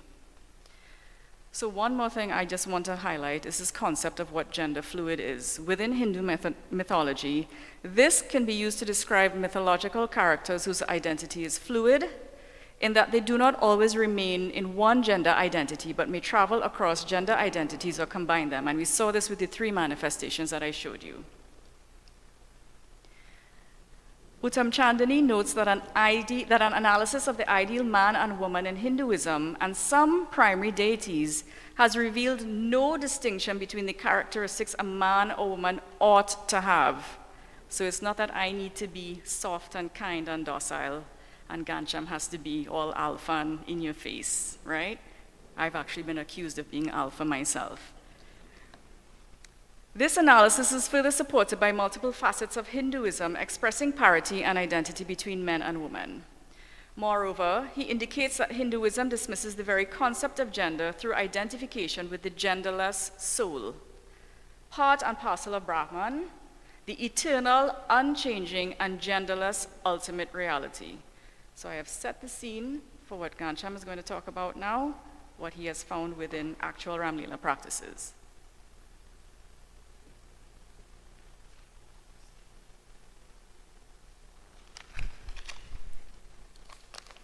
Okay, just to very briefly go through the method.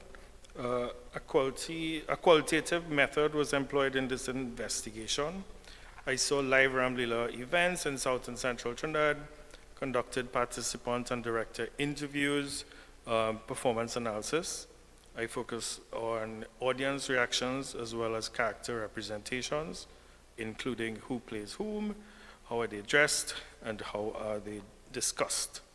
In order to determine where our Caribbean adaptations differ or innovate, I also contrasted these results with studies in Indian Ramlila traditions, including the writings of Singh, Lord Speech, Mahabir, and Rabisad.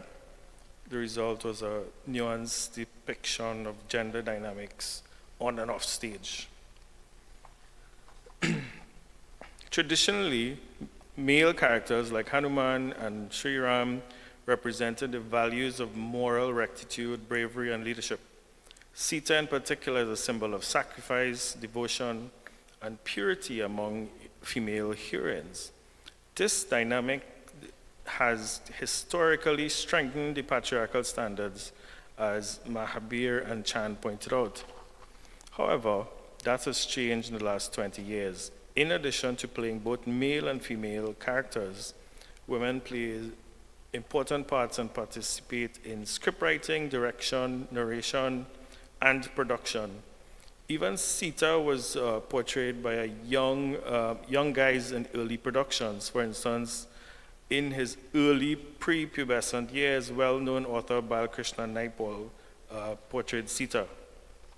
with women claiming visibility, leadership, and creative expressions while still navigating cultural norms. This development reflects larger shifts in Indo-Trinidadian society. I also draw a reference to what may be looked at as controversial by some, the advancement of many female Hindu pundits or panditas in Trinidad and Tobago. These panditas conduct pujas, yagnas, and sits very comfortably on singhasanas across Trinidad.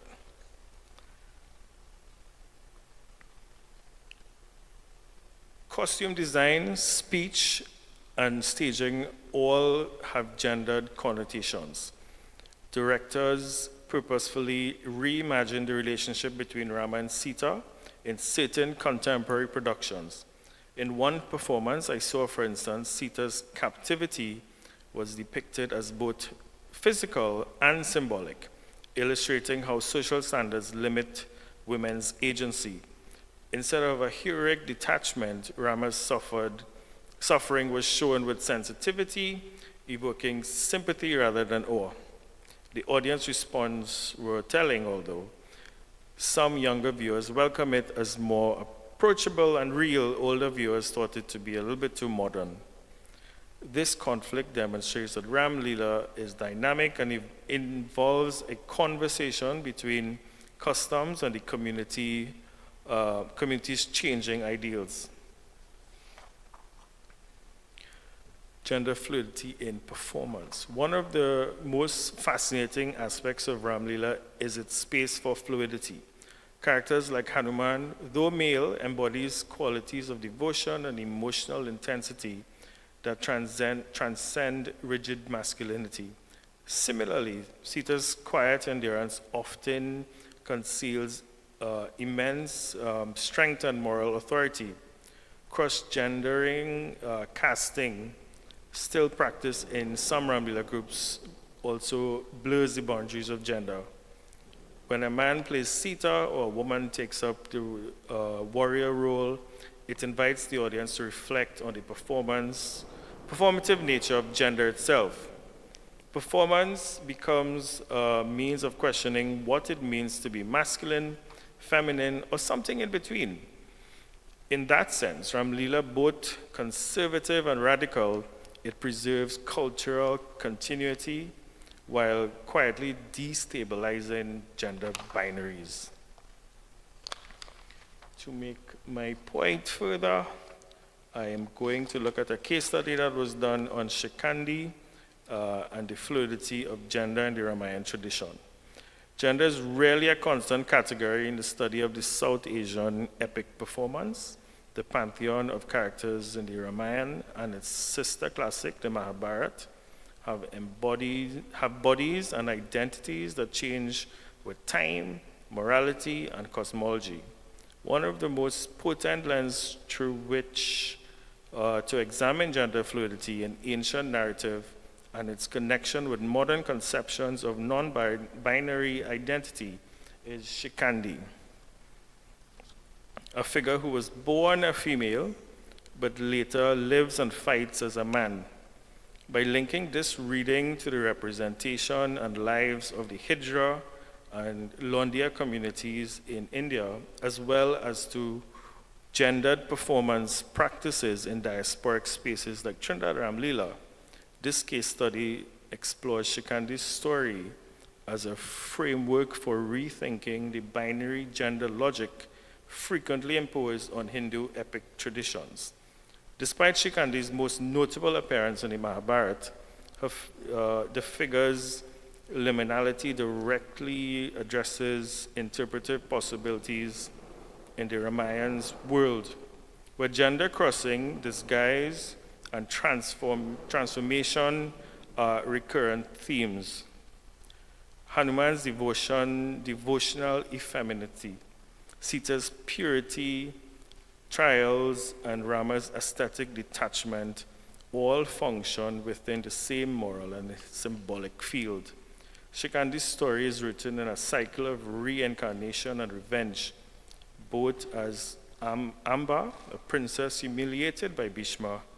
Amba vows to be reborn as the instrument of his death. In the next life, she's born a female, but later becomes Shikandi, living as a male and taking up arms in Kurukshetra war.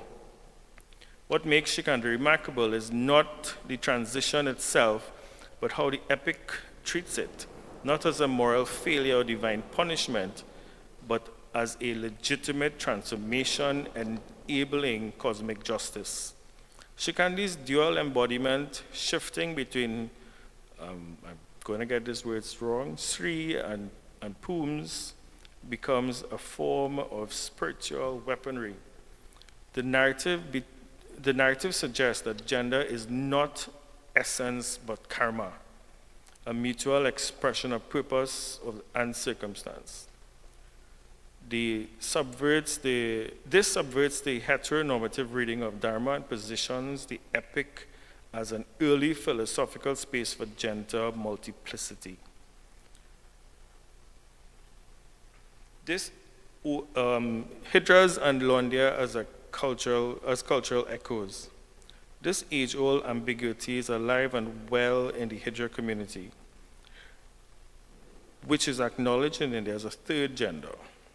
The liminal authority of characteristics such as Shikandi, echoed by their social and ritual role as dancers, singers, and blessers at weddings and births.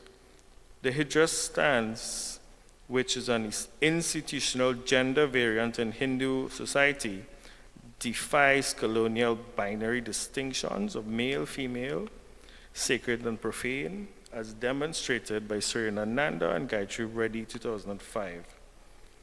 Similarly, the Londia performances are men who dance in female costumes in North Indian folk and devotional theater extend this idea of gender as performance.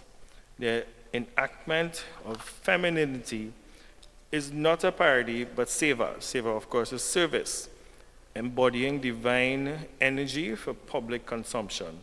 The performance of Ramlila itself, where men historically played all roles, parallels this dynamic. Gender in these settings becomes a vessel for devotion and artistry rather than a biological identity. Both Hindra and Londia occupy spaces of cultural tradition, revered and ridiculed, sacred and marginalized. Yet, like Shikandi, they expose the elasticity of gender as both lived experiences and performative practices. This is just a photo from how the British attempted to erase Hijra by Shahrazad hand. And you can see very early Hijras here in this photo.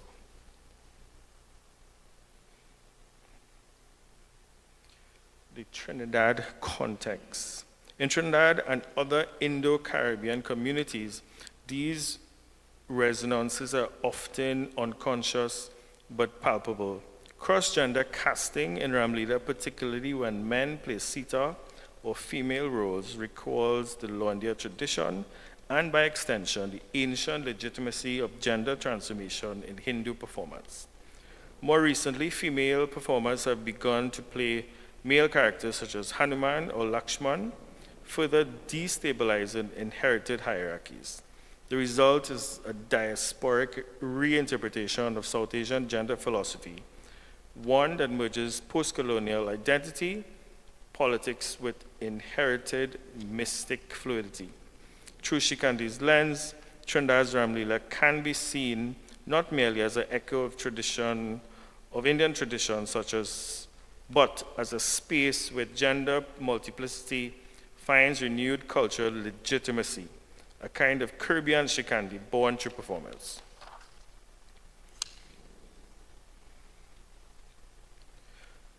Ramlila in Trinidad is deeply community-driven. It is not a performance, but a collective project of faith, education, and cultural identity. Entire villages come together, tailors, drummers, narrators, costume makers, each contributing to something larger than themselves. This inclusivity allows for experimentation.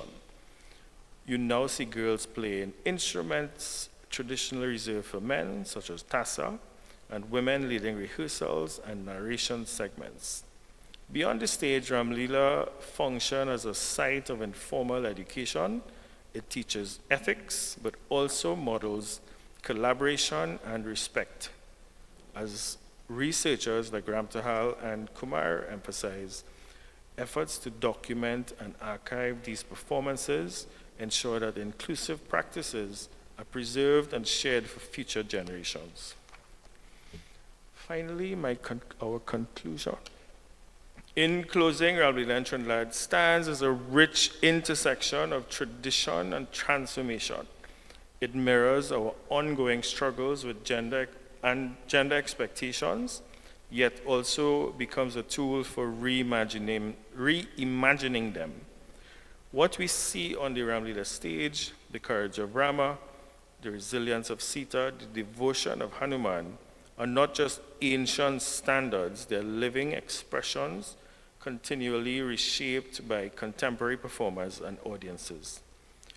Future research might focus on youth participation, digital documentation, and audience interpretation, and more importantly, gender identities and fluidity in our society, and perhaps more importantly, in the Hindu community, to see how these performances continue to evolve.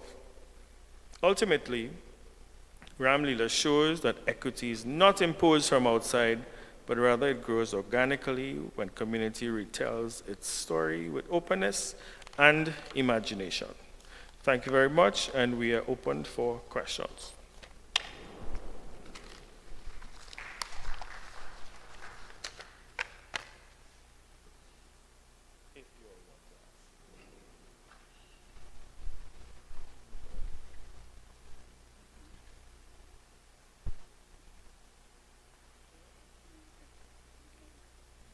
Good evening, Sitaram, everyone.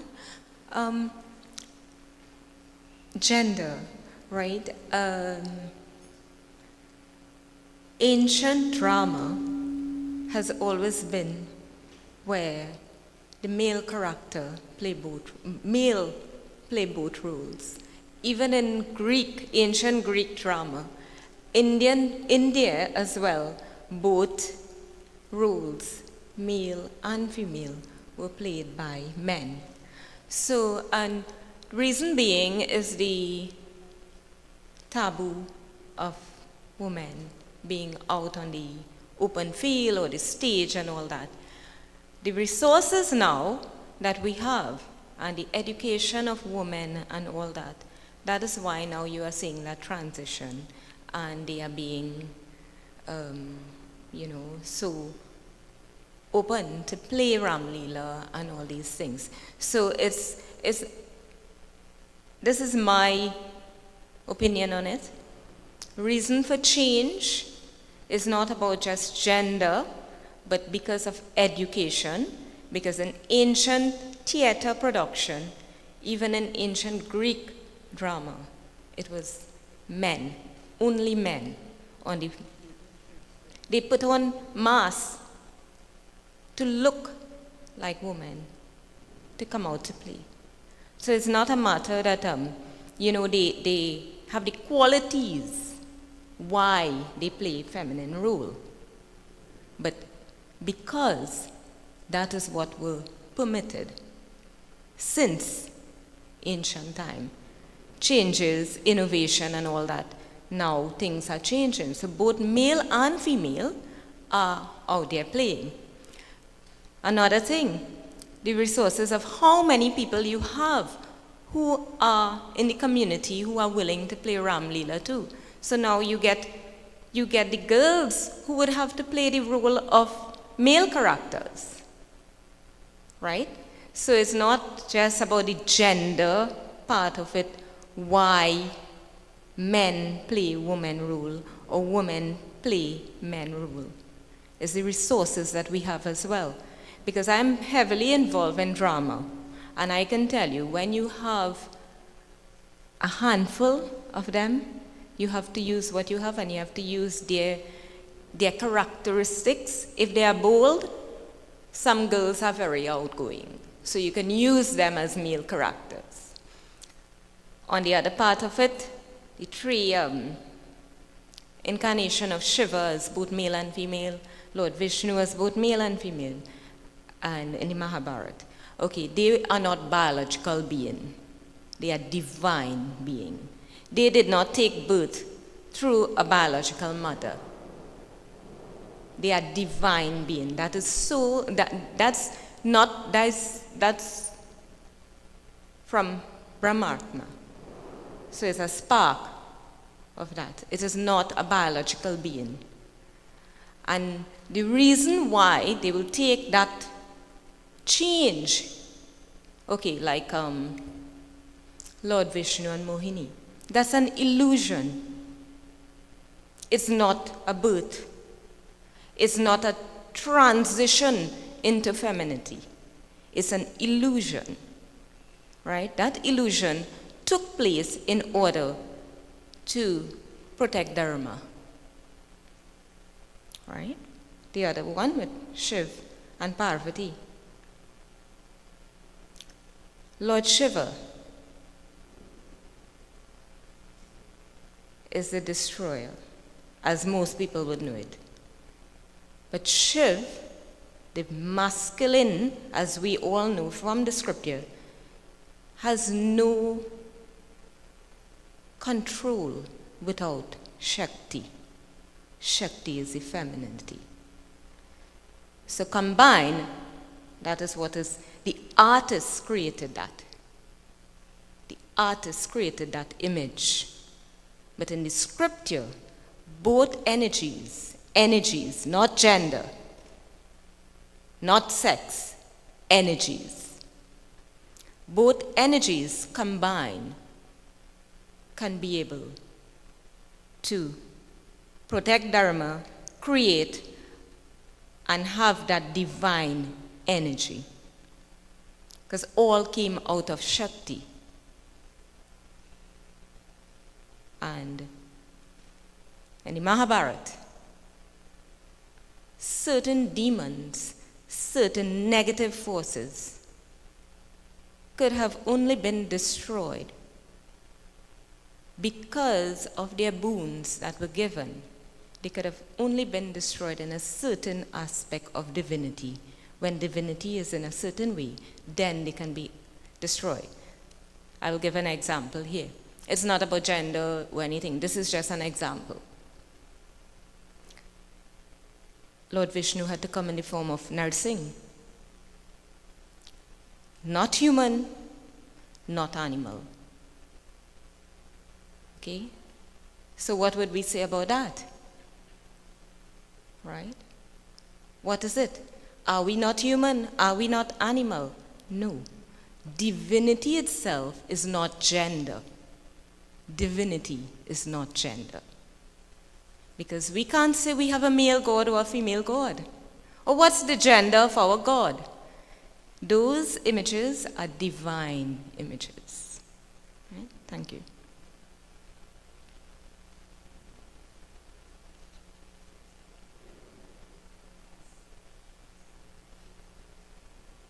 Okay, thank you. Yes, thank you so much for that. So yes, we do accept that we are looking at mythological characters which may not necessarily embody human form, but they are represented in a particular way in the text.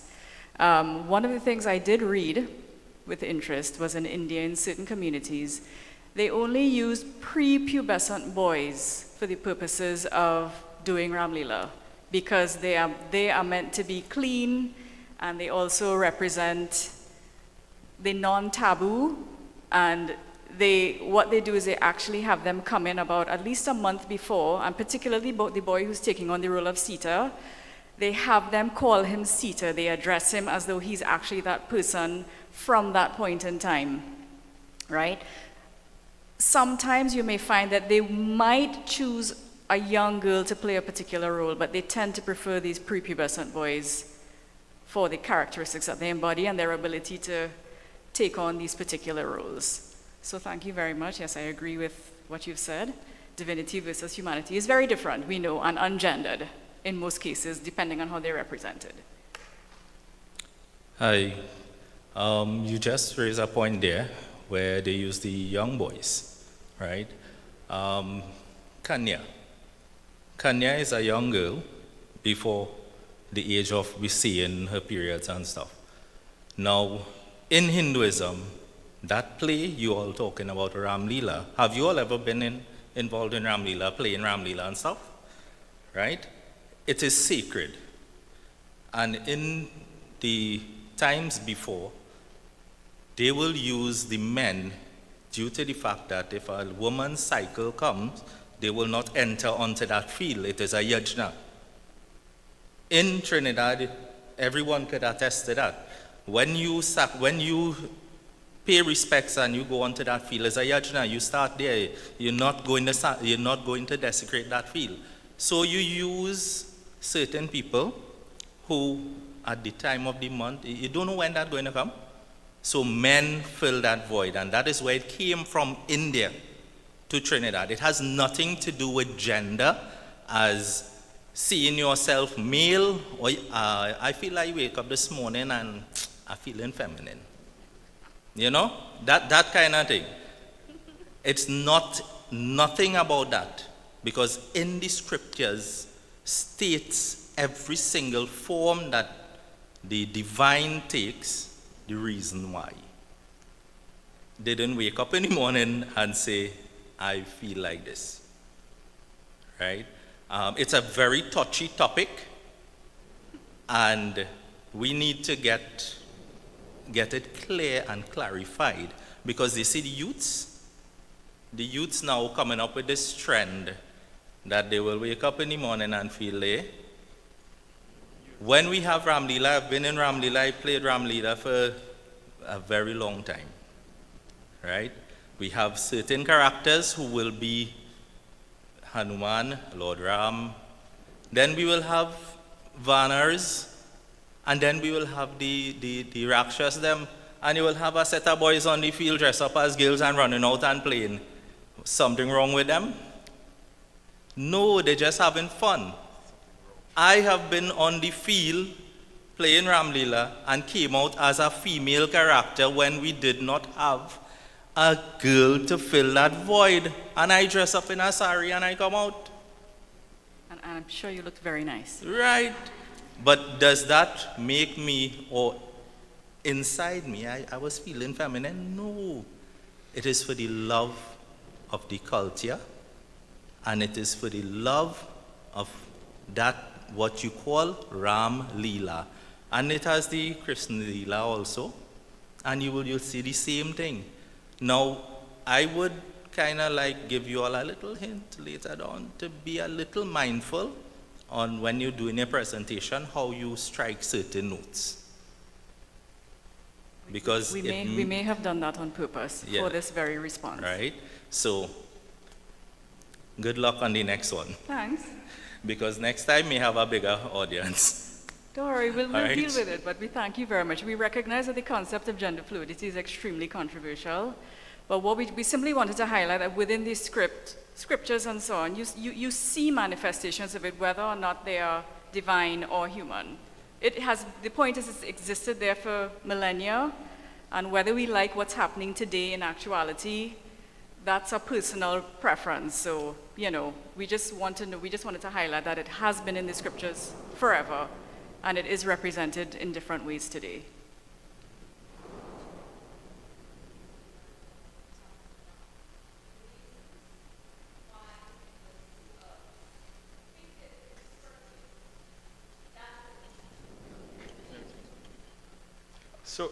So thank you for both comments, right? I think what both of you may have looked at it from one perspective, which is the spiritual perspective, right? The point of this paper was beyond that. That in 2025, among all of this, what some of us want to call woke culture, there exist LGBT people, people who are transgender, people who are non-binary. Those concepts exist. And separate and apart, I mean, I respect to you, but you did mention something about if I, if I put on a sari, does that mean something is wrong with me? And the word wrong was where you know, I got a little touchy.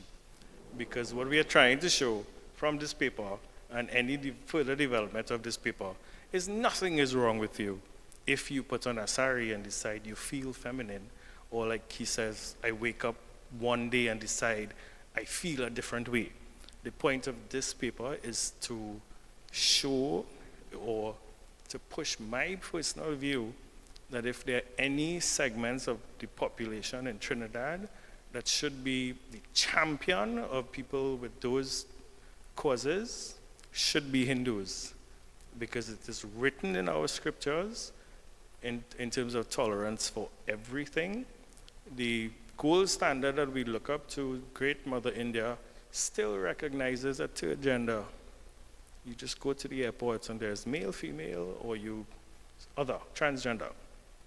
But because we look at what we are as Caribbean Hindus through a colonial lens, through a Christian lens, I think we have warped how we are able to tolerate this. Because, you know, I mean, I was hearing the radio the other day, just a by the way example, and they had this discussion about LGBT rights, because, you know, it comes up ever so often. And it's a Hindu radio station, and the pundit and his guest said, God made Adam and Eve. And I'm like, in which of our Vedas said God made Adam and Eve? The point is, Hindus conveniently uses Christian and colonial, you know, ways to justify the intolerance. And this is what the paper is about. It is to show that it's okay. We have research that shows that it came down from scriptures, whether we're taking it literally or just spiritually, or simply culturally, which I think is more important. Thank you. Discussion as well, in that we're seeing the change of roles, because we were said from a historical perspective, Ramlila was run by men. We've seen, and I think it's paying homage to the fact that Hinduism in particular has been sustained by women over the years. They've taken major roles within the temple structure. And now we're seeing them stepping up into the Ramlila and taking control. So Mrs. Ransubik, for example, who would have been president of the National Ramlila Council. And I think through her instrumentality, we'd have seen more women coming into the space of Ramlila here in Trinidad and Tobago. And we have to take the discussion just beyond the gender roles within the actual Ramlila production of itself. But beyond that, and looking at the role of women in producing the final product of Ramlila as well. I think that's a larger discussion that needs to be put on the table as well. Thank you. Any further questions?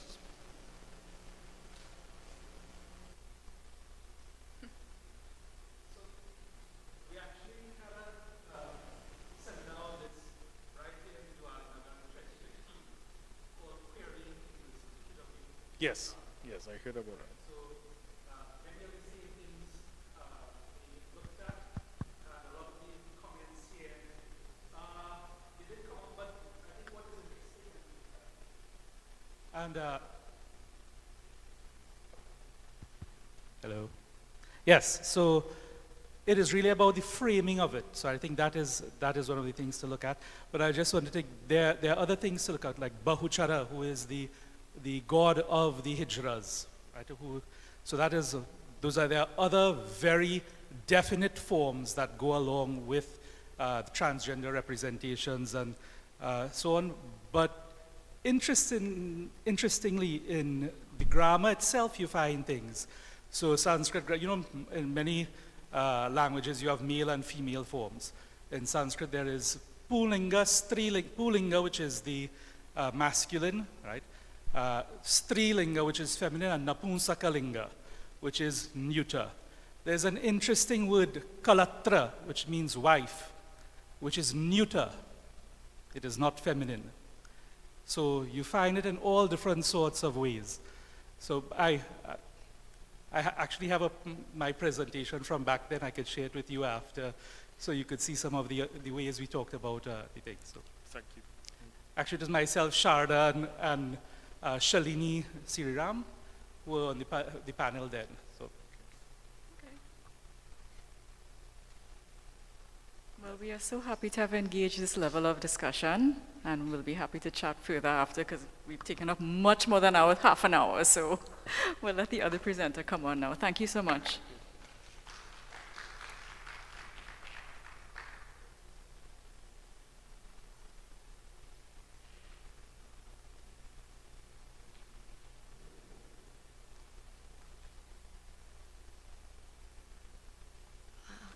Thank you, Ghanshyam and Dr. Pasadi. The next presenter is Devi Ramkalawan. Devi Ramkalawan is a Trinidadian librarian, educator, artist, writer, and community mentor whose work bridges literature, information, services, and creative arts. She is an active information professional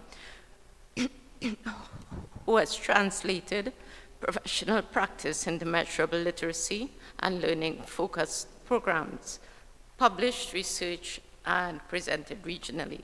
With over 20 years of dedicated and dynamic service in the information profession and community outreach, Devi is currently a librarian 3 at Nalis's Public Libraries Division, North Central Region, head of the primary school's library services unit, assigned Port of Spain and Northern District of Secondary Schools, and currently based at the Heritage Library Division. She also serves on the executive board of the Library Association of Trinidad and Tobago, with passion for the development and implementation of innovative and creative information, research and educational services, and library advocacy in the face of emerging global threats. Devi believes in the Kaizen approach to life and is humbled and empowered to share her passion for lifelong learning with diverse members of society through volunteering and professional capacities. The title of the presentation is Ramlila, Beyond Theatrical Performances to Preservation and Sharing of Traditions, Stories and Values Across Generations, and diverse members of the Bank Village community.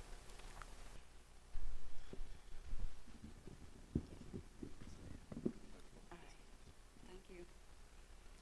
Okay, good afternoon, everyone. Sitaram. Okay, I'm Devi Ramkalawan. I'm presenting Ramlila, Beyond Theatrical Performances to Preservation and Sharing of Traditions, Stories, and Values Across Generations and Diverse Members of the Bank Village community. Okay, some objectives of my research that you will be viewing in a poster presentation. It will give you a brief insight to the Bank Village community in Karapichaima, Ramlila, the dramatic folk enactment and storytelling tradition of cultural significance in the community, the goals of the research, the design of the research, and the significance and impact of the research. Okay, Bank Village, Karapichaima, brief insight, and some key points to note. According to the 2011 census data, the population of Bank Village in Karapichaima is 2,825 persons. Bank Village is a community within the wider Karapichaima area, which is part of the Kuva Tabaki Talparo Regional Corporation. Okay, it's a central part of Trinidad and located in the county of Caroni. Neighboring areas is the borough of Shogunas, and it can be accessible through the Southern Main Road and Waterloo Main Road.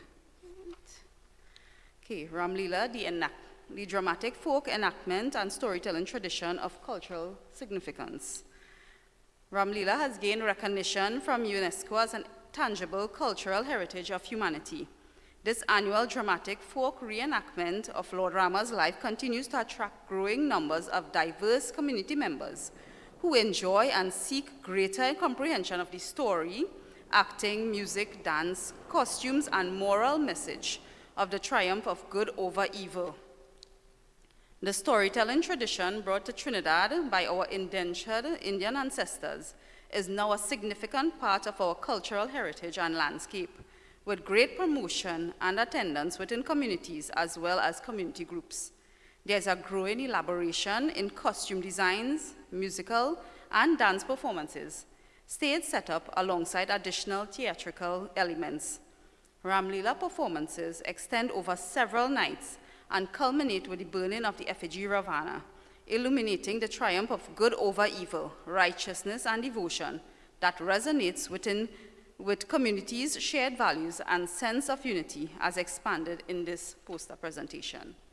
So now go on to the goals of the research.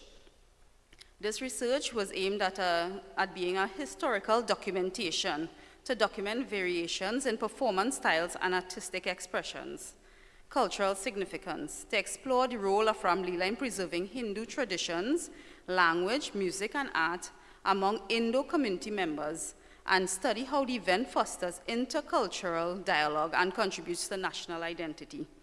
Religious and spiritual dimensions, to analyze how the performance of Ramlila serves as a medium for transmitting Hindu values, teachings, and devotions to Lord Rama, and assess the spiritual impact of participation and audience engagement in the performances. Community and social impact, to investigate how Ramlila strengthens community bonds, collective identity, and intergenerational connections while evaluating its role in education, moral teaching, and social cohesion within our multicultural society. Challenges and preservation, to identify contemporary challenges, example, youth engagement, funding, which are two major issues identified within our community, affecting the sustainability of Ramlila celebrations, and propose strategies for safeguarding and promoting Ramlila as an intangible community cultural heritage. Research design. Okay, it was based on qualitative, descriptive, and interpretive in nature, historical documentary analysis with field study. So we had performance observation, interviews, and we looked at UNESCO case studies. And we also had ethical considerations given, informed consent from participants with anonymity if requested, and respect for religious sentiments and local traditions in recording rituals.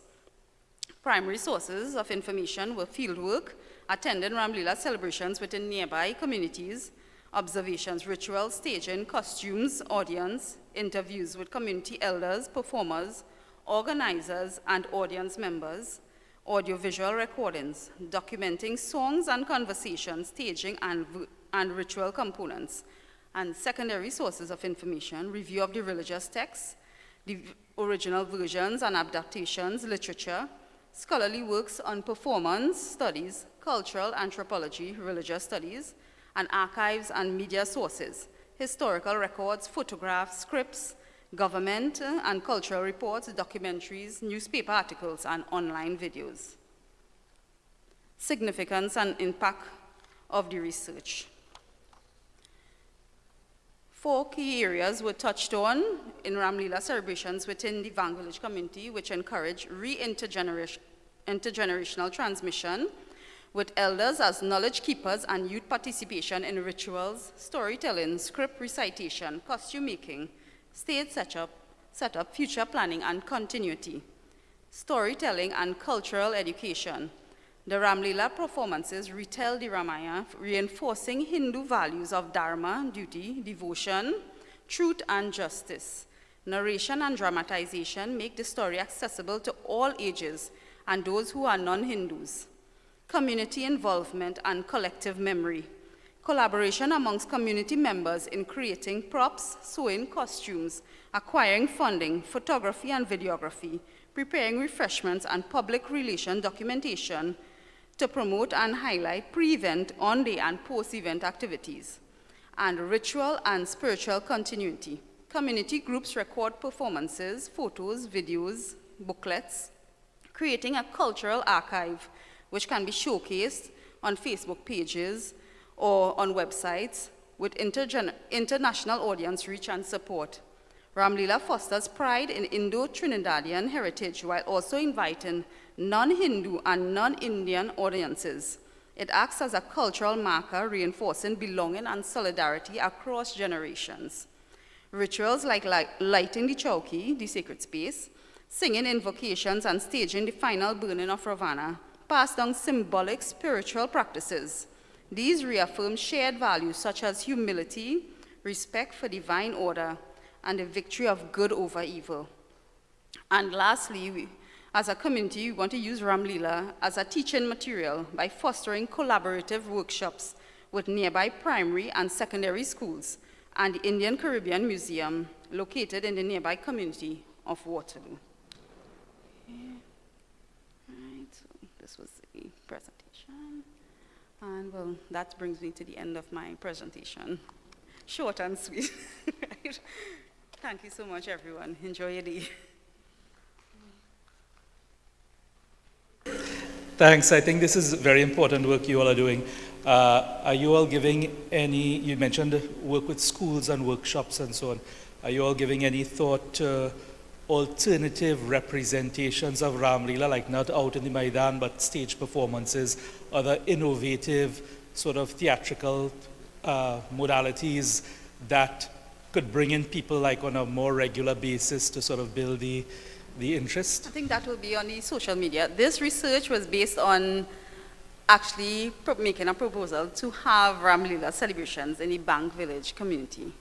Normally, the people go to Shigona, so they go Felicity or they go Vancouver to attend and participate and so forth, but we don't actually have celebrations here. So it was a brief poster presentation, and we are looking forward as a committee to put forward that we could actually, because we have interested persons, and I think from there it's a good starting point to grow on. Yes. Yes, we have the primary schools, 4 or 5 primary schools. We have a secondary school as well.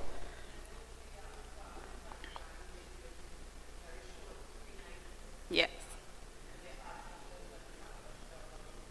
So I think we are still like doing in the brainstorming aspects of it, and based on persons' experiences from participating and being audience members, and also like stakeholders with funding and youth development, we are looking at all that to grow enough to actually have a launch.